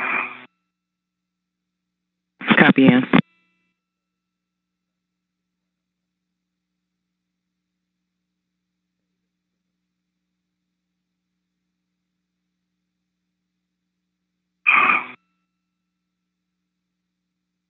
All right, the panel's got to go. Is it too tight? It pulled right over it last time. It's a little tight, but it still works. Slacken it. There you go. Yep, there you go. Yep.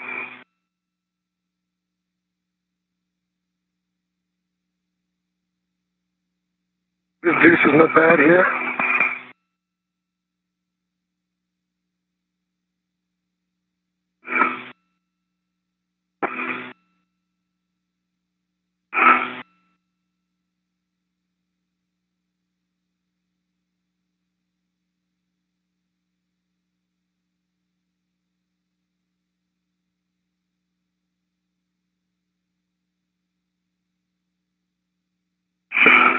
Need to go further in? I don't know why this seems like it might need to. Find your grabber daddy. Gonna be in the way. Yeah, it's sitting on top.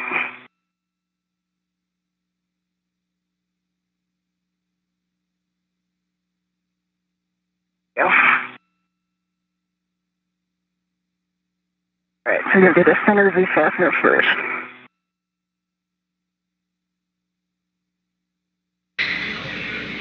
After reinstallation of the orbital debris shield that the astronauts are working on right now, they will continue their tasks separately after cleaning up this work site. Ann McClain, as EV1, will continue working with the Canadarm backup power cables by completing the routing of the cable that David Saint-Jacques stowed in the S0 truss. Saint-Jacques will move over to the Columbus module, where he will begin installing some trunnion slip-off preventers to prepare for the arrival of an external payload platform next year. It actually needs to go further in that way. Toward you? No, toward the node, the center. Okay. Pushing against something hard. Yeah. Could have just, the connector could have floated up. But these are the floating kind.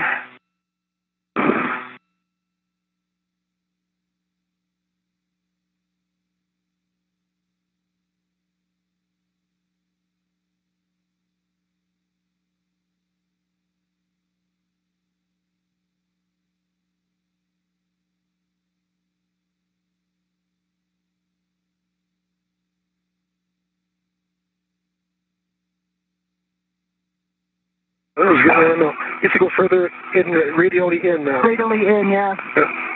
I compared to the neighbor. Lift because the Zeus Cessna is caught. Yeah. Oh, it's also got a, maybe I could slide one of those sliding connectors.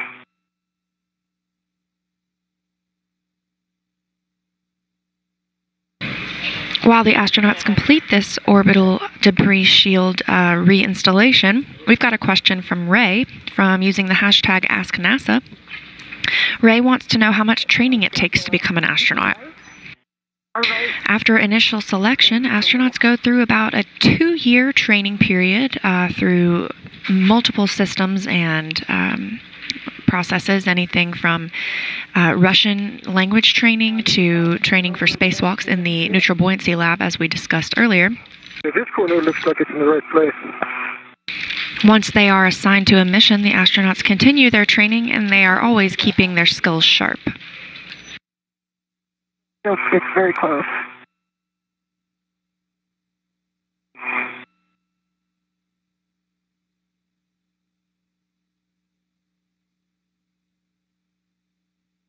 Oh, that might have been it.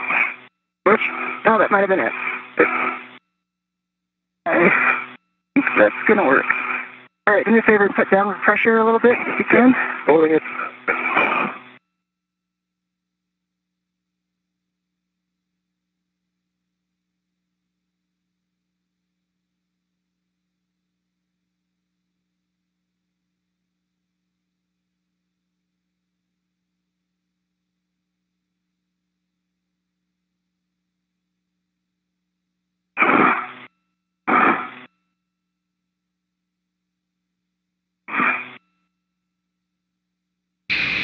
Our next question comes from,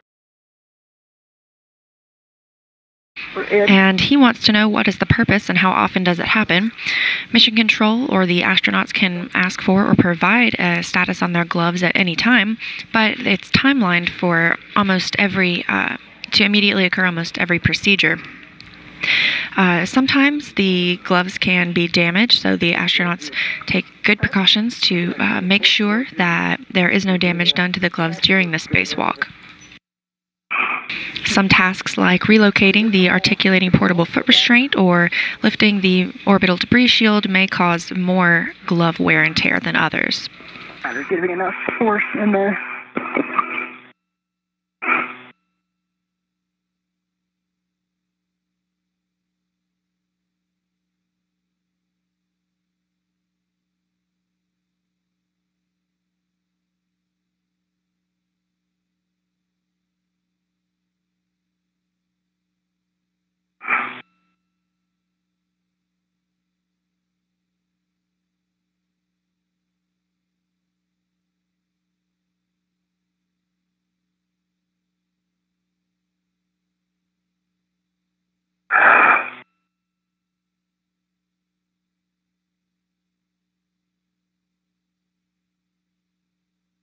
I heard that. Yeah, I heard it too. I felt it fall into the slot there. Yeah, the problem is I have nothing to pull against. I need to put something down because I got nothing to... Put a BRT on. A BRT. This'll work.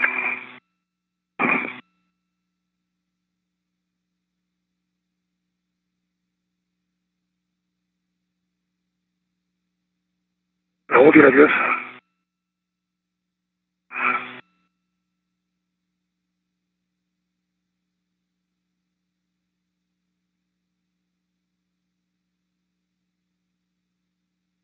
You guys are doing a great job. We're just letting you work through the issue.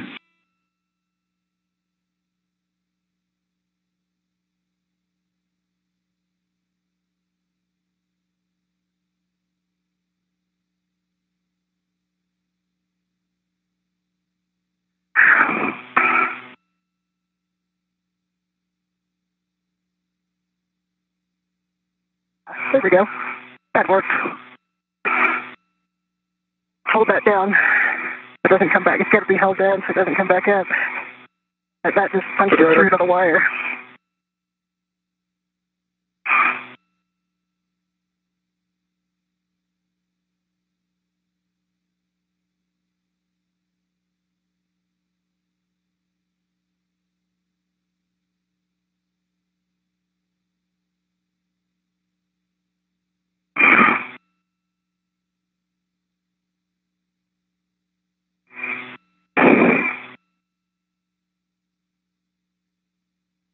Well, I Got it. I like it.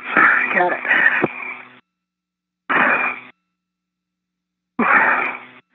Great job, guys. You are phenomenal. The side ones. Pretty much. Guys, you are phenomenal.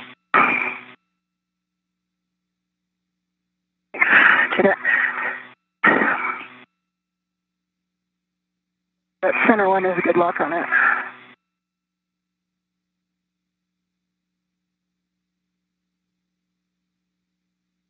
And you can try whichever other Zeus fastener is easiest for you to get to. Copy. We're doing, that in? We got starboard, is that okay? Starboard's in. Oh, is it? No, that's not. Yes, Copy. Starboard is in. No, it's not in. But wait. I thought it was. It came back out.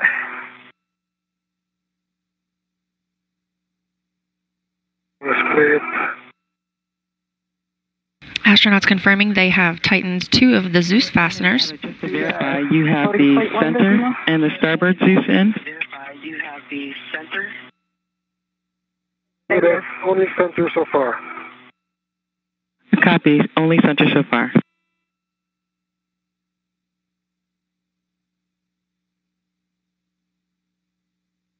Sounds like a good jump. It took actually quite a lot of force to go that 90 degrees. Oh, yeah? Yeah. Yes.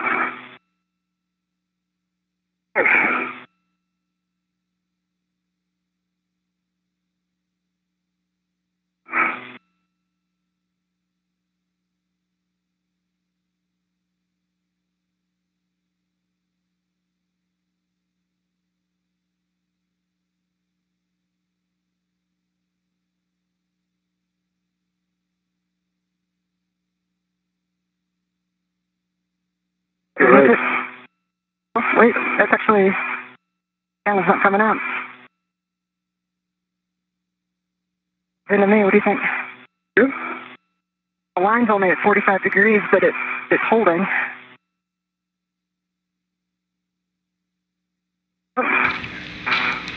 We're now 4.5 hours into the spacewalk. The astronauts are finishing up one of their tasks. And just FYI, we lost your WVS, so we can't help out much here.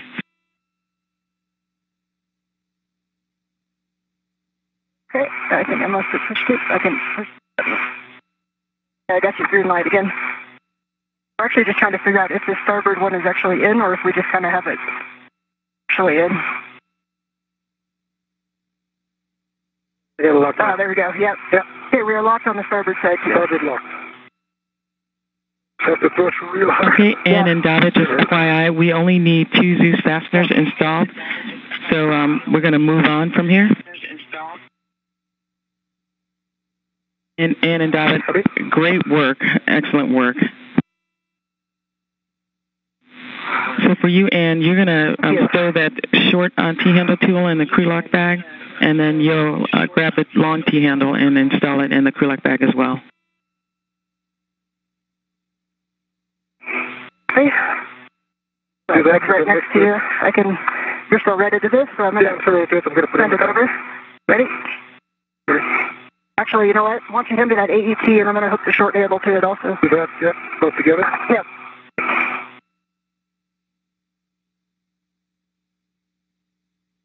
Is there something in the crew? Ann, just one quick question, Ann. Can you verify that the starboard disease fastener turned a full 90 degrees? It did, yeah. Copy. It's connected to this still. I'm going to let my ret go. And yes, there's a couple rets free from where the cables came out. Sure.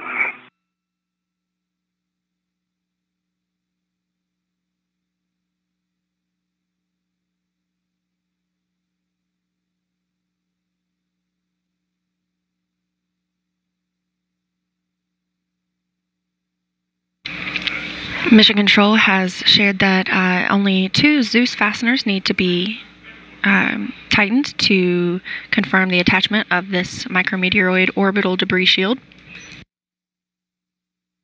The astronauts are now cleaning up the work site before moving on to their next tasks.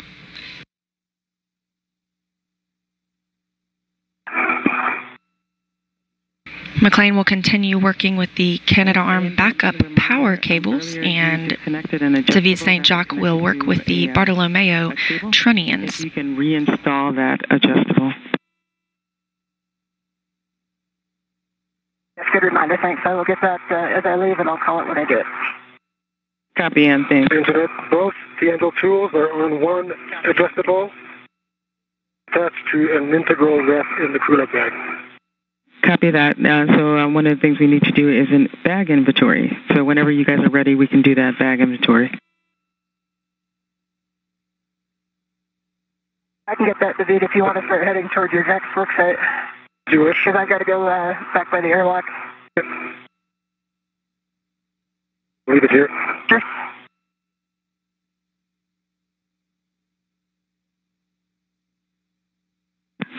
Okay, David, before you depart, can you give us a glove and half check?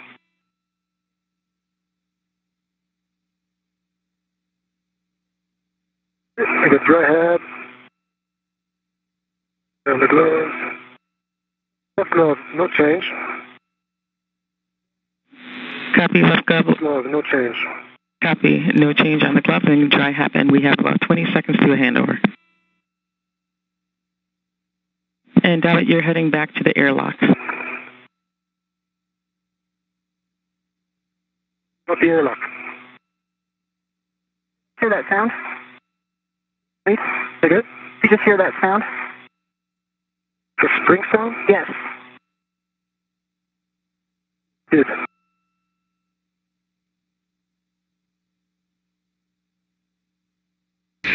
We're in another satellite handover and about 4 hours and 30 minutes into today's spacewalk.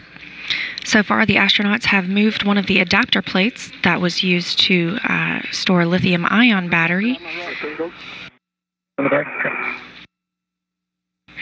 They've also installed some Ethernet cables and just installed some cables for backup power to the Canadarm2. Yeah, we had a weird sound that both of us heard. Mine. And that may be due to the fact that we went through a handover, so it could have been from that. Okay. And could you describe the sound a little better? It sounded like a spring, a boing.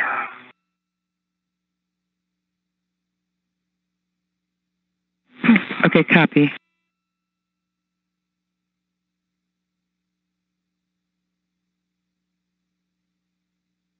David, end effector still cut on there? Yep. Checking everything. Your end effector's got to come off and back on. Or maybe we can pull around.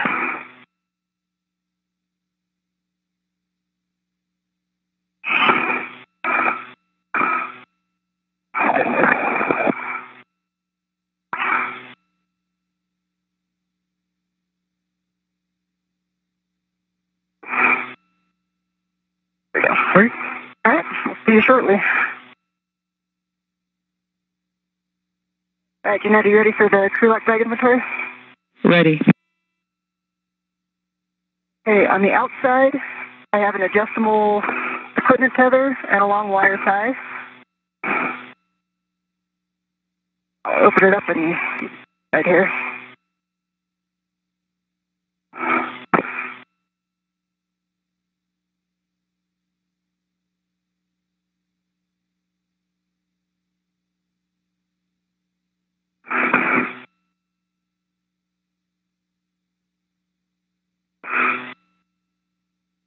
All right, on one of the integrals, I have a ratchet wrench with a 2-inch 1/16. I have an AET with a cap. I have a ret to the pocket caddy with a 9-inch hex. I have a ret to another cap. And then I have one of the integrals that goes to an AET. On one end of the AET is a short handle tool, and the other is a long handle tool. And then we also have the that pin puller.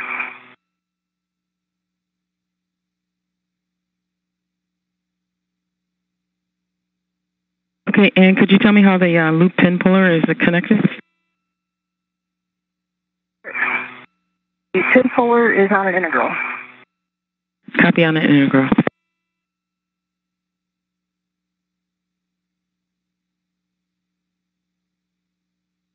Jeanette, I'm at the airlock. I'm going to retrieve the medium ORE bag. That's a good plan, David.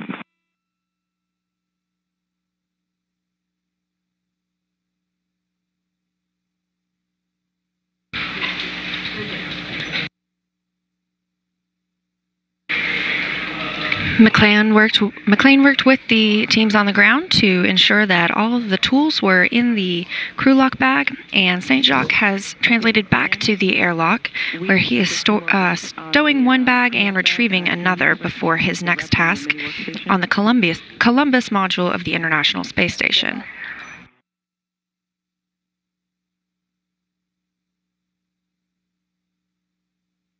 And it might have, is that the ones two that were in series to the PGT that should be picked up? Yep, there might be some on mine. Let me give you an entry of mine within the workstation. Copy, David. Was that a red change of the first work site?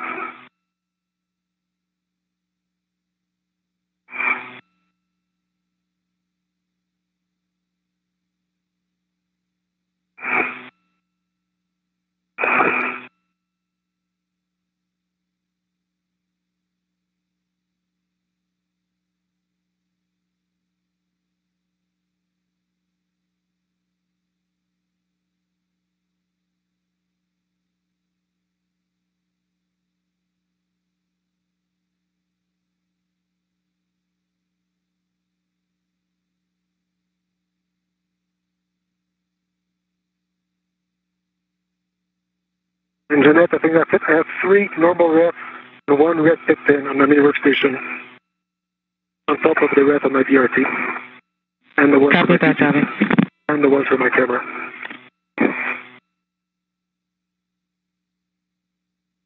Okay, and that's a good bag inventory. And David, thanks for the information on your mini workstation.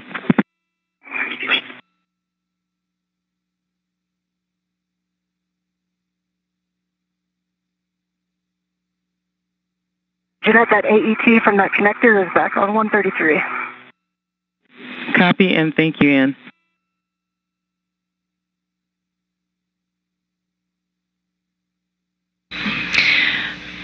And Ann, before you head out, could you give us a glove and hap check?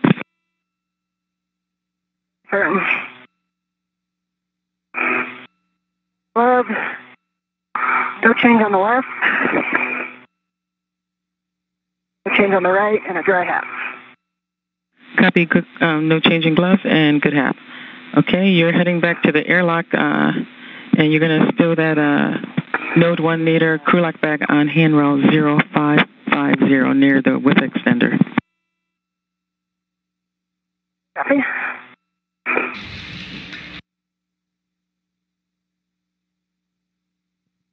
Jeanette, did you want me to stow that in the airlock? And this is the point where we talked I could drop off my PGT and pick up the GoPro in order to do a GoPro survey of the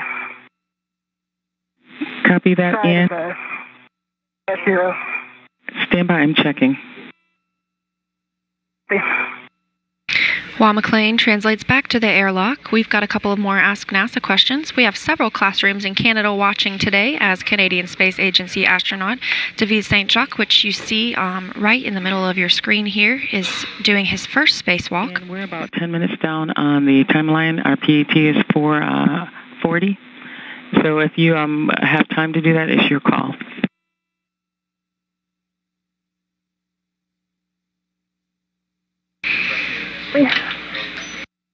Our next question comes from Jordan Harcourt, whose class wants to know how the astronauts keep tools from floating away. You may have heard them use the term RET, or retractable equipment tether.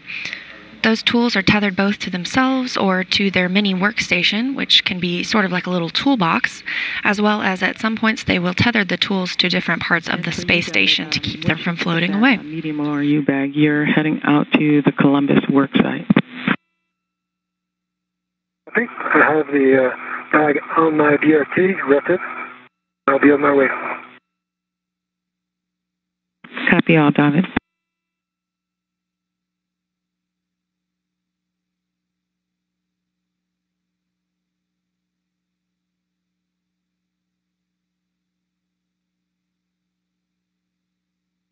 Yeah, the crew lock bag is back in the airlock. Copy, crew lock bag in the airlock.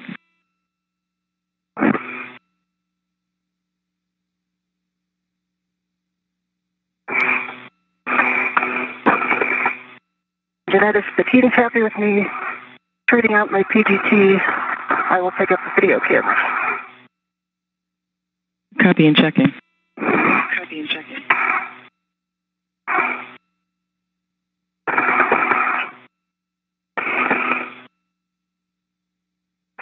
And we're okay if you want to drop the PGT and pick up the GoPro. PGT and pick up the Okay.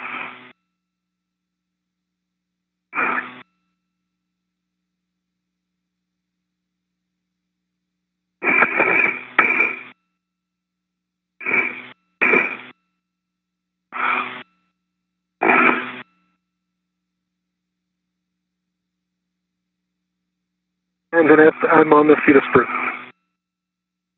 Copy, David. And as you're heading out to the Columbus worksite, you're going to nadir on the starboard lab struts, and you're going to drop your green hook on node 2, and I'll give you the hand roll as I see you translating out there. Copy on node 2.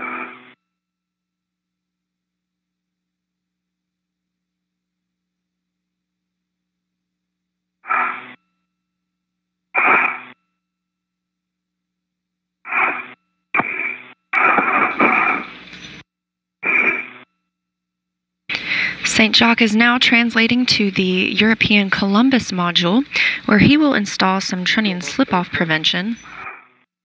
Copy on phase 1, David.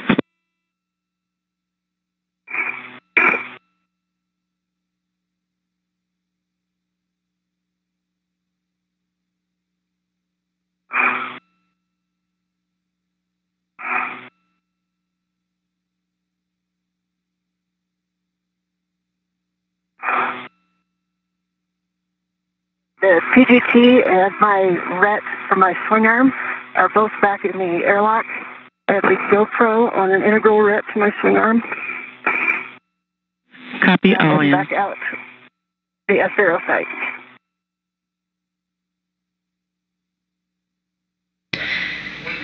These trunnion slip-off preventers that Saint-Jacques will be working with today just arrived on the Progress 72 resupply craft that launched just last Thursday, April 4th. These are attachment points for the Bartolomeo platform.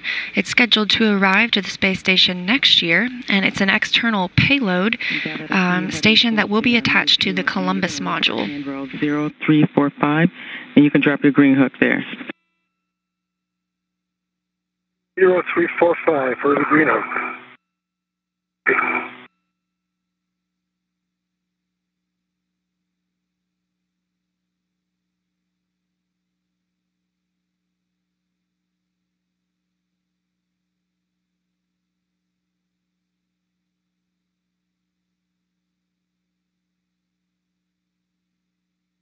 Jeanette, that thermal cover is closed. I begin my translation out to S0. Copy, thermal cover closing. Can you do a quick safer check? Good reminder.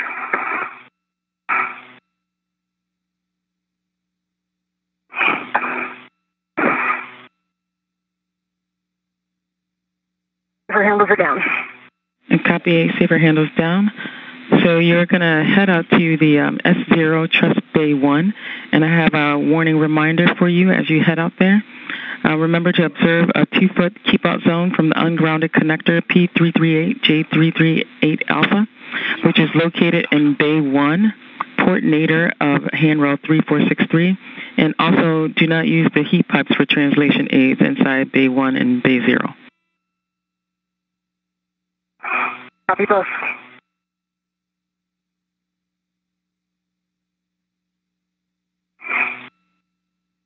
General, I'm at 0345, dropping my green hook. Copy, green hook on 0345, node 2.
While Saint-Jacques makes his way to install those trunnion slip-off preventers to the Columbus module, McClain is making her way to the S0 truss in Bay 1, where she will finish routing and mating the cables earlier stowed by Saint-Jacques.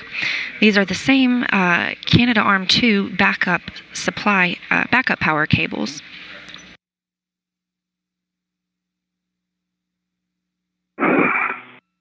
Okay, Ann, I see you on Green hook. S0. And David, for you, you're heading out to the starboard. You're heading out starboard to the Columbus end cone. And on the forward side of the end cone, you're looking for handrail 0901. 0901. And no, wait. you stow the medium or U bag there. And as you're going out there, I have one caution to read to you. The caution is to avoid inadvertent contact with the EHDC that you'll see on the node 2 forward end cone. However, the boom is acceptable for BRT loads. Copy. And Jeanette, I have ingressed the truss at S0. I see that. So you can go ahead and translate to the truss jumper cable. You should see that sort of nadir in the truss, and you're looking for handrail 3451.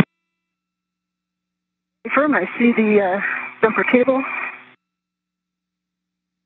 And if you like, Ann, you can stow the cap keeper on your swing arm.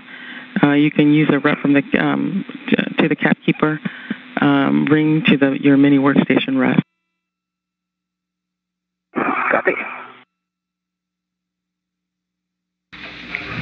McClain is now in the Bay 1 section of the S0 truss, which is sort of like the backbone of the International Space Station.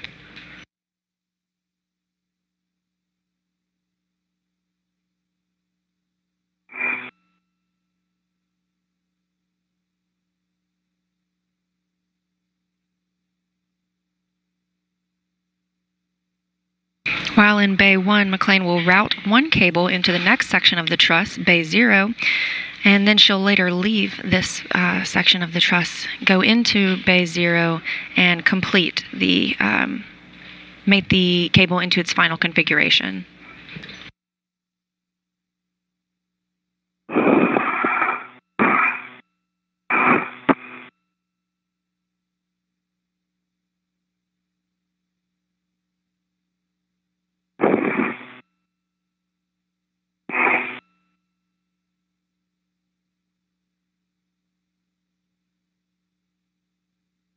And David, for you, once you get to that handrail 0901, you can stow the medium ORU bag on there, and you can also use it for a BRT location, or you can use the boom on the Node 2 EWC boom.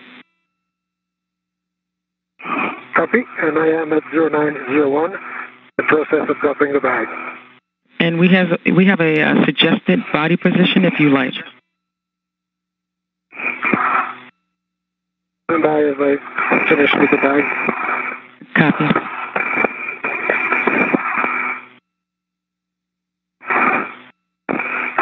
And Jeanette, now that I'm seeing this connector from the back side, the initial impressions were true. The connector is touching structure. Copy. The connector is touching structure.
Ethernet, I have the bag stowed on 0901. I am also BRT to 0901. Copy that. I'll retrieve the MLI cover. Copy. So you've read it to the D-ring of the large small adjustable from the ORU bag and released the adjustable from the bag. Is that correct? Yes, not done that yet. Okay, copy. And so then you've tethered to the scuff plate MLI with the large hook of the adjustable. And then you can grab the short T-handle tool from the ORU bag to release those 2 quarter-turn fasteners from the scuff plate. Copy, putting that in work.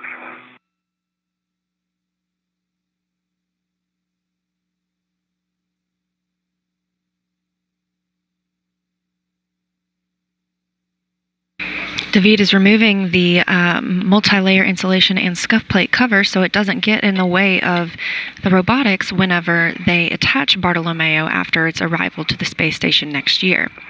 As we mentioned previously, it will be attached to the Columbus module, which is aptly named. Bartolomeo is actually named for Columbus's younger brother, so it's very fitting that it will be attached to the European module Columbus.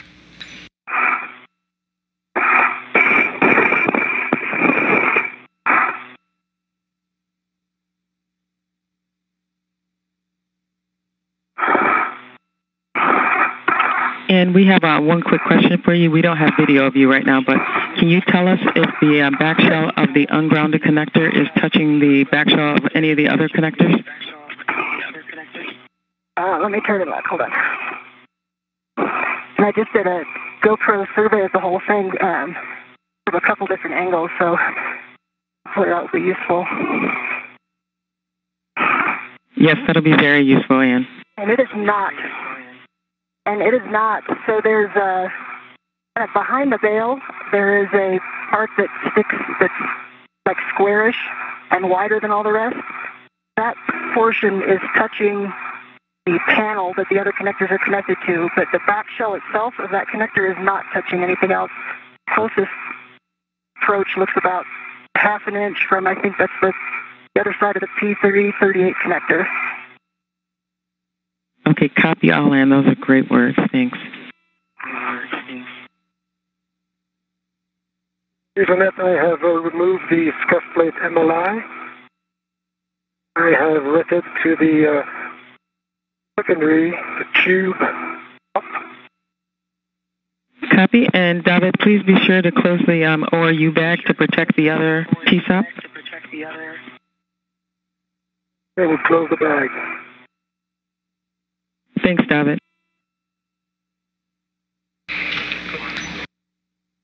Did I find that the red-blue cable, I believe I'm releasing Art and 7, you could remind me? So you're correct. You're going to release wire tie start 1 twist. I think. And you are correct. As wire tie 5, you're going to connect it to handrail 3452. Copy. And just verify that your safety tether is not trapped by the cable or the wire tie. Sorry, say again? Verify that your safety tether is not trapped by the cable or the wire tie.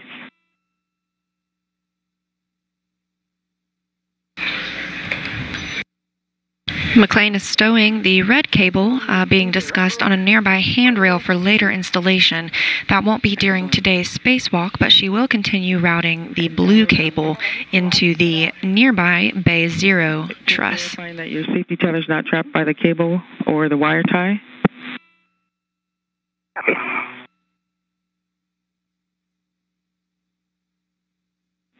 And for you, David, once you install the secondary T-stop, verify that the tether point is pointed zenith, and as you need to, you can lock out your ret to prevent inadvertent removal of the T-stop.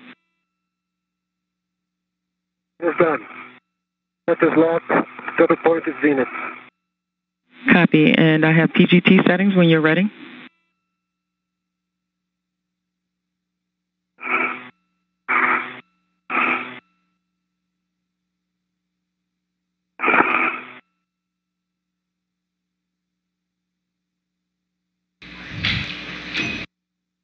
These trunnion slip-off preventers that David Saint-Jacques is installing are plugs going onto the end of the trunnions. These will help provide more stability for future payloads attached to the Bartolomeo platform.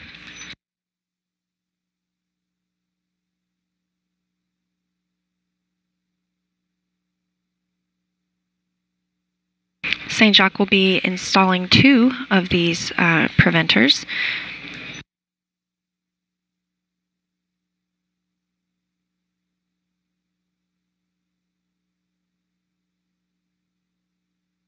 Good call, battery 39.4. Say again, David? I got a good call, battery 39.4. Ready for settings. Copy that. Your PGT settings are alpha 1, clockwise 2, and you're going to turn the bolt about 15 turns. Alpha 1, clockwise 2. 15 turns. Connect wire tie 5 is connected to 3452.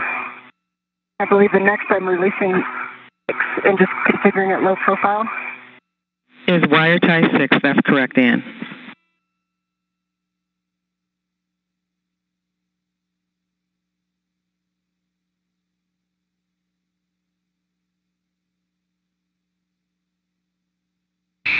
As you can see, the space station is now in an orbital sunrise, flying over the South Pacific Ocean, and we have just reached 5 hours into this spacewalk.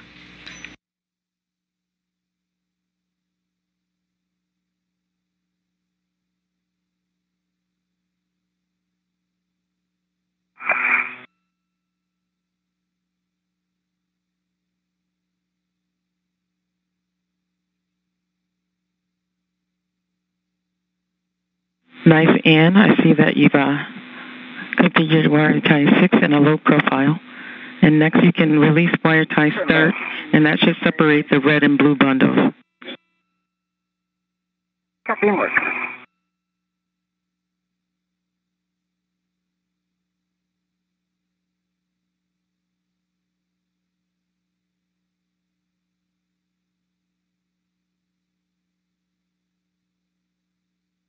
Guys, we have about 30 seconds to a short handover.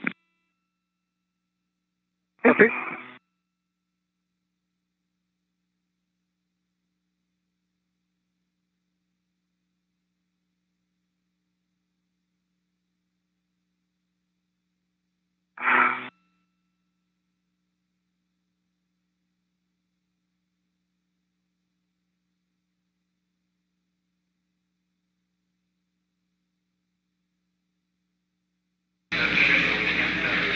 You can see team members and mission control near the top of your screen. That's Jeanette Epps, NASA astronaut, who is walking the crew step by step through the task today. Right beside her in the blue shirt is astronaut Doug Wheelock. He's also serving as the Capcom for mission control. Near the bottom of the screen is Flight Director Rick Henfling leading the teams in the room today. David, could you repeat that last call? We were just coming back up with you. Yes, so 13 turns, green light, 2.5 on the torque. The islet is zenith. Copy that, David. And David, that was a good torque turns and light. We're going to reconfigure the PGT again to Bravo 4, clockwise 2. And this time you're going to turn the boat 1 to 2 turns.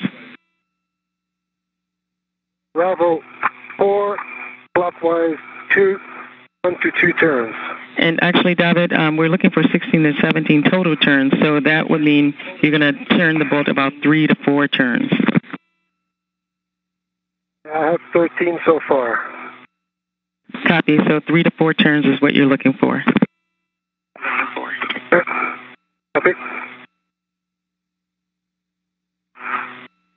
Jeanette, a quick question for you. I believe the procedure I'm supposed to use wire tie 7 to track down this red cable to 3452. Are you okay if I use wire tie 8 red? Just got a little more slack in it. Checking. Yes, and you can use that. There's no issues with that. Okay, thanks.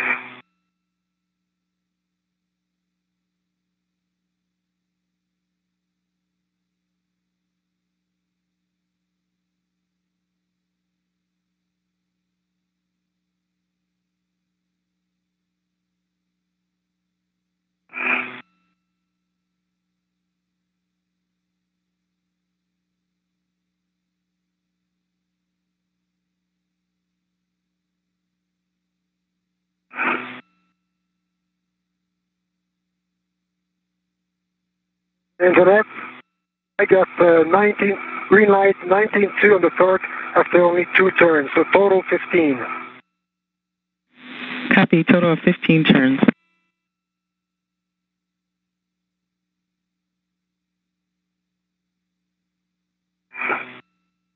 Jeanette, the red cable is tacked down to 3452. Copy, 3452, Ann. And for you, David, that's a good config. And if you can verify there's no gap between the T-stop and the trunnion. I can confirm no gap. Copy, then you can release your rep from the secondary T-stop. Copy. And for you, Ann, you can route the blue bundle through the nadir triangle opening of the base 00, and you're looking for a handrail 3472 on the other side. And you can use an adjustable to temp stow the blue bundle on that handrail. Copy and understand. And real quick question on wire tie number 6. To release it and put it to low profile. Furthest I can release it without completely releasing it. It has 2 cables inside of it, which kind of holds the blue and the red a little closer together. And just want to make sure that that should be the last one, wire tie 6, that actually connects the 2 bundles. Checking. Okay, and we concur with that. Okay, great. And for you, David, after you've released your rep from the T-stop, you can close and retrieve that ORU bag and stow it on your BRT. And Great. Taking a few photos of the boat. Copy that. I was just about to ask. You can see from Ann McClain's helmet camera, she is stowing that red cable on a handrail in the Bay 01 truss. Meanwhile, David Saint-Jacques has installed the secondary trunnion slip-off preventer. That's actually the first he has installed. Now he will move on to releasing the scuff plate multi-layer insulation on the near the primary trunnion slip-off prevention, and then install that primary.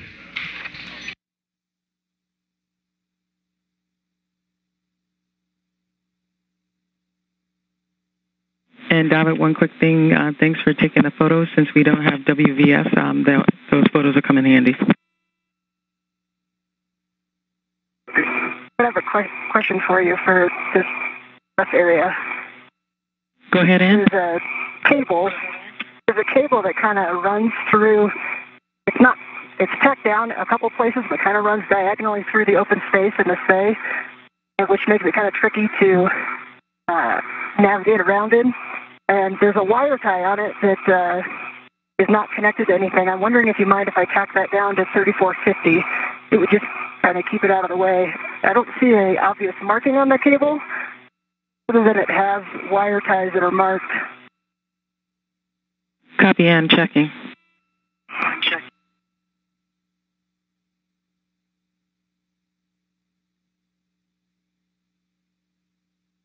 Okay, so Whiskey 0087 is part of it. It looks to be kind of a cable that splits in 5 ways.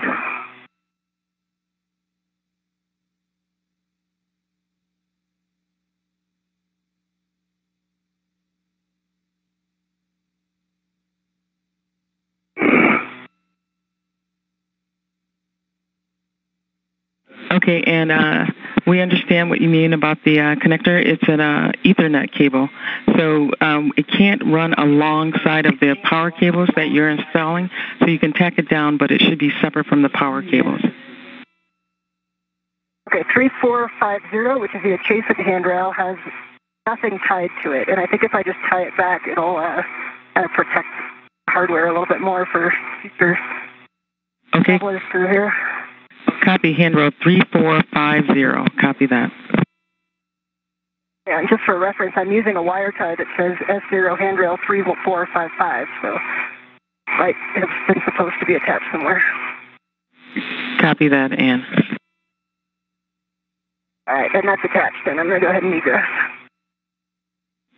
Copy, and once you egress, check your safer handles.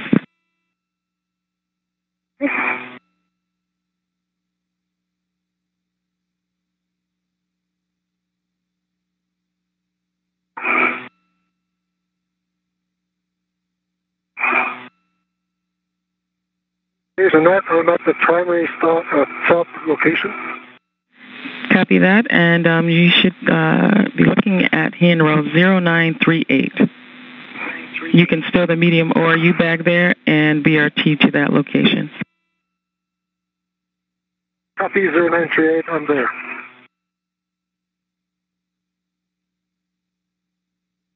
And David, one go back, there should be 2 handrails there. You can BRT to the 0938 or 0939. Okay, I see the options.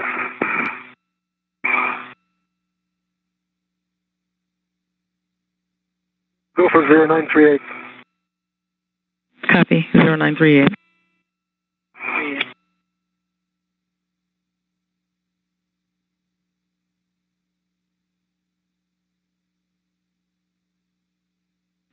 And before you enter the S0 bay, just one quick warning reminder that the ungrounded connector is directly on the opposite side of the bulkhead, so don't wrap your hands around the bulkhead close to the connector, and don't translate on any of the existing cables.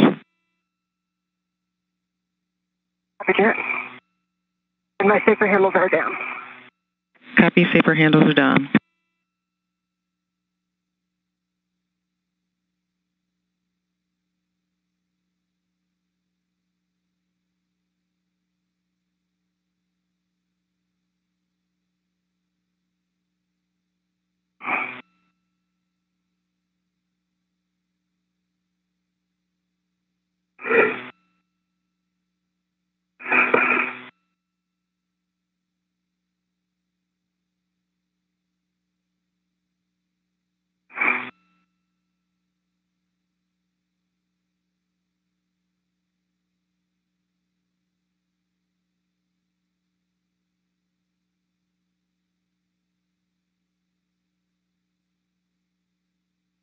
So, Ann, it looks like you know where you're going. I think I do. I see the cable. Excellent.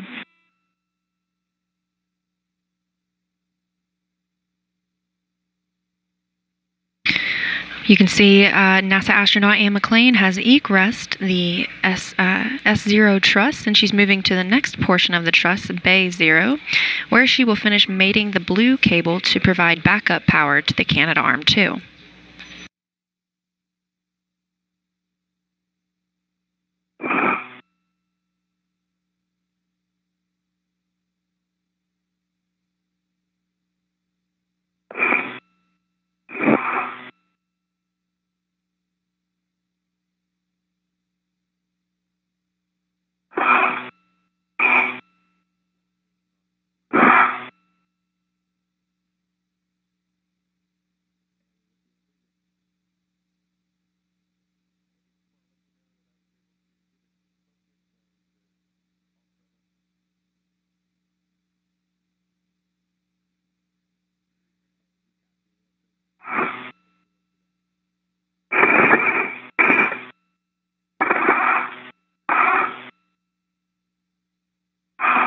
And Ann, one quick recommendation. We recommend that you go in head first. Okay, I tried that a few times. Copy. There's brackets hanging out from the diagonal. There's a couple of brackets hanging out from the diagonal that are catching. Copy.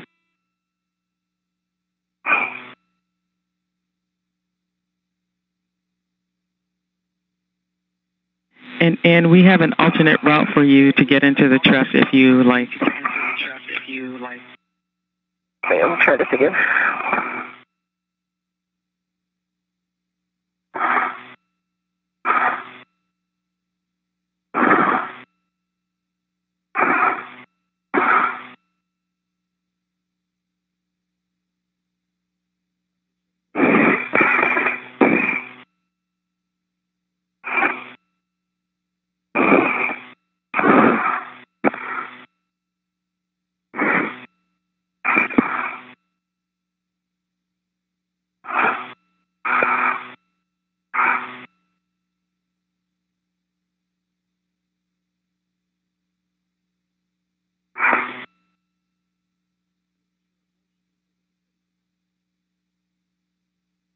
All right, found the one angle that worked. Copy, Ann. Good job. We knew you'd find it.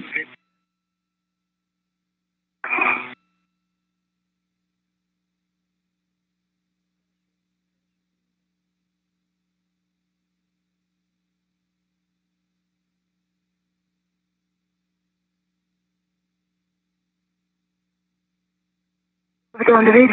Hello. Yep. So, Matt, I have retrieved the plate MRI of the primary top. I have the primary top in my hand, and I'm about to dock it, soft dock it. Thanks, David, for that report.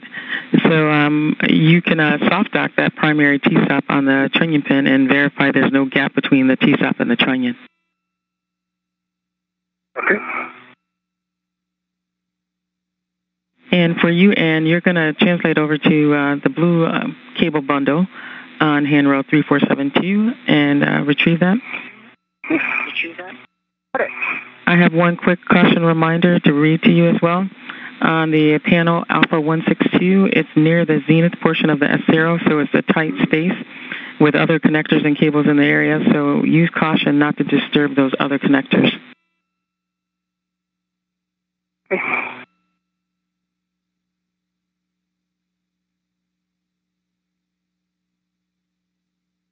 And I see you've retrieved the blue bundle. And if you can assess the worksite access to panel Alpha 160.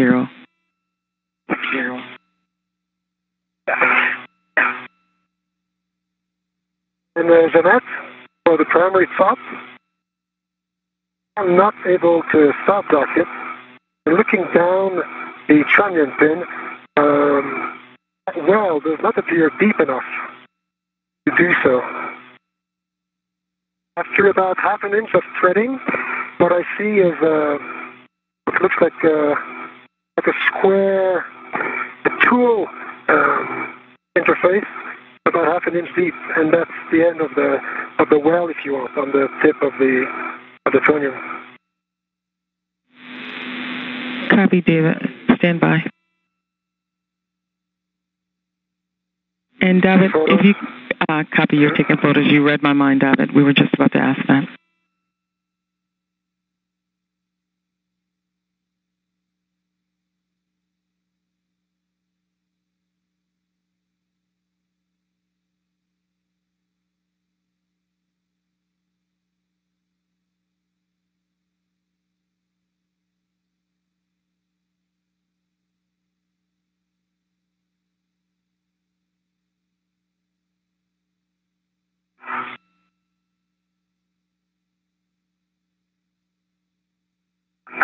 All right, I am at the panel,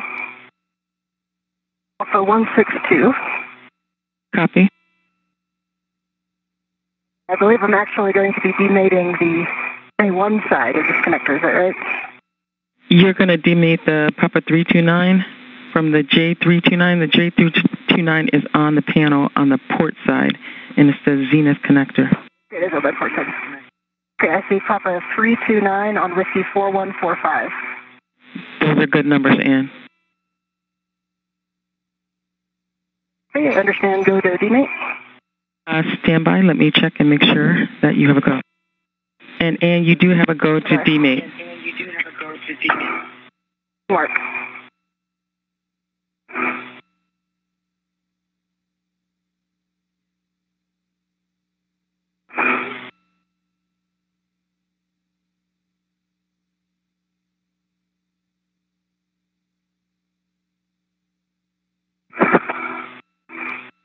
Jeanette, in order to get this side loading, can I undo the TA clamp? Checking. Yes, Ann, you can release the TA clamp. Copy, thanks.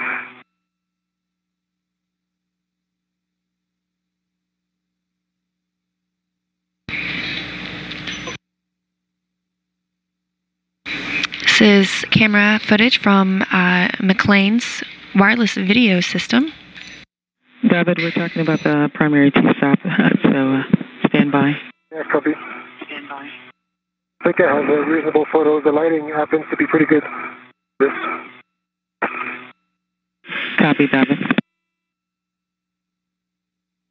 McClain is currently in the S0 truss, Bay 00, where she will demate one connector before mating another two. She'll then give mission control the go to power up the 4B channel if everything looks good. All of a sudden, you are now only faint and only in my right ear. Copy. Here's a test 1, 2, 3, 4. How do you read that? I can read you, but faint and only in the right ear. I don't know if it's just my positioning inside the truss. And the VD2 sounds like what I experienced earlier.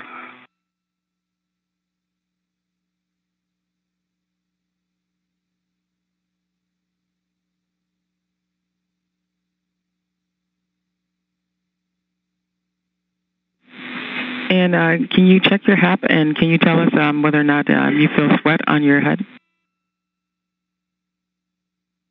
Oh, it does not feel wet. Copy. It could be the moisture into the air cup.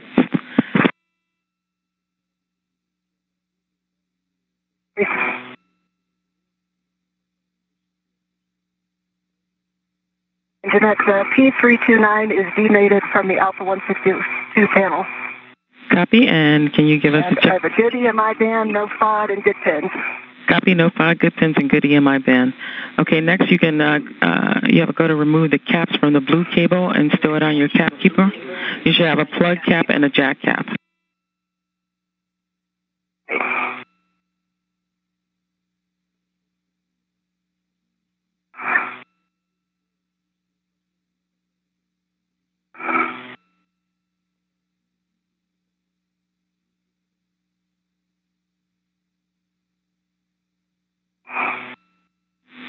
Okay, David, for you, if you can go ahead and remove the primary T-stop and store it in the medium RU bag while we talk about it a little bit on the ground, and stand by. Okay. We need to the MLI back or not yet? And David, you can keep the MLI in the ORU bag. Okay.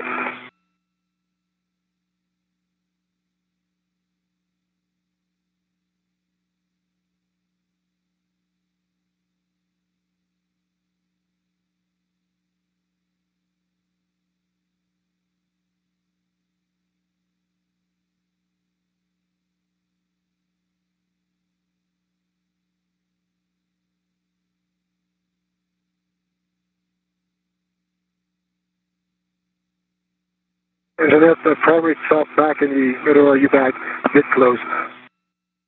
Copy that. Stand by. We're still discussing on the ground. Okay. Okay, Jeanette, I have the caps removed from both blue connectors. Okay, copy that, Ann. David, stand by.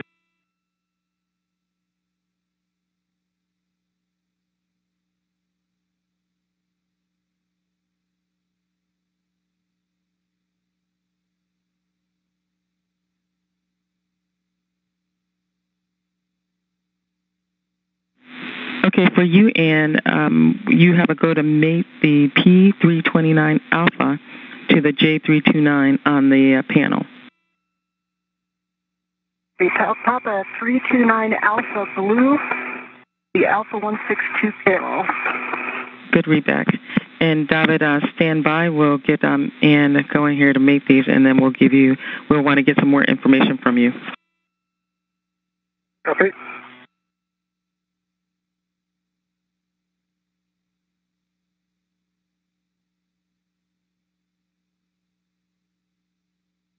Okay, David, in the meantime, if you can think about how you would describe this square feature that you're seeing, and we'll get back to you shortly after we get Ann through the connection of these connectors.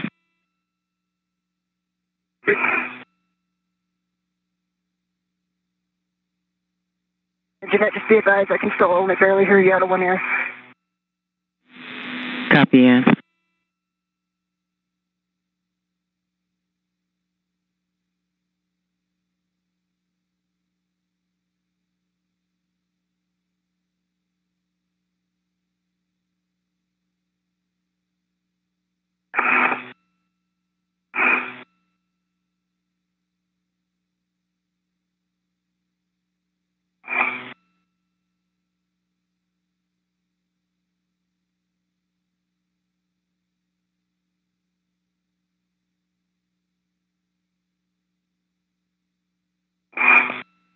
All right, that is connected over center. Copy, we see over center. And then you can connect the P329 to the J329 alpha on the cable. Copy, P329, the November 4145 cable. The 329 Alpha from the Whiskey 4193 cable. Those are good numbers, Ann. And for you, David, can you give us the report of what you're seeing?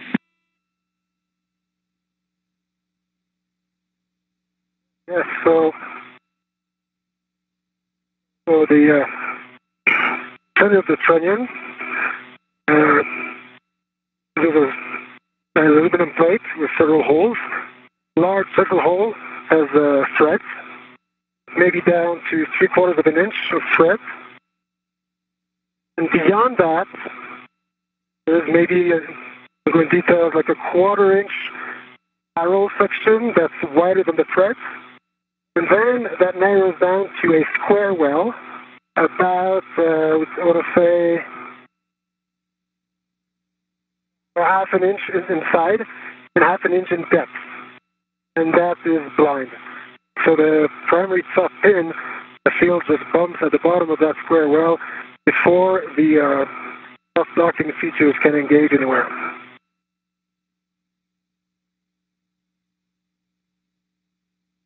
Okay, we copy you, David. Stand by. We're still talking on the ground.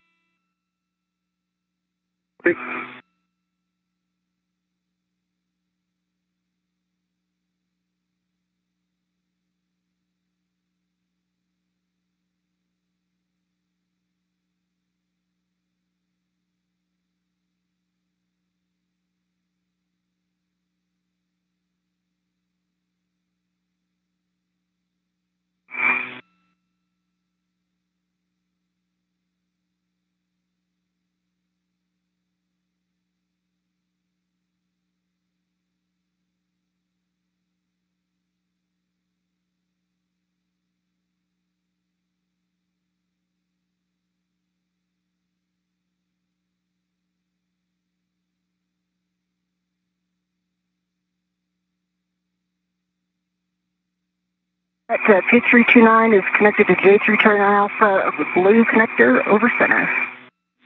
Copy all, over center. Over center.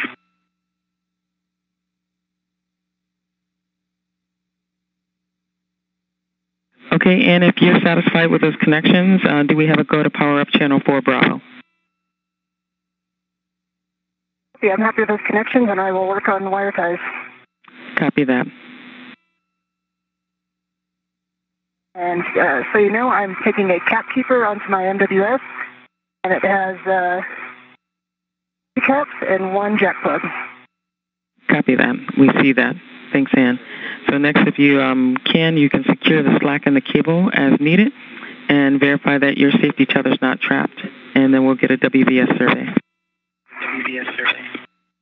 Copy.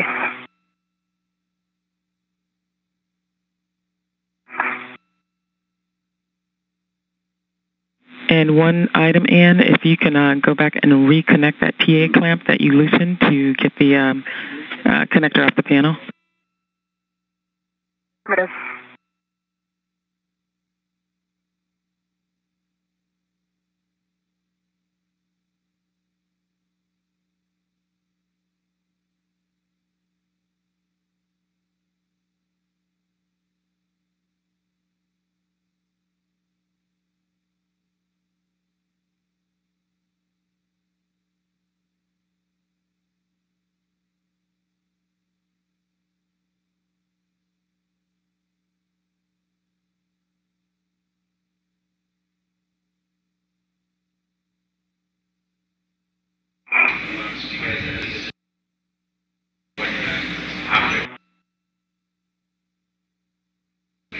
A live view here of David Saint-Jacques while teams on the ground work to determine what object he's seeing inside the primary trunnion.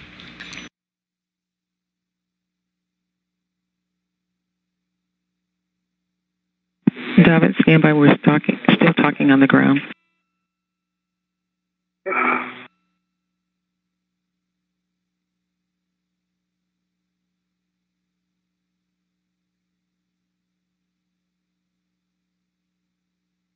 That TA clamp is close. We saw that. Excellent work. And as usual.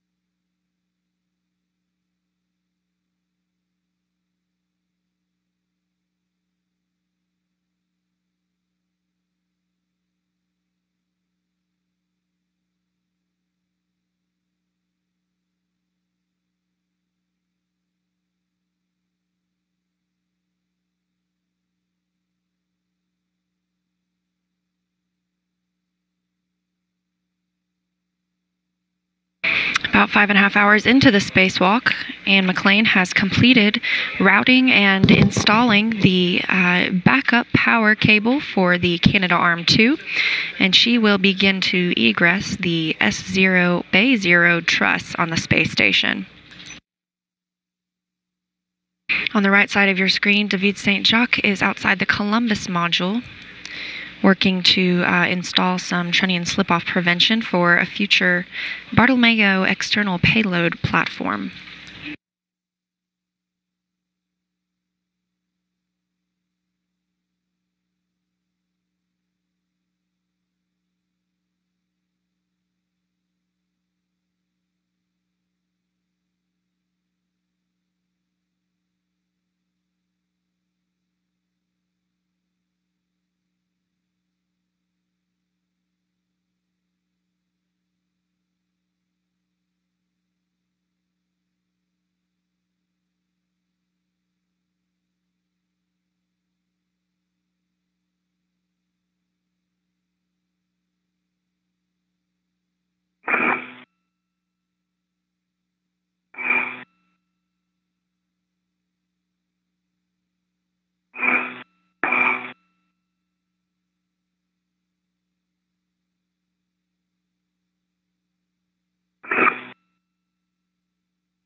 Okay, David, we're still talking about things that we can have done shortly.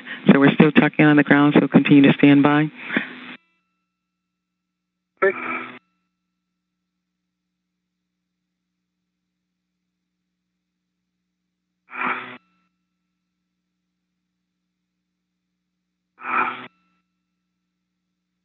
That wire tie start is on 3469. I'm working on getting another one on. Copy, 3469. Confirm.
And for you, we need more information on that square part. Can you tell if it's a separate part of the trunnion or is it an integrated piece? Good question.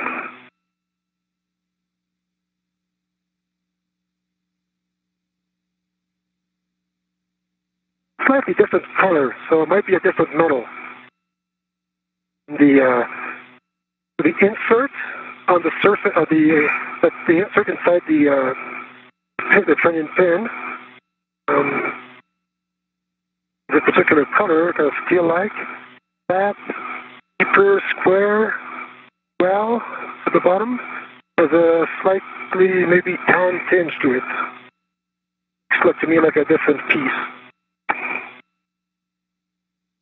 Okay, we copy all. Still talking. Definitely metal though.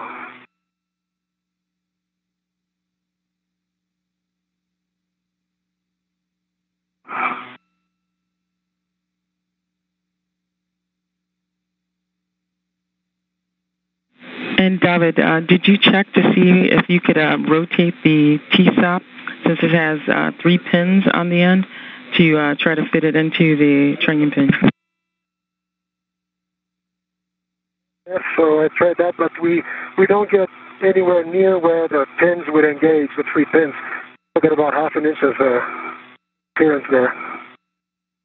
It is not because of it. That's what I thought first, collecting of the 3 pins, but that's not what it is. Okay, copy that, David. Good words.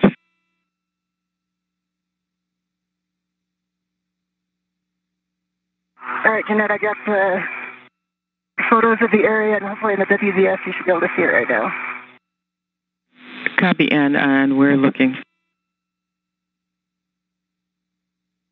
Okay, Ann, that's a great WVS. You can go ahead and egress the truss. We may have a couple of other things for you to do since David had some issues with the primary T-stop. So you can go ahead and egress the bay and give us a safer check. Okay, copy. And when I egress, I'll give you another comm check, but I'm still only hearing you faint out of one ear. Copy. You're still only hearing me out of one. Copy. And really faint.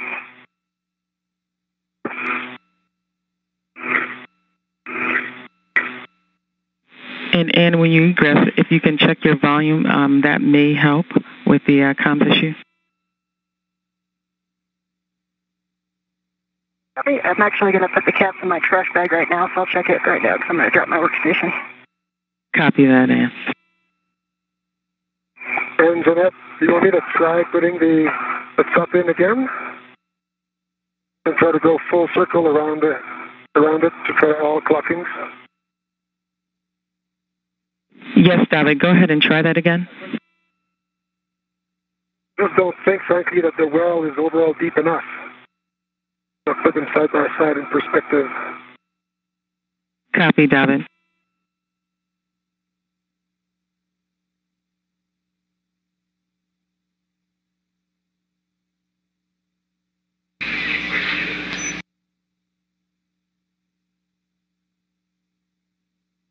Would be worried if I try to mate it again that somehow the self-docking feature will latch on the threads and we won't be able to pull it out? Copy, David. Just a question. Otherwise, I'm happy to try again. Okay, David, stand by.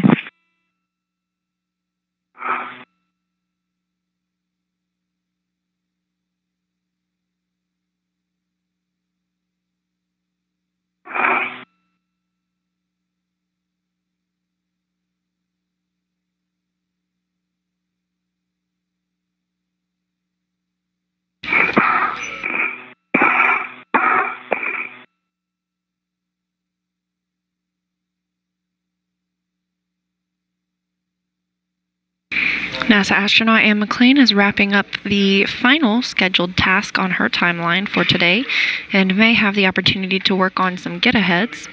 She will egress the truss here and perform a SAFER check. That stands for Simplified Aid for EVA Rescue, an EVA being a spacewalk or extravehicular activity.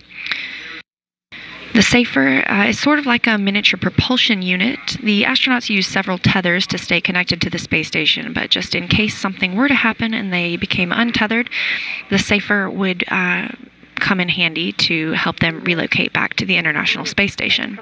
It's never been used, only tested, but we know that it works. And if you can do a SAFER check and a glove and half check. Yep, and I'm just working on getting out still. And just, I did turn up my volume, so you're still fainter than you should be at this volume in one ear, but louder than you were before. Okay, copy that. That's good, Ann.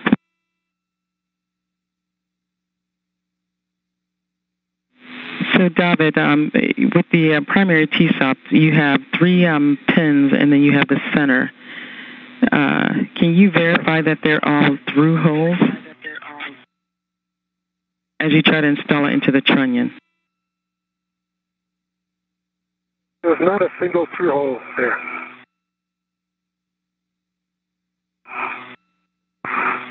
So there's not a through hole in the center? You have one more look before the sun sets. All the holes are blind. The hole for the 3 pins are blind, and the hole for the big center pin is obstructed by that square well that I described earlier. Okay, copy that, David. There are 4 through holes that are threaded, like 4 smaller thread holes along the perimeter of the big central hole. 4 of them. Those look to me like they go straight through. Yeah, the insert. Okay, copy, David. We're still talking on the ground.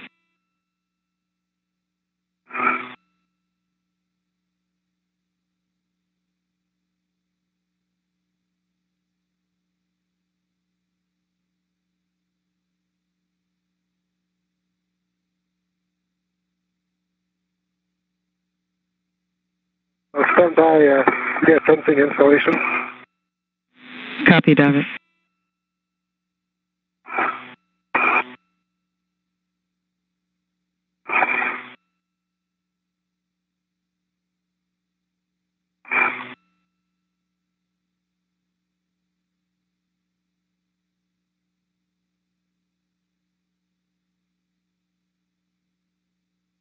Maybe one more piece of information. The 3 holes where the guiding pins would go, although they're not going straight through, they appear to be deep enough to accept the 3 pins. For instance, with the central pin. Okay, we copy all, David.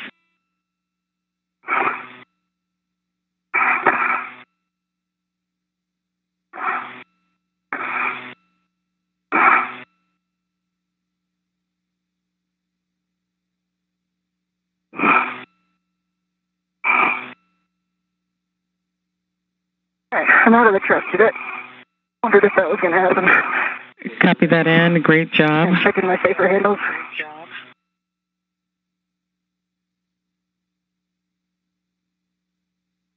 And stand by for safer handles.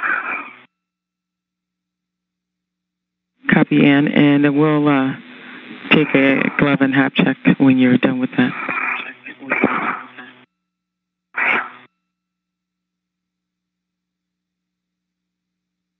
All right, safer handles are down.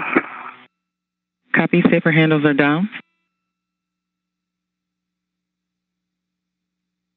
The glove, the only change is on that pointer finger. You can probably see it in my WBS. A lot of that RTV is peeling back.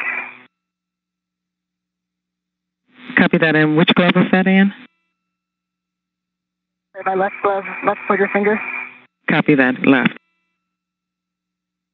On the left, so at the kind of the crease in the finger, I see some white threads on the tray. So like one layer of the RTV is peeled back, and then the second layer has, looks like eraser wear with white threads through it. Copy that in. Skin.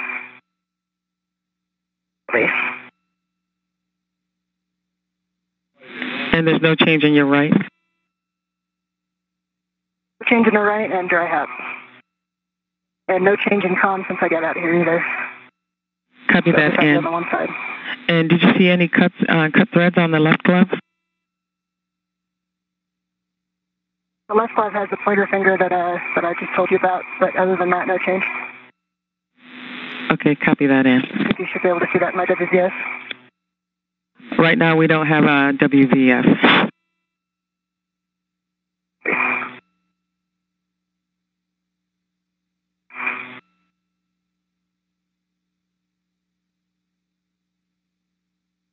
And I just pressed the button and got you back a green light. Copy, and we now have WVS.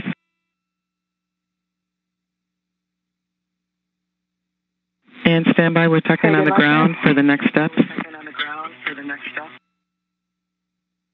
Copy, and sounded like a broken message that just came up, but I got your last, that you're talking about forward plan. That's correct, we're talking about the forward plan.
Okay, guys, big picture. First, for you, David, we'd like for you to go ahead and clean up the work site and start heading back. And don't forget to pick up your green hook on the node 2. Copy. Do you want the MLI back on the scuff? David, no, you do not have to replace the MLI on the trunnion pin.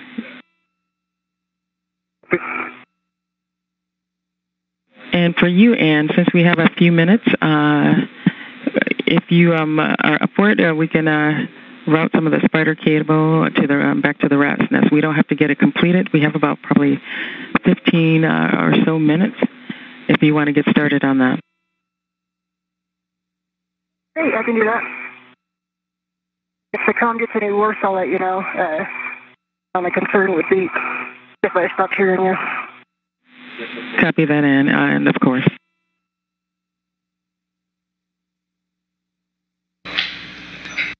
At 5 hours and 48 minutes into today's spacewalk, Canadian Space Agency astronaut David Saint-Jacques is cleaning up the work site at the Columbus module after the primary trunnion slip-off preventer was decided not to be installed today. They will later look at some photos that he took of the area and analyze next steps. He'll begin to translate back to the airlock. Meanwhile, NASA astronaut Anne McClain is still outside of the Bay 0 area, and she will begin to work on some get-ahead procedures. She'll be routing the same spider cable that was installed earlier to the Rat's Nest area of the International Space Station. The Rat's Nest is where the S0 Trust, Z1 Trust Lab, and Node 1 all meet and connect cables for things like power, ammonia monitoring, and more. If we can start over. Only thing I got from that was that you had an adjustable on the outside of the bag. Okay. For the inside, I have two scuff plate MRIs, each on a large, small adjustable. I have a short T-handle on a ret. I have a round scoop on an adjustable feather.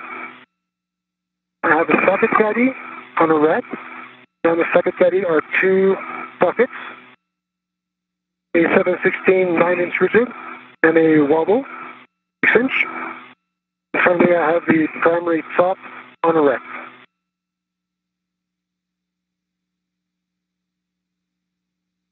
Okay, David, that's a good config.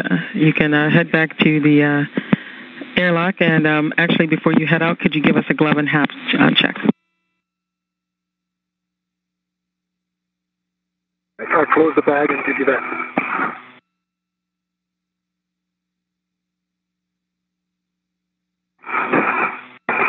And for you, Anne, you're translating back to that lab handrail 0288 where the IDA bag was located. 0288 where the IDA bag was located. Copy it. I just stopped to drop my green hook on face 1 so that David has a clear shot back, and discovered that my safety tether is wrapped around my swing arm, so I was just cleaning that up. And I'm going to drop my green hook. If you're okay with it, it's a stanchion at mile marker 7800. Copy that, mile marker 7800.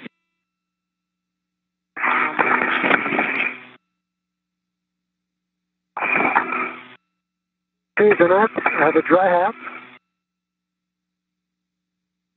No changes on the left glove.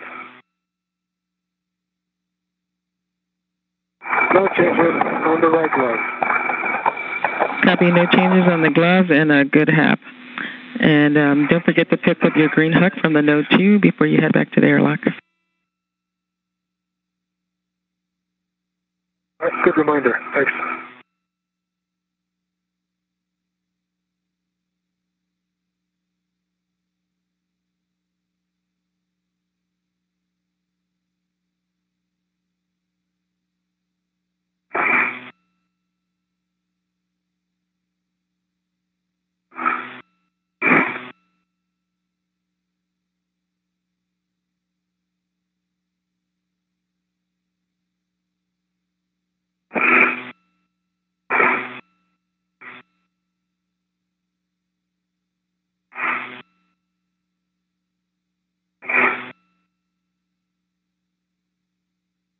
And good news, there's good power connectivity on that cable that you just connected up.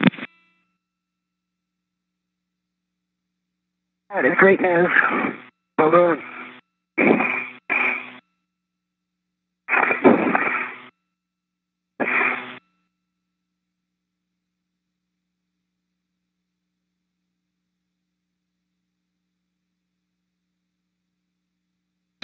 As we approach the 6-hour mark in the spacewalk, just a recap of all of the things that the astronauts have accomplished today. We are rounding out the end of the timeline tasks. Until a certain time or until the David gets back. Stand by checking.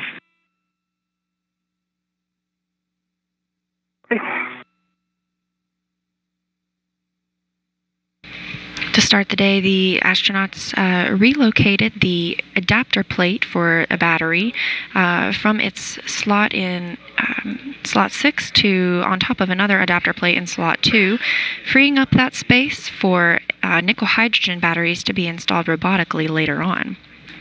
Okay, and we only need about 10 to 15 minutes of the cable routing, however much you can get done in that time. Okay. Sounds good. The astronauts also installed a spider cable to route Ethernet to different parts of the space station, which Anne will be revisiting for her next get-ahead steps. Standby checking. Standby checking.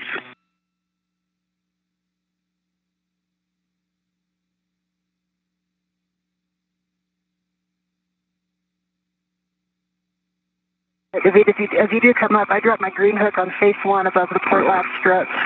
I see where you are. Okay. I'm back on node 2 today. Copy, you're on node 2.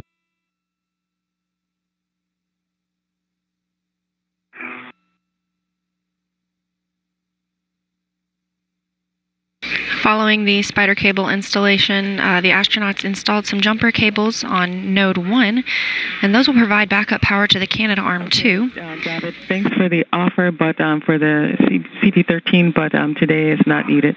We just wanted to get a little bit of a start on the spider cable routing aft. Copy.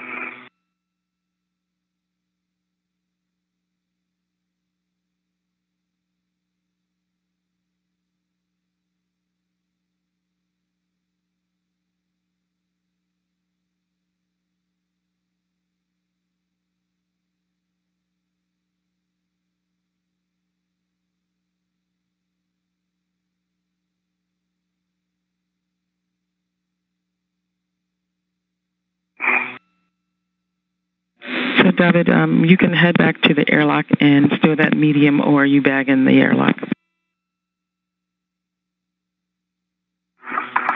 Copy. I've retrieved my green hook. Both reels unlocked. Copy, you picked up your green hook and both wheels are unlocked.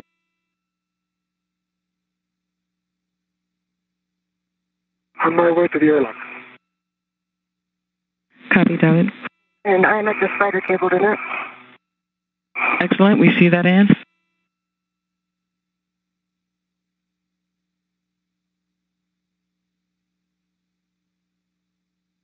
So, Anne, the idea here is to start routing the Whiskey 4300 cable back aft. So you're going to go towards the ESP1, and you're going to start at the handrail 0288, and then release wire ties in numerical ascending order as required, and secure wire ties to the nearest handrails. And if you could report the handrails to us. Okay, I've just released 1 off of 288. Actually, I'm going to release the cable and then check down 1 to 288. Copy, Ann.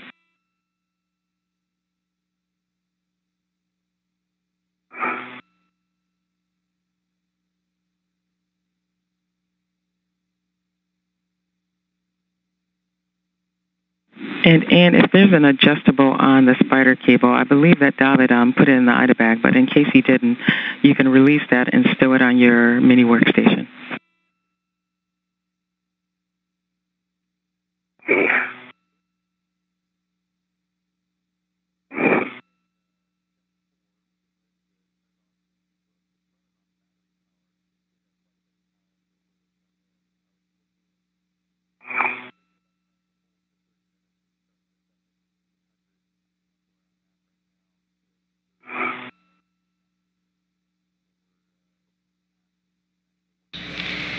We've got a view right here of Canadian Space Agency astronaut David Saint-Jacques heading back towards the airlock to wrap up his first spacewalk.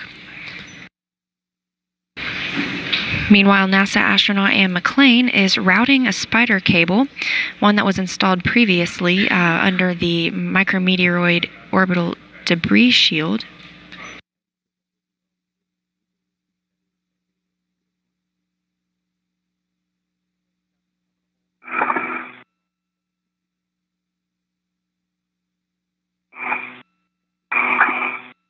McClain will be routing this cable down the side of the lab, and it will provide Ethernet power to various locations on the International Space Station. Wire tie space as far aft as possible because there's already a couple cables on there, but the station's kind of clobbered. Can I do a loop of the wire tie around the existing cable that's already wire tied here? Checking in. Hold it in place better and keep that handrail free. I understand what you're saying. Checking.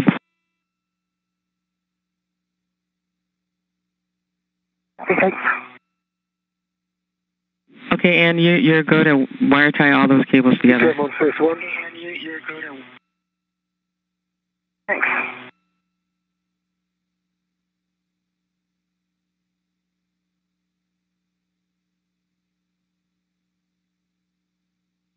V2 at the top of the feeder spur. Copy, David.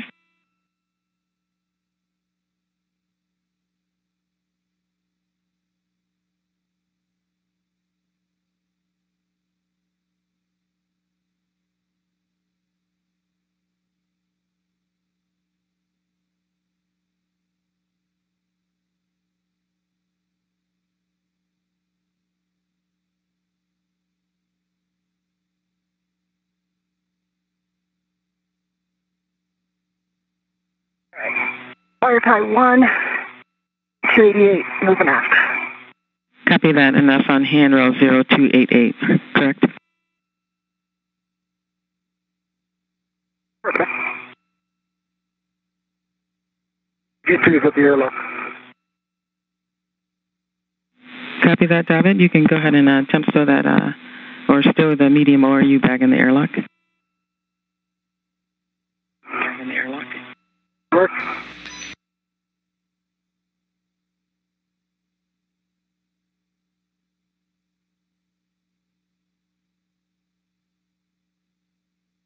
You can see David Saint-Jacques has made it back to the Quest airlock. He will remain inside the crew portion of the airlock while Anne McClain continues routing that wireless Ethernet cable. Copy, thermal cover open.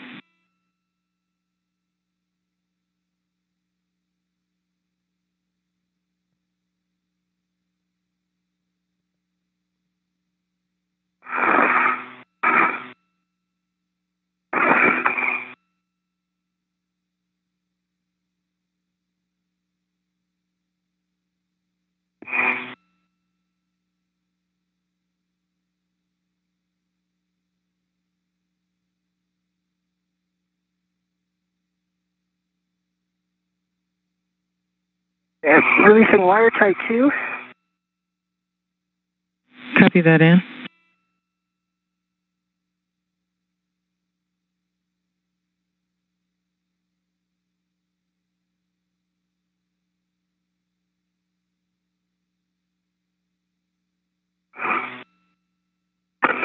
Wire tie 2 is going to go to 286.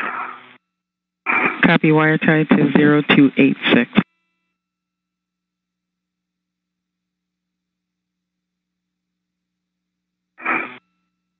Right or your bag is threaded inside the airlock. Okay, copy that, David. So at this time, if you can egress the airlock, check your safer handles and close the thermal cover, and Ann should be there shortly.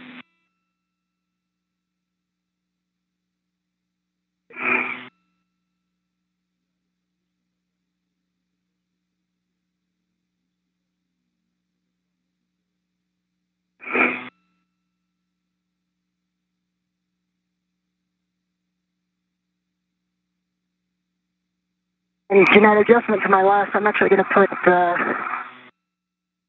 on 285. Wire tie 2 on 285. Wire tie 2 on 0285, is that correct? 285, is that correct? I'm going to...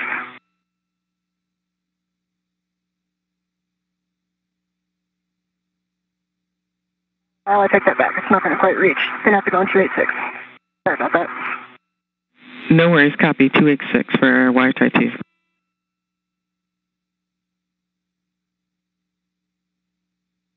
Engineer, thermal cover is closed.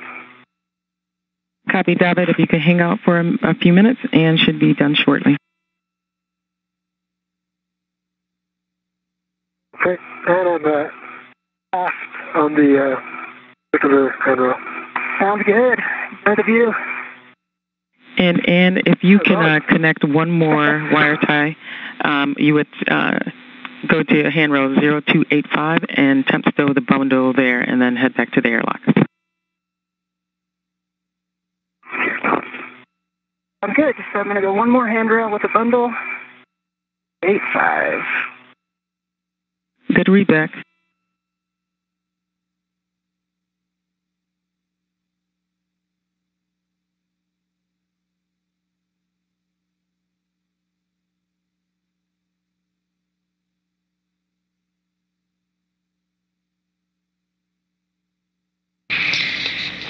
While NASA astronaut Anne McClain continues routing the spider cable previously installed earlier, we are just over 6 hours and 4 minutes into today's spacewalk. With wire tie 3. Copy that. Wire tie 3 on 0285 and temp stow in the bundle. She is temporarily stowing the rest of the cable to be routed at a later date. Unless you want me to disconnect it first.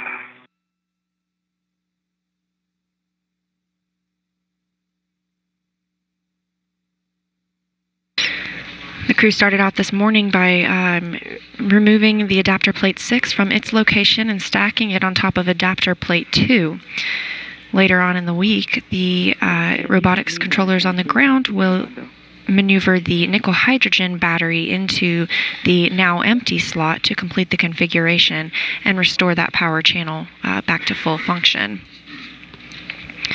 The crew then translated to the micrometeoroid orbital debris shield on the lab and removed that to install the spider cable underneath. This cable will provide Ethernet to the space station. Shortly after, they moved over to Node 1, the Unity module. Working on separate sides, they both installed truss jumper cables, and these provide backup power to the Canadarm2. Afterward, Anne McClain moved over to the S0 truss, where she continued routing a cable previously connected by Canadian Space Agency astronaut David Saint-Jacques. She installed that truss jumper cable. Meanwhile, Saint-Jacques was working on the Bartolomeo trunnion slip-off prevention installation. Bartolomeo is an external payload platform that is scheduled to arrive next year. He took some photos of the work site, and the controllers and teams on the ground are going to look at those and determine next steps on how to best install the primary slip-off preventer. Copy, wire type 3, forward stanchion 0285. Great, Ann, and you can head back to the airlock and pick up your green hook. And this view here of Canadian Space Agency astronaut David Saint-Jacques, who is back at the airlock and has completed his tasks for the day. Anne McClain is finishing up a little bit of routing that extra spider cable, and she is now heading back to the airlock as well.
As NASA astronaut Anne McClain heads back toward the airlock to join David Saint-Jacques, we have another Ask NASA question from Holly, who wants to know if there will be any more spacewalks this year. It's a good question. We are on the third spacewalk of 4, and that's only for this next couple of months. On May 29th, there will be a spacewalk performed by Russian cosmonauts Alexei Ovchinin and Oleg Kononenko. Okay, David, we see Anne heading back, so you have a go to open the thermal cover and ingress the airlock, and you can attach your waist tether to the airlock D-ring extender and check gate close and hook lock. Copy, work.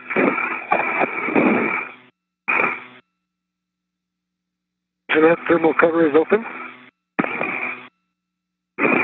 Copy, thermal cover is open.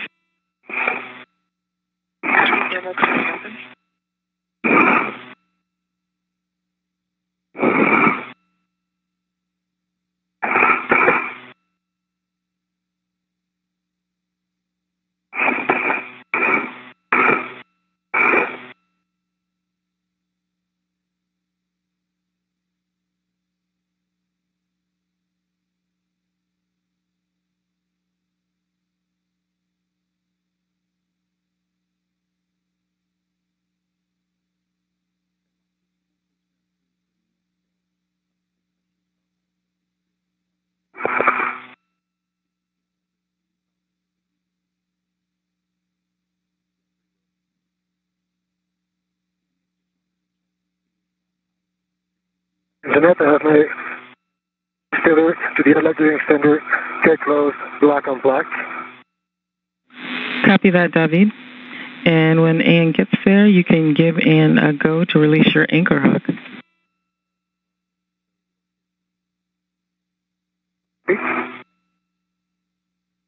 And I'm coming down the... Yes, right here, David. I'll be there in a sec. Copy.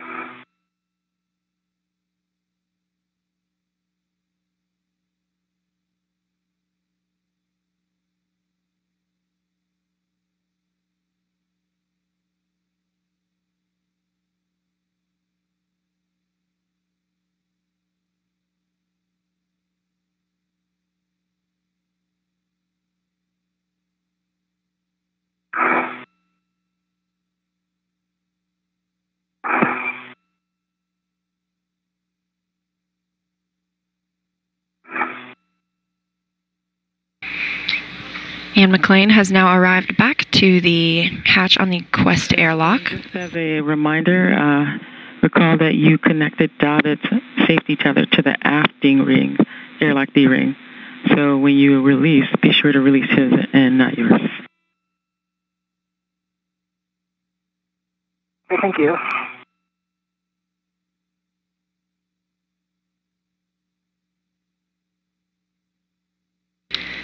When the astronauts are both in the Quest airlock, there will be a series of equipment checks, and the spacewalk clock will stop once the astronauts have closed the hatch and airlock repressurization has begun.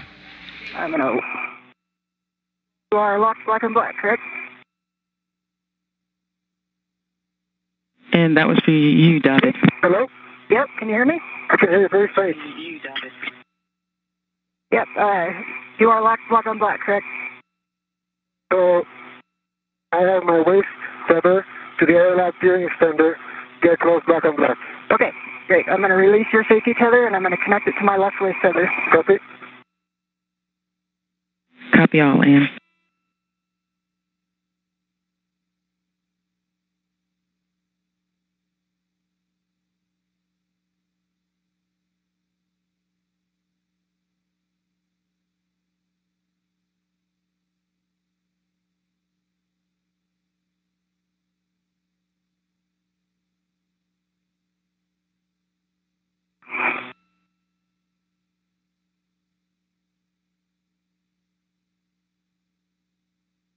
All right, EV2's safety tether is to my left waist tether. I see 2 gates closed, 2 sliders locked, both black on black. Copy that, Anne. That's a good config. And now you can go ahead and release your anchor hook from the airlock forward external D-ring and stow it on your mini workstation. Inward.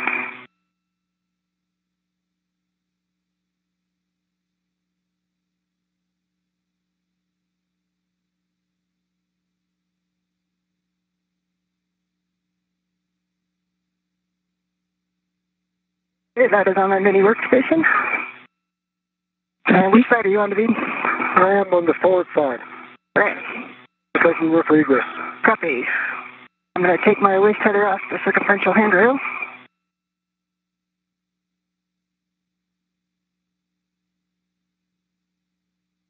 And we see you ingressing the airlock, and don't forget to grab the thermal cover. Okay.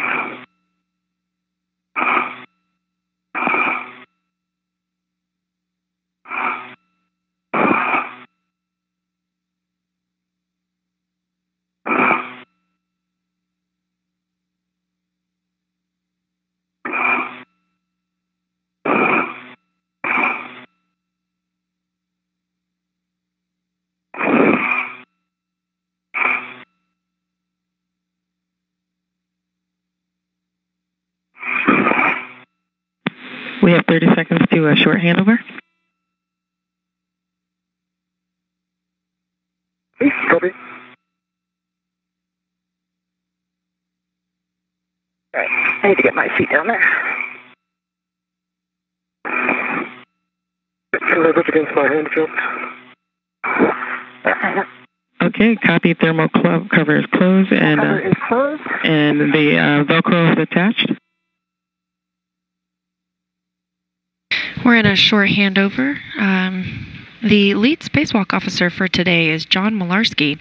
He has been overseeing the team and monitoring suit information. He's also walked through the procedures and fed information to the teams on the ground. And remove your DCM cover and Velcro the cover to the DCM.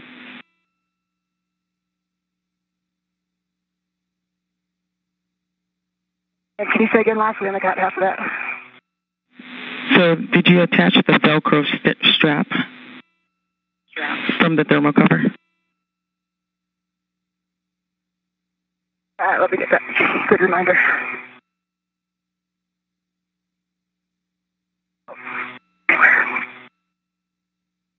The whole thermal cover just came open. Stand by.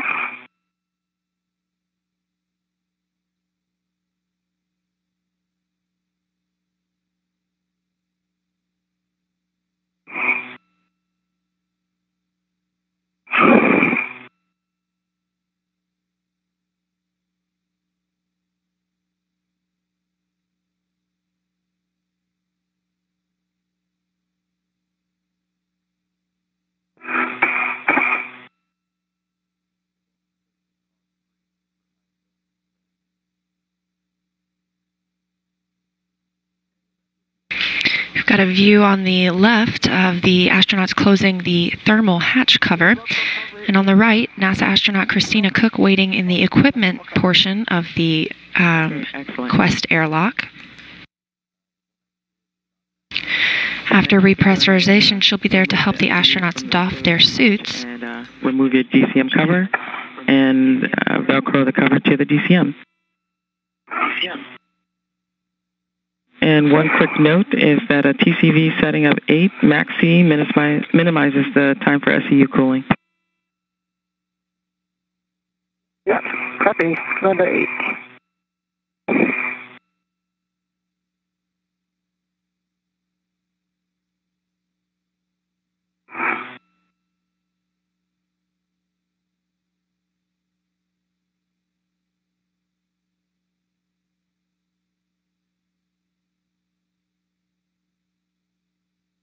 See you out of the pouch. I see the pouch as well for either one. Okay, we're now in the crew lock repress cue card. So on your DCMs, you guys have a go to connect your SCUs to the DCM.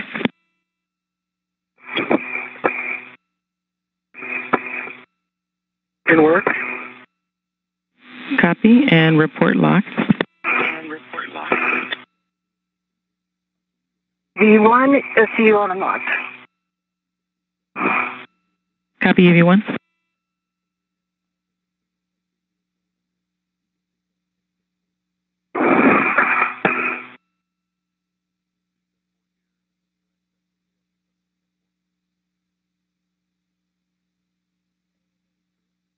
EV2 SCU locked. Copy EV2, SCU lock.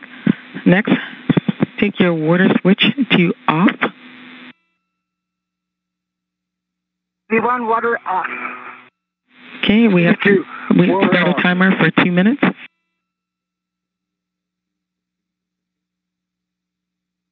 Add a message, water off.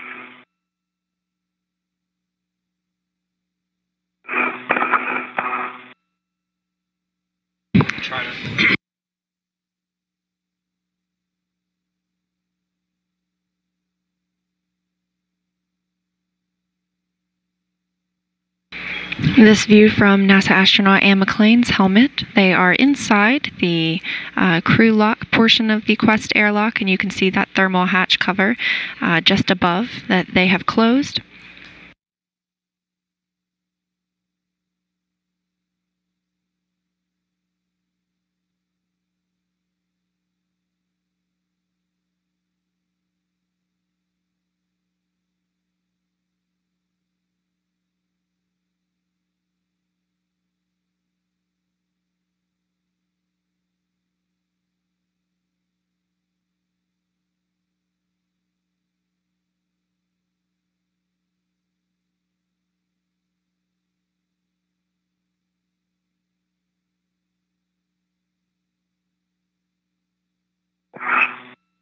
Let's see if you could pull a couple of these things that way, David. Yep. And getting some floaters near up near the hatch, like a PGT and some cabling. Just Only about 30 more seconds, guys. Some stuff. 30 more seconds, guys. Okay. Don't want anything bumping the thermal cover again. Thank you.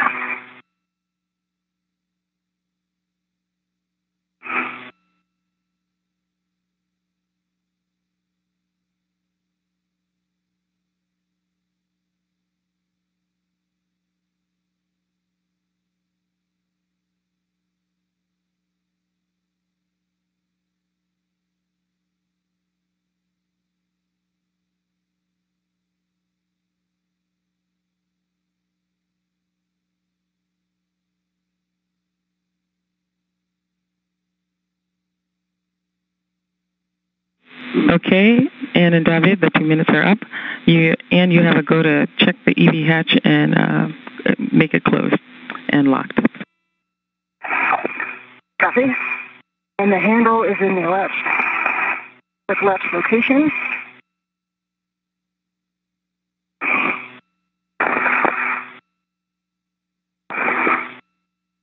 To get my seat down again, thanks.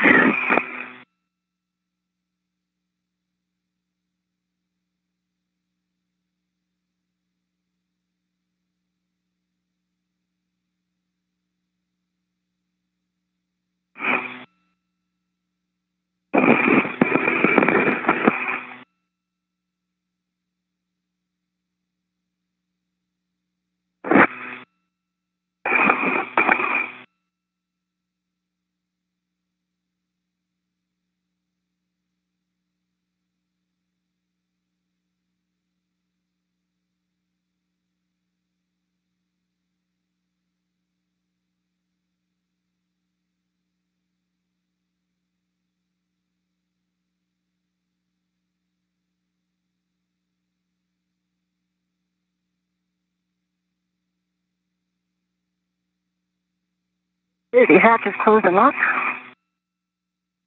Copy, hatch is closed and locked. For you, David, on the UIA, the oxygen for EMU 1 and 2 valves, 2 of them, take them to open. Both open. EMU 1, oxygen, EMU 2, oxygen, open. Hey, Jeanette, I just hit the latch handle and the lock thing popped up. And the latch handle moved counterclockwise. Does that indicate that it is not in a good latch position? You can get unlatched and re-crank it latched if you like.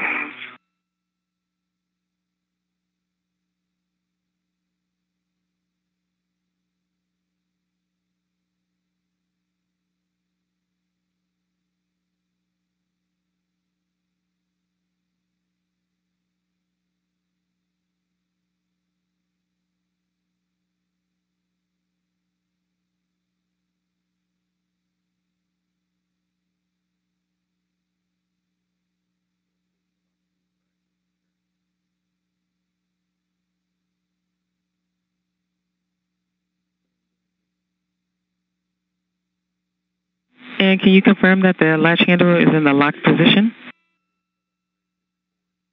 Latch handle is at the 6:30 position on the clock. The decal shows latched. And I gave the gift as the hatch a good tug, and I relocked it, so I think it's in a good config. Okay, copy that in.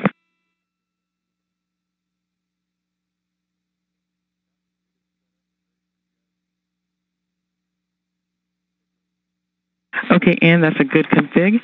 And next, on the UIA, switch the power for EV1 and EV2, two of them, to on, ON, on. Power EV1, on. Green LED, EMU on.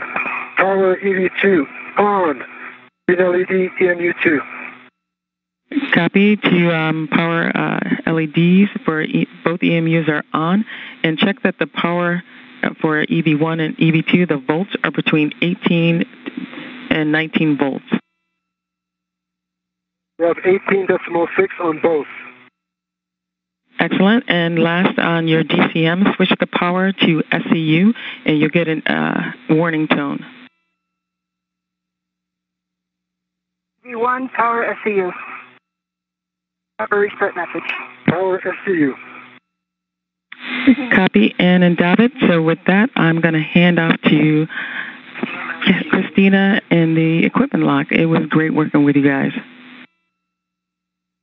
And it was great working with you. Thank you to all the teams down there for a third in the series of these EVAs. We know that it's a lot of hard work and a lot of big size of release as soon as this hatch did get closed.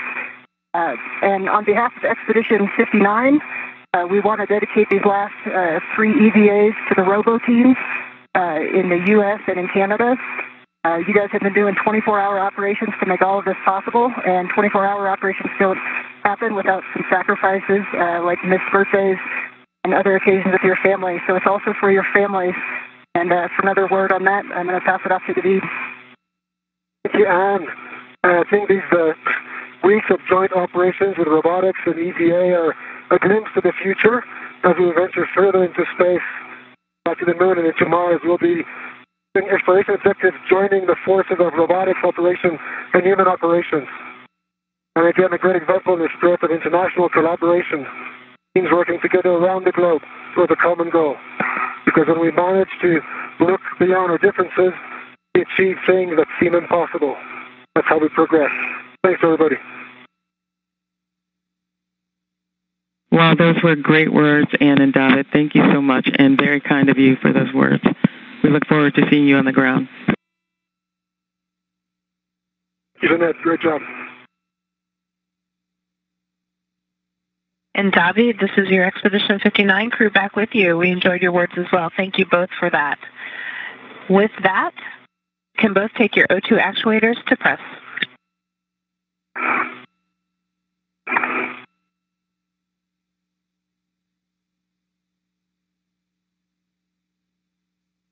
EV1 is press. EV1.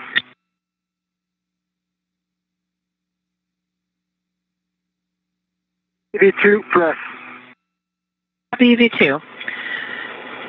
You're going to check that the EV hatch MPEV is closed. That's for Ann. MPEV is closed on the EV hatch. Copy. And I will be taking the IV hatch equalization valve just off of off. And you can expect an alert tone. We'll start with a very low rate. Copy.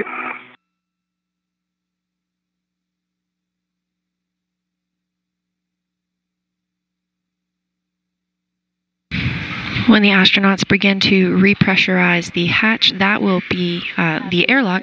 That will mark the end of today's spacewalk. Between off and norm, please let me know how that rate feels. Copy. Copy.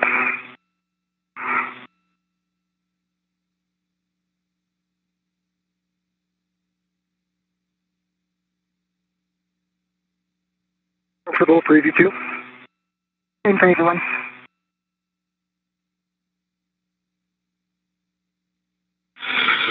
And David, repeat your last. I say the rate is comfortable. Copy, good rate.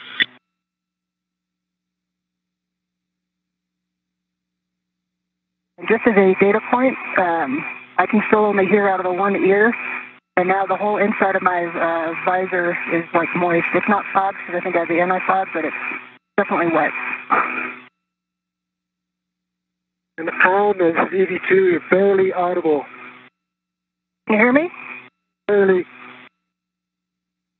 You both have low comm and moisture in the helmet for EV1 and ground. How did you copy?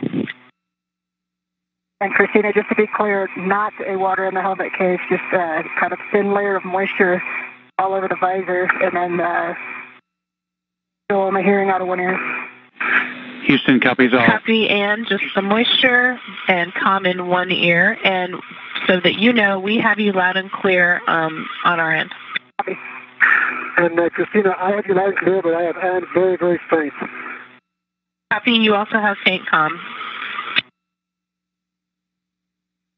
And Airlock, how did you copy the EV cruise reports? Airlock, Houston, we copied all, Christina. And let's get a HAP check for Ann. And wheels, my hat, but feels dry.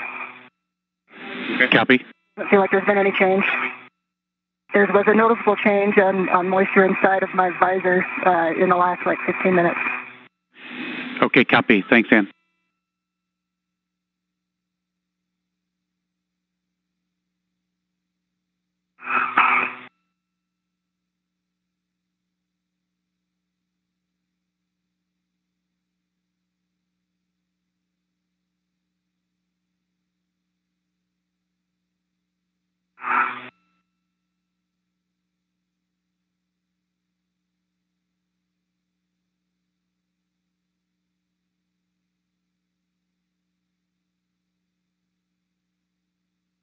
EV crew, how's that rate? Would you like it increased? A good rate for me. Happy to go a little faster. Copy one, and David, how do you feel about the rate? This is comfortable. You can go faster. LFP currently 0.8. Copy, you have airlock pressure 0.8. We'll crack it a little higher.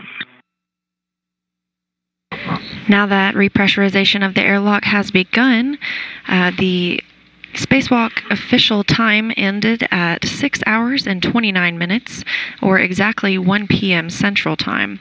That's the first spacewalk for David Saint-Jacques and Ann McClain's second spacewalk. I wanted you to take a look at David's pigtail, biomid pigtail. When you get to that point, just kind of check and make sure it's firmly seated.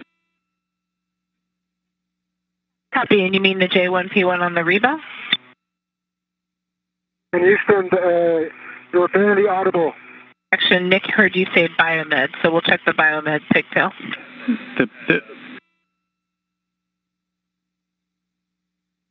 The pigtail, the biomed. Copy, wheels. And break. David, repeat your last. Okay.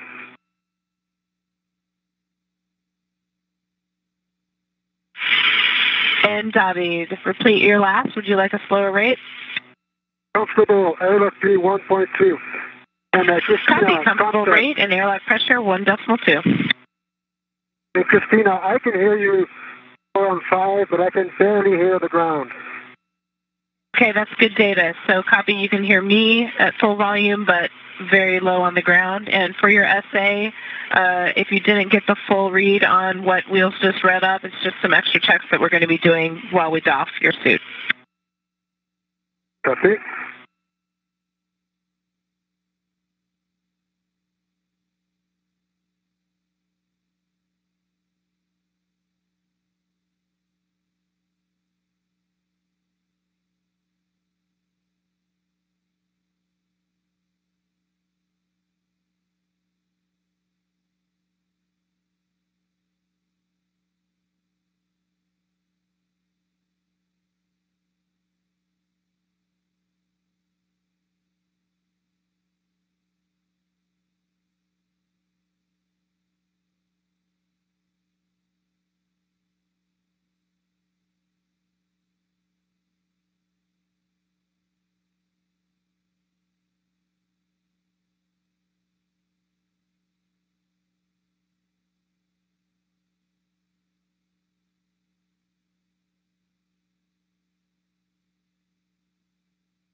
For the EV crew, we're showing about 2 psi from our end. Copy, also show 2 PSI.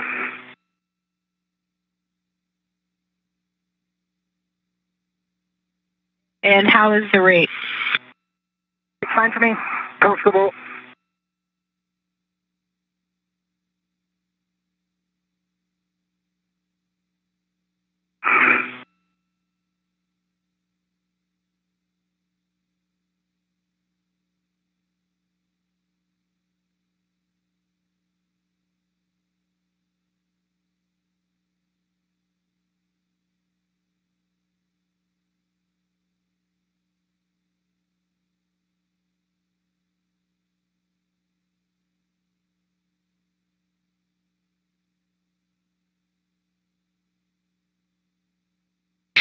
With today's spacewalk totaling 6 hours and 29 minutes, we've got some spacewalk statistics. This being Anne McClain's second spacewalk, she now has a total spacewalk time of 13 hours and 8 minutes. This is David Saint-Jacques' first spacewalk, leaving him with a spacewalk total time of 6 hours and 29 minutes. This is the 216th spacewalk of the assembly and maintenance of the International Space Station. That comes out at 1,354 hours and 53 minutes of total time spent outside the hatch by astronauts. And that equivalates to 56 days, 10 hours, and 53 minutes spent in space. Of the 3 spacewalks these past 2 weeks, which is the 2019 total, they in all lasted 19 hours and 53 minutes.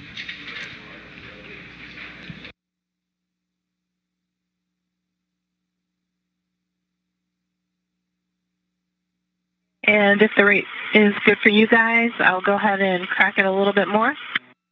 Sure. Copy.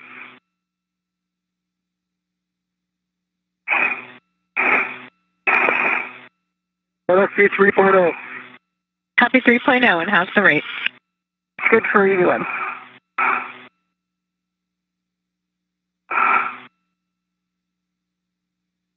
Copy EV1, and David, how's the rate for you?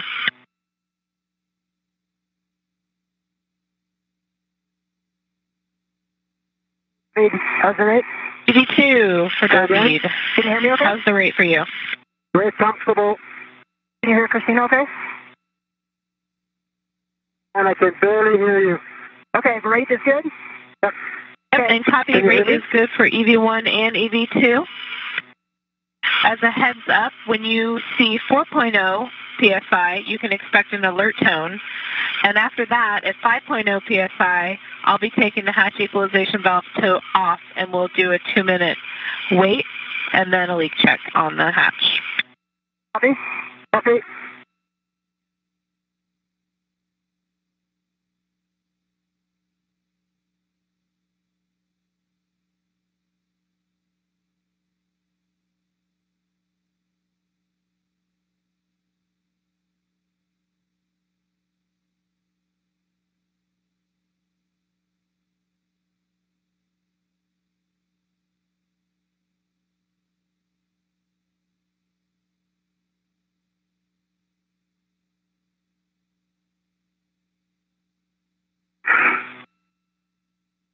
LFC 4.1.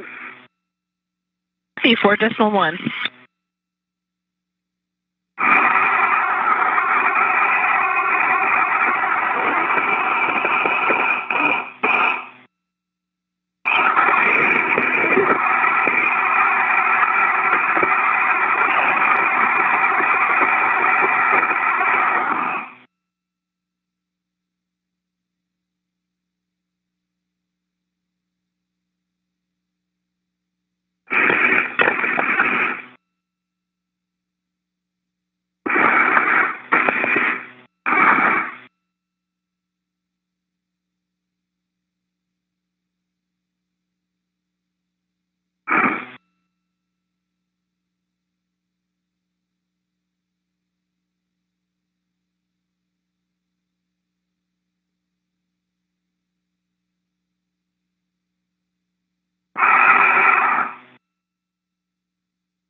Pressure in the crew lock portion of the Quest airlock now rising. It's 4.88 pounds per square inch at the moment.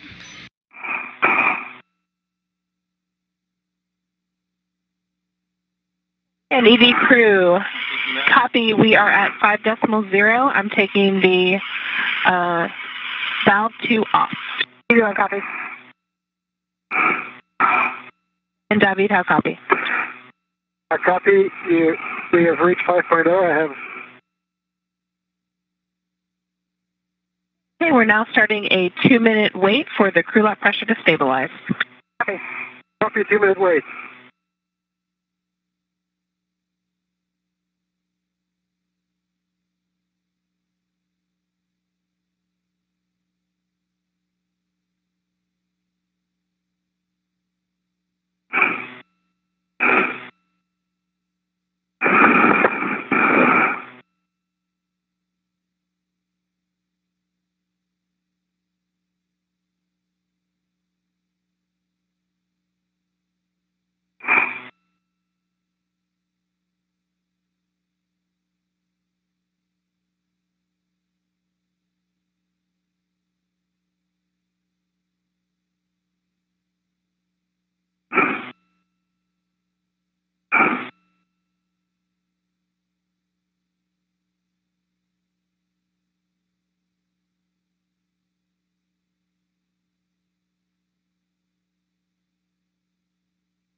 We have 30 seconds to go on our 2-minute wait, and then we'll be doing a 1-minute leak check. EV 1, copy. Copy.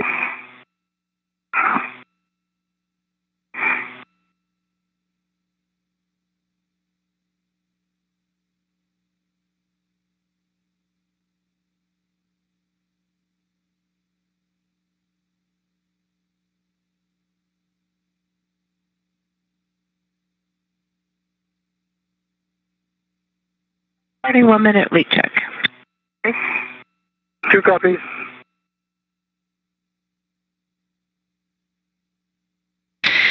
To recap today's spacewalk and times, it was a 6-hour and 29-minute spacewalk ending at 1 p.m. Central Time, the 216th spacewalk in total in support of space station maintenance and assembly. It was the third spacewalk conducted this year, and those total out at 19 hours and 53 minutes. Of the 216 spacewalks, this totals 1,354 hours and 53 minutes, which equates to 56 days, 10 hours, and 53 minutes. It was the second spacewalk of Anne McClain's career, totaling out at 13 hours and 8 minutes, and the first spacewalk for David Saint-Jacques, leaving him with 6 hours and 29 minutes outside the hatch. Saint-Jacques is the fourth Canadian to walk in space. So I show us continuing in step 8. Copy, and EV 1's globe heaters are off. Copy. Globe heaters off for EV1, and David, I know yours were working, but can you please confirm they are an OFF? Heaters, OFF, both gloves. Copy. Please check your gloves for contamination. EV1, no contamination. EV2, no contamination. Copy both. You can take your O2 actuators to IV. And work.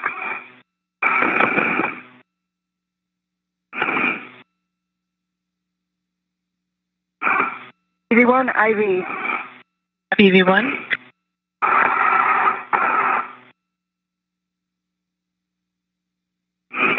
EV2 is IV. Copy EV2. I'll be taking the IV hatch equalization valve up to norm slowly. EV1, copy. Copy.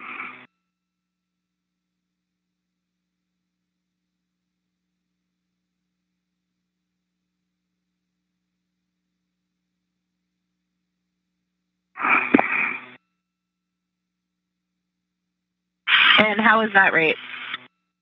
Comfortable for EV1. Comfortable. Copy.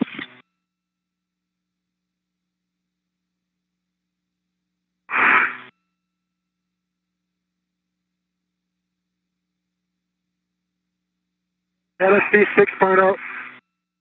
Copy 6.0. And for your SA, we're going to just be taking this all the way until we have a DPDT around 0. And Christina, for EV1, just be advised that the little bit of comm that I just had in my right ear just got worse, and now I can kind of barely hear you. Okay, copy that. You don't have me now either, so we have a low comm volume. I'll speak up. How copy? I will check my volume.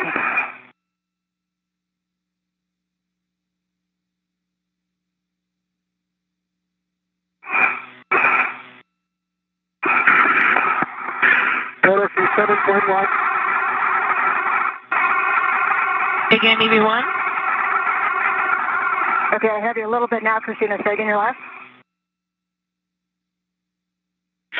Yep, and I just asked Davi to repeat his last, actually.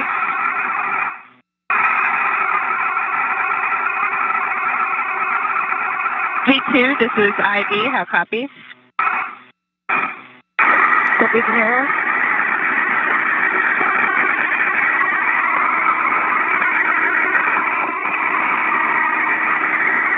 V2, this is Suit IV. How copy? EV2, copy you very faint, about 1 on 5. How copy? C, low, and Ann had success turning her volume up for better comm. Are you able to increase your volume? EV2, I'm at max volume. See, you're already at max. Yes. Speak up. And Christina, at max volume, I could just barely make you out. Okay, copy. You're both at max, and you have me about 1 by 5. I will speak up, and we're monitoring you through the window, and we're watching our pressure rise slowly as we expect it to. We'll be listening if anything is uncomfortable for your clearing as we take the pressure up. 1 copy. I'll copy. LSD 9.1. Airlock pressure 9.1. Comfortable. Copy comfortable for EV2.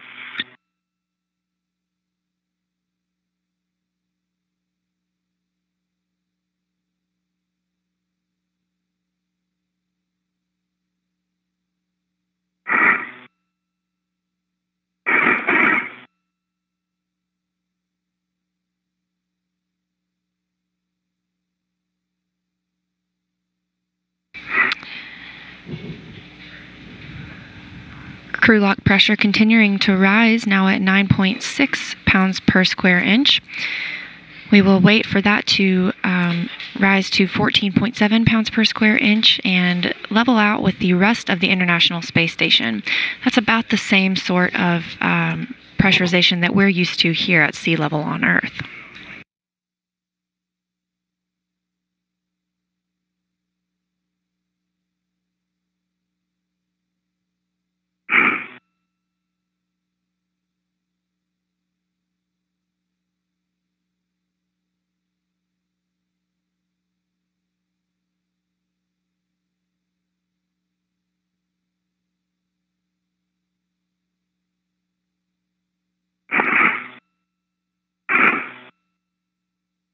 We're in a satellite handover now, and you're getting a look at the room of flight controllers who have worked through today's mission, worked with the astronauts and on the systems on which they operated today.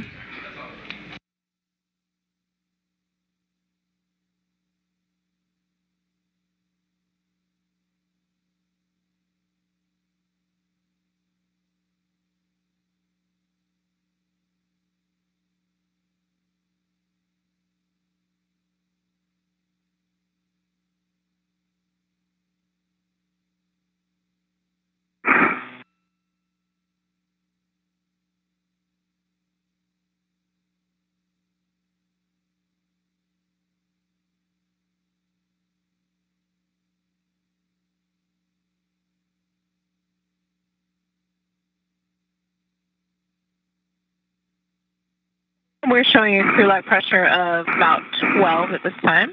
How copy? Copy. We show 12.12.2. Copy, you're seeing 12.2.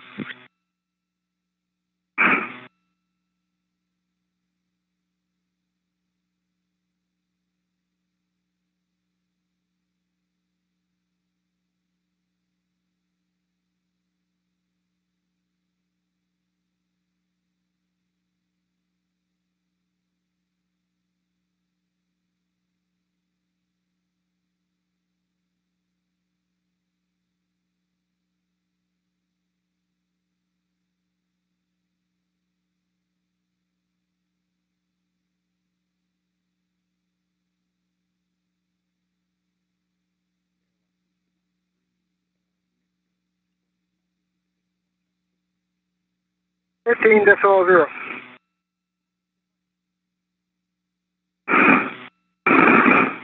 Say again for suit IV. Galaxy 13.1. See 13.1.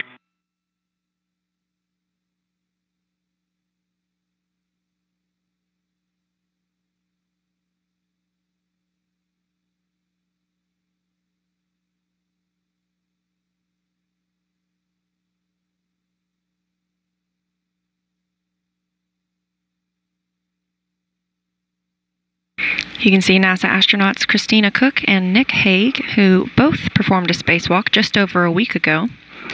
They're in the equipment lock portion of the Quest airlock, and they will be the first to welcome the astronauts back in and help them doff their spacewalk suits.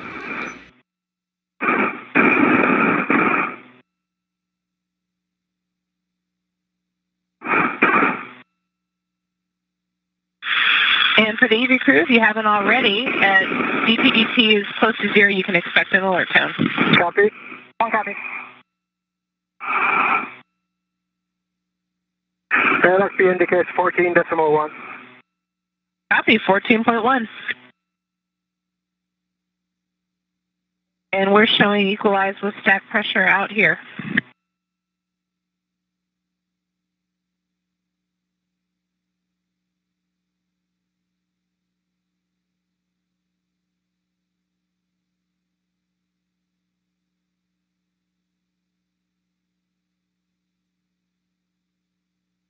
And David, we're going to open up the hatch.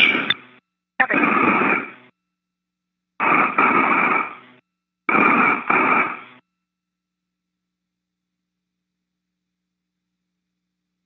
Mechanism is clear.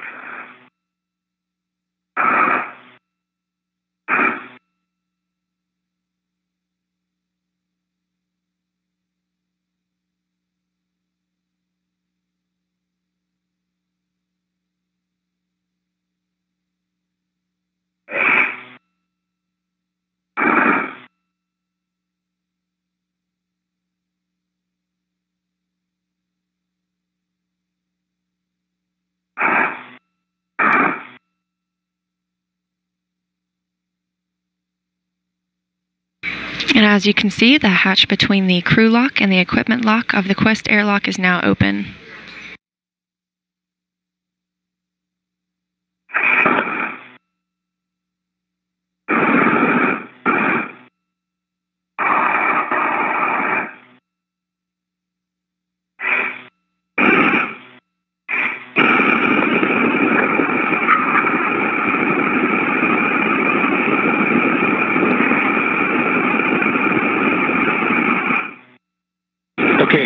David, we're going to come in and we're going to get your tools off of you in there and then bring you out, and we'll doff your safers while the ground deconfigures the comm to take you off hot mic.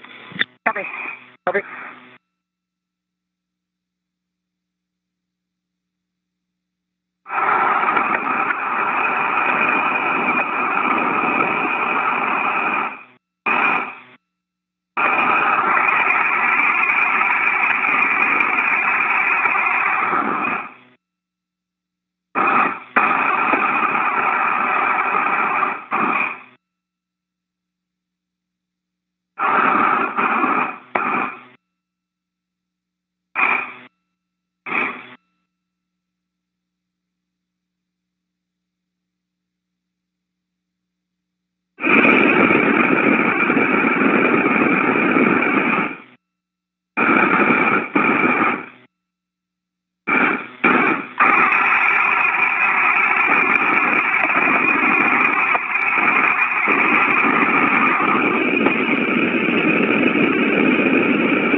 Canadian Space Agency astronaut David Saint-Jacques is the first back in the equipment lock.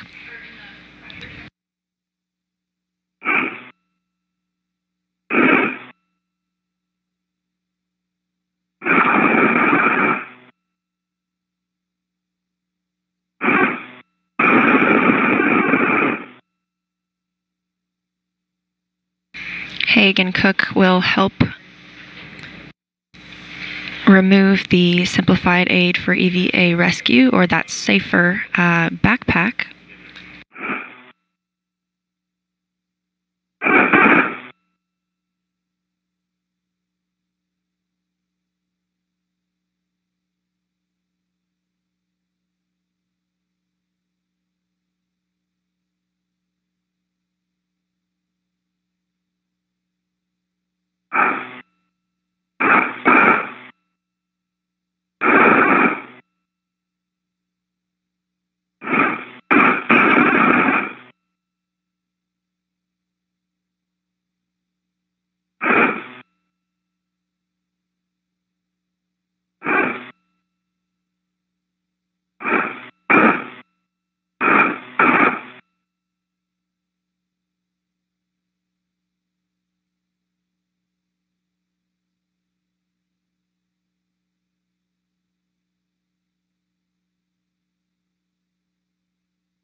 You can see Canadian Space Agency astronaut David Saint-Jacques after completing his first spacewalk.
NASA astronaut Anne McClain now being brought into the equipment lock of the crew lock to join Saint-Jacques.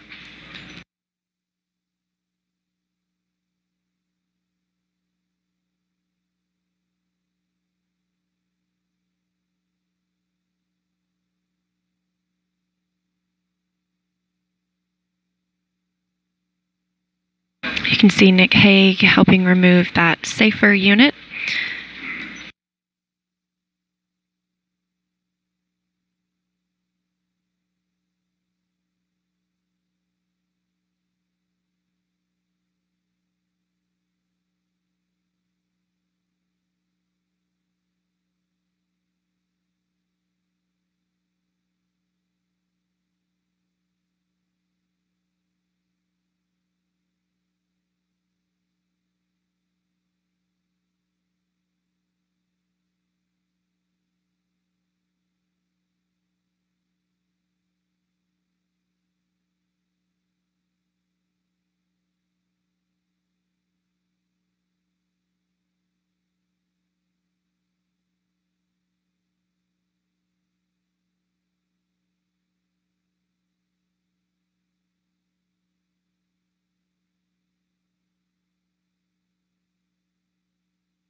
Airlock Houston on Space Ground 1 for Christina or Nick.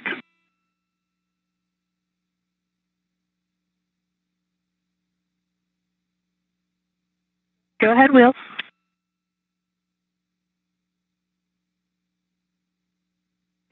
And Christina, thanks. Really nice work with you and Nick. And the crew is no longer hot mic, which is a good thing. Also, before we get started in the post EVA, we sent a new message up, message 147. We'd like you to retrieve that when you're able, just to take a look at it. The first delta is in step 25, but we want you to have those deltas in front of you before you continue in the procedure. Copy, I have that. We'll take a look. And we are currently doing mic boom position photos.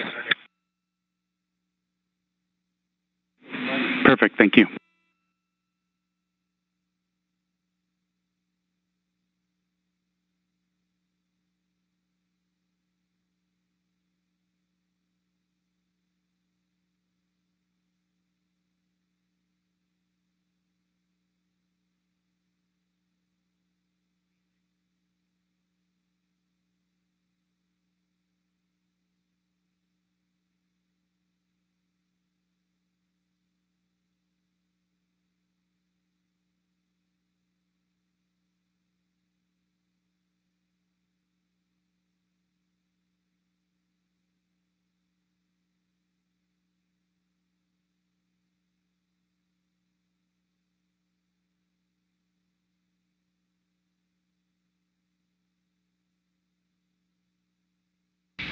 NASA astronauts Nick Hague and Christina Cook are working in the equipment portion of the Quest airlock to help Canadian Space Agency astronaut David Saint-Jacques and NASA's Anne McClain remove their EMU suits. That stands for Extravehicular Mobility Unit. The next thing to be removed from the suits after the safer, which we previously saw, are the gloves on each astronaut. There are actually more than 65 different sizes of gloves so that each astronaut can ensure that they have the best fit.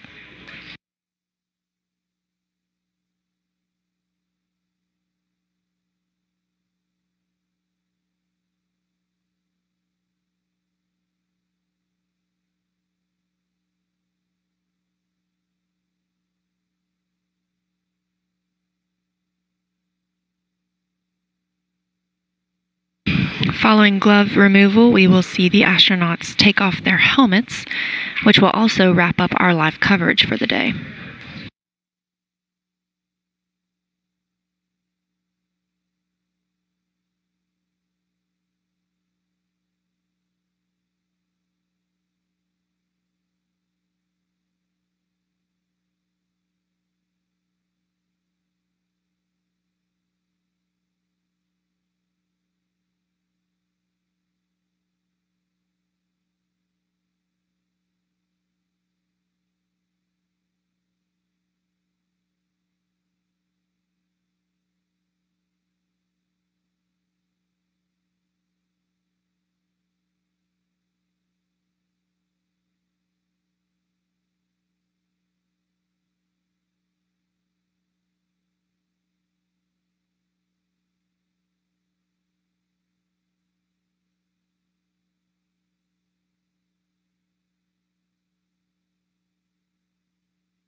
Houston airlock after step 25. We had a good pull test on that connection in step 26.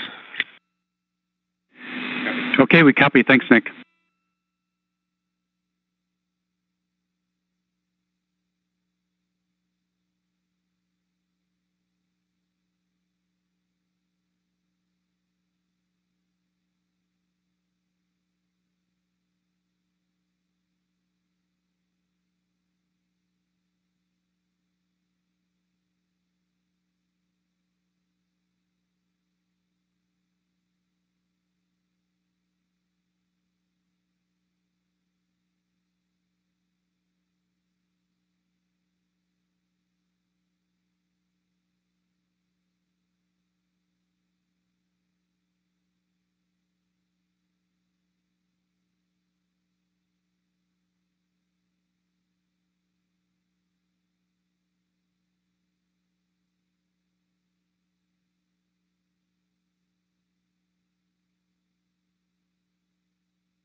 As you can see, both astronauts are now back inside the International Space Station, inside the crew or the equipment lock portion of the Quest airlock.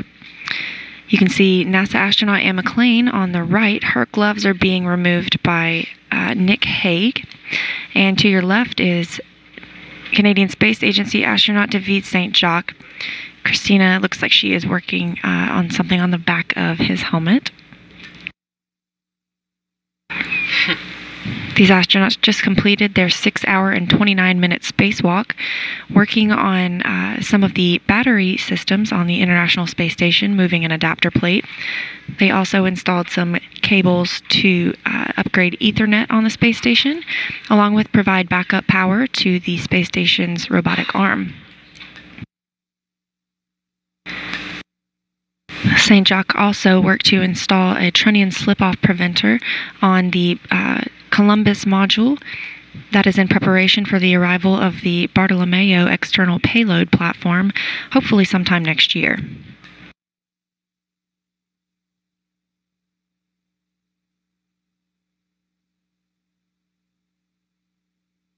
After repressurization of the crew lock, which you can see in the back of this picture, the astronauts were moved here and the doffing process of their spacesuits begun.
The astronauts are stowing the gloves in the extravehicular mobility unit equipment bag. Following that, they'll work to begin to take off the helmets.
As you can see, the astronauts' helmets have been removed.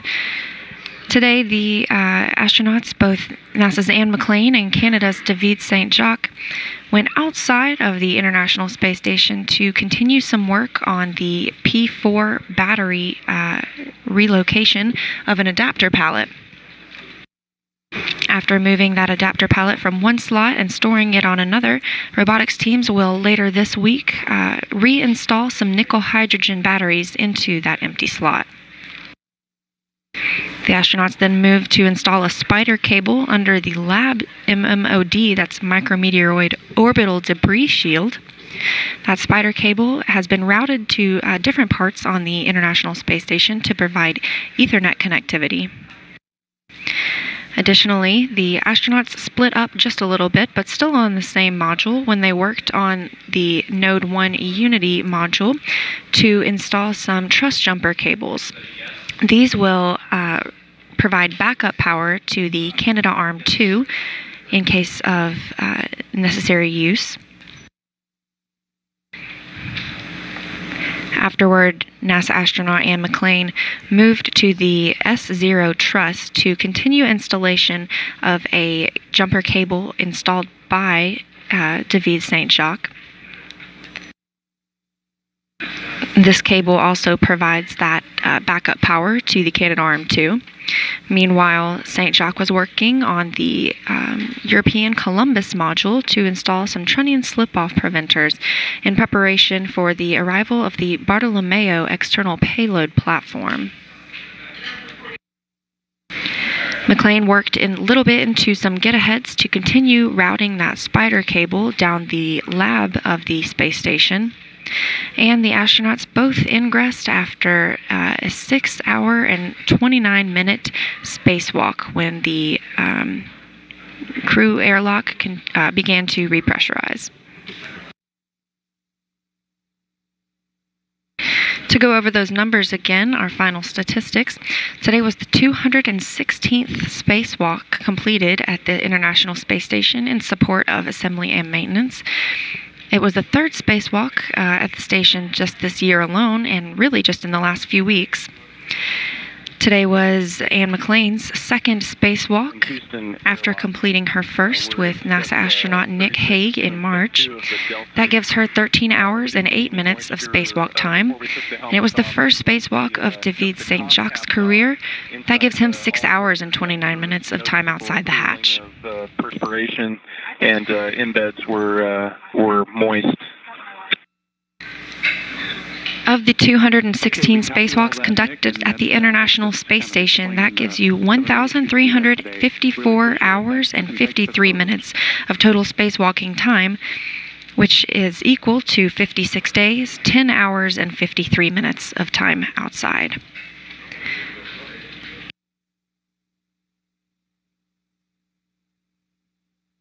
Thanks for joining us for our live coverage of today's spacewalk. We do have another scheduled coming up in May, on May 29th. That'll be Russian cosmonaut Alexei Ovchinin and Oleg Kononenko.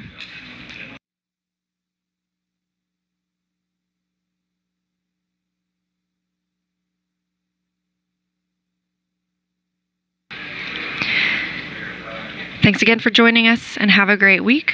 That wraps us up, and we'll sign off for today. This is Mission Control, Houston.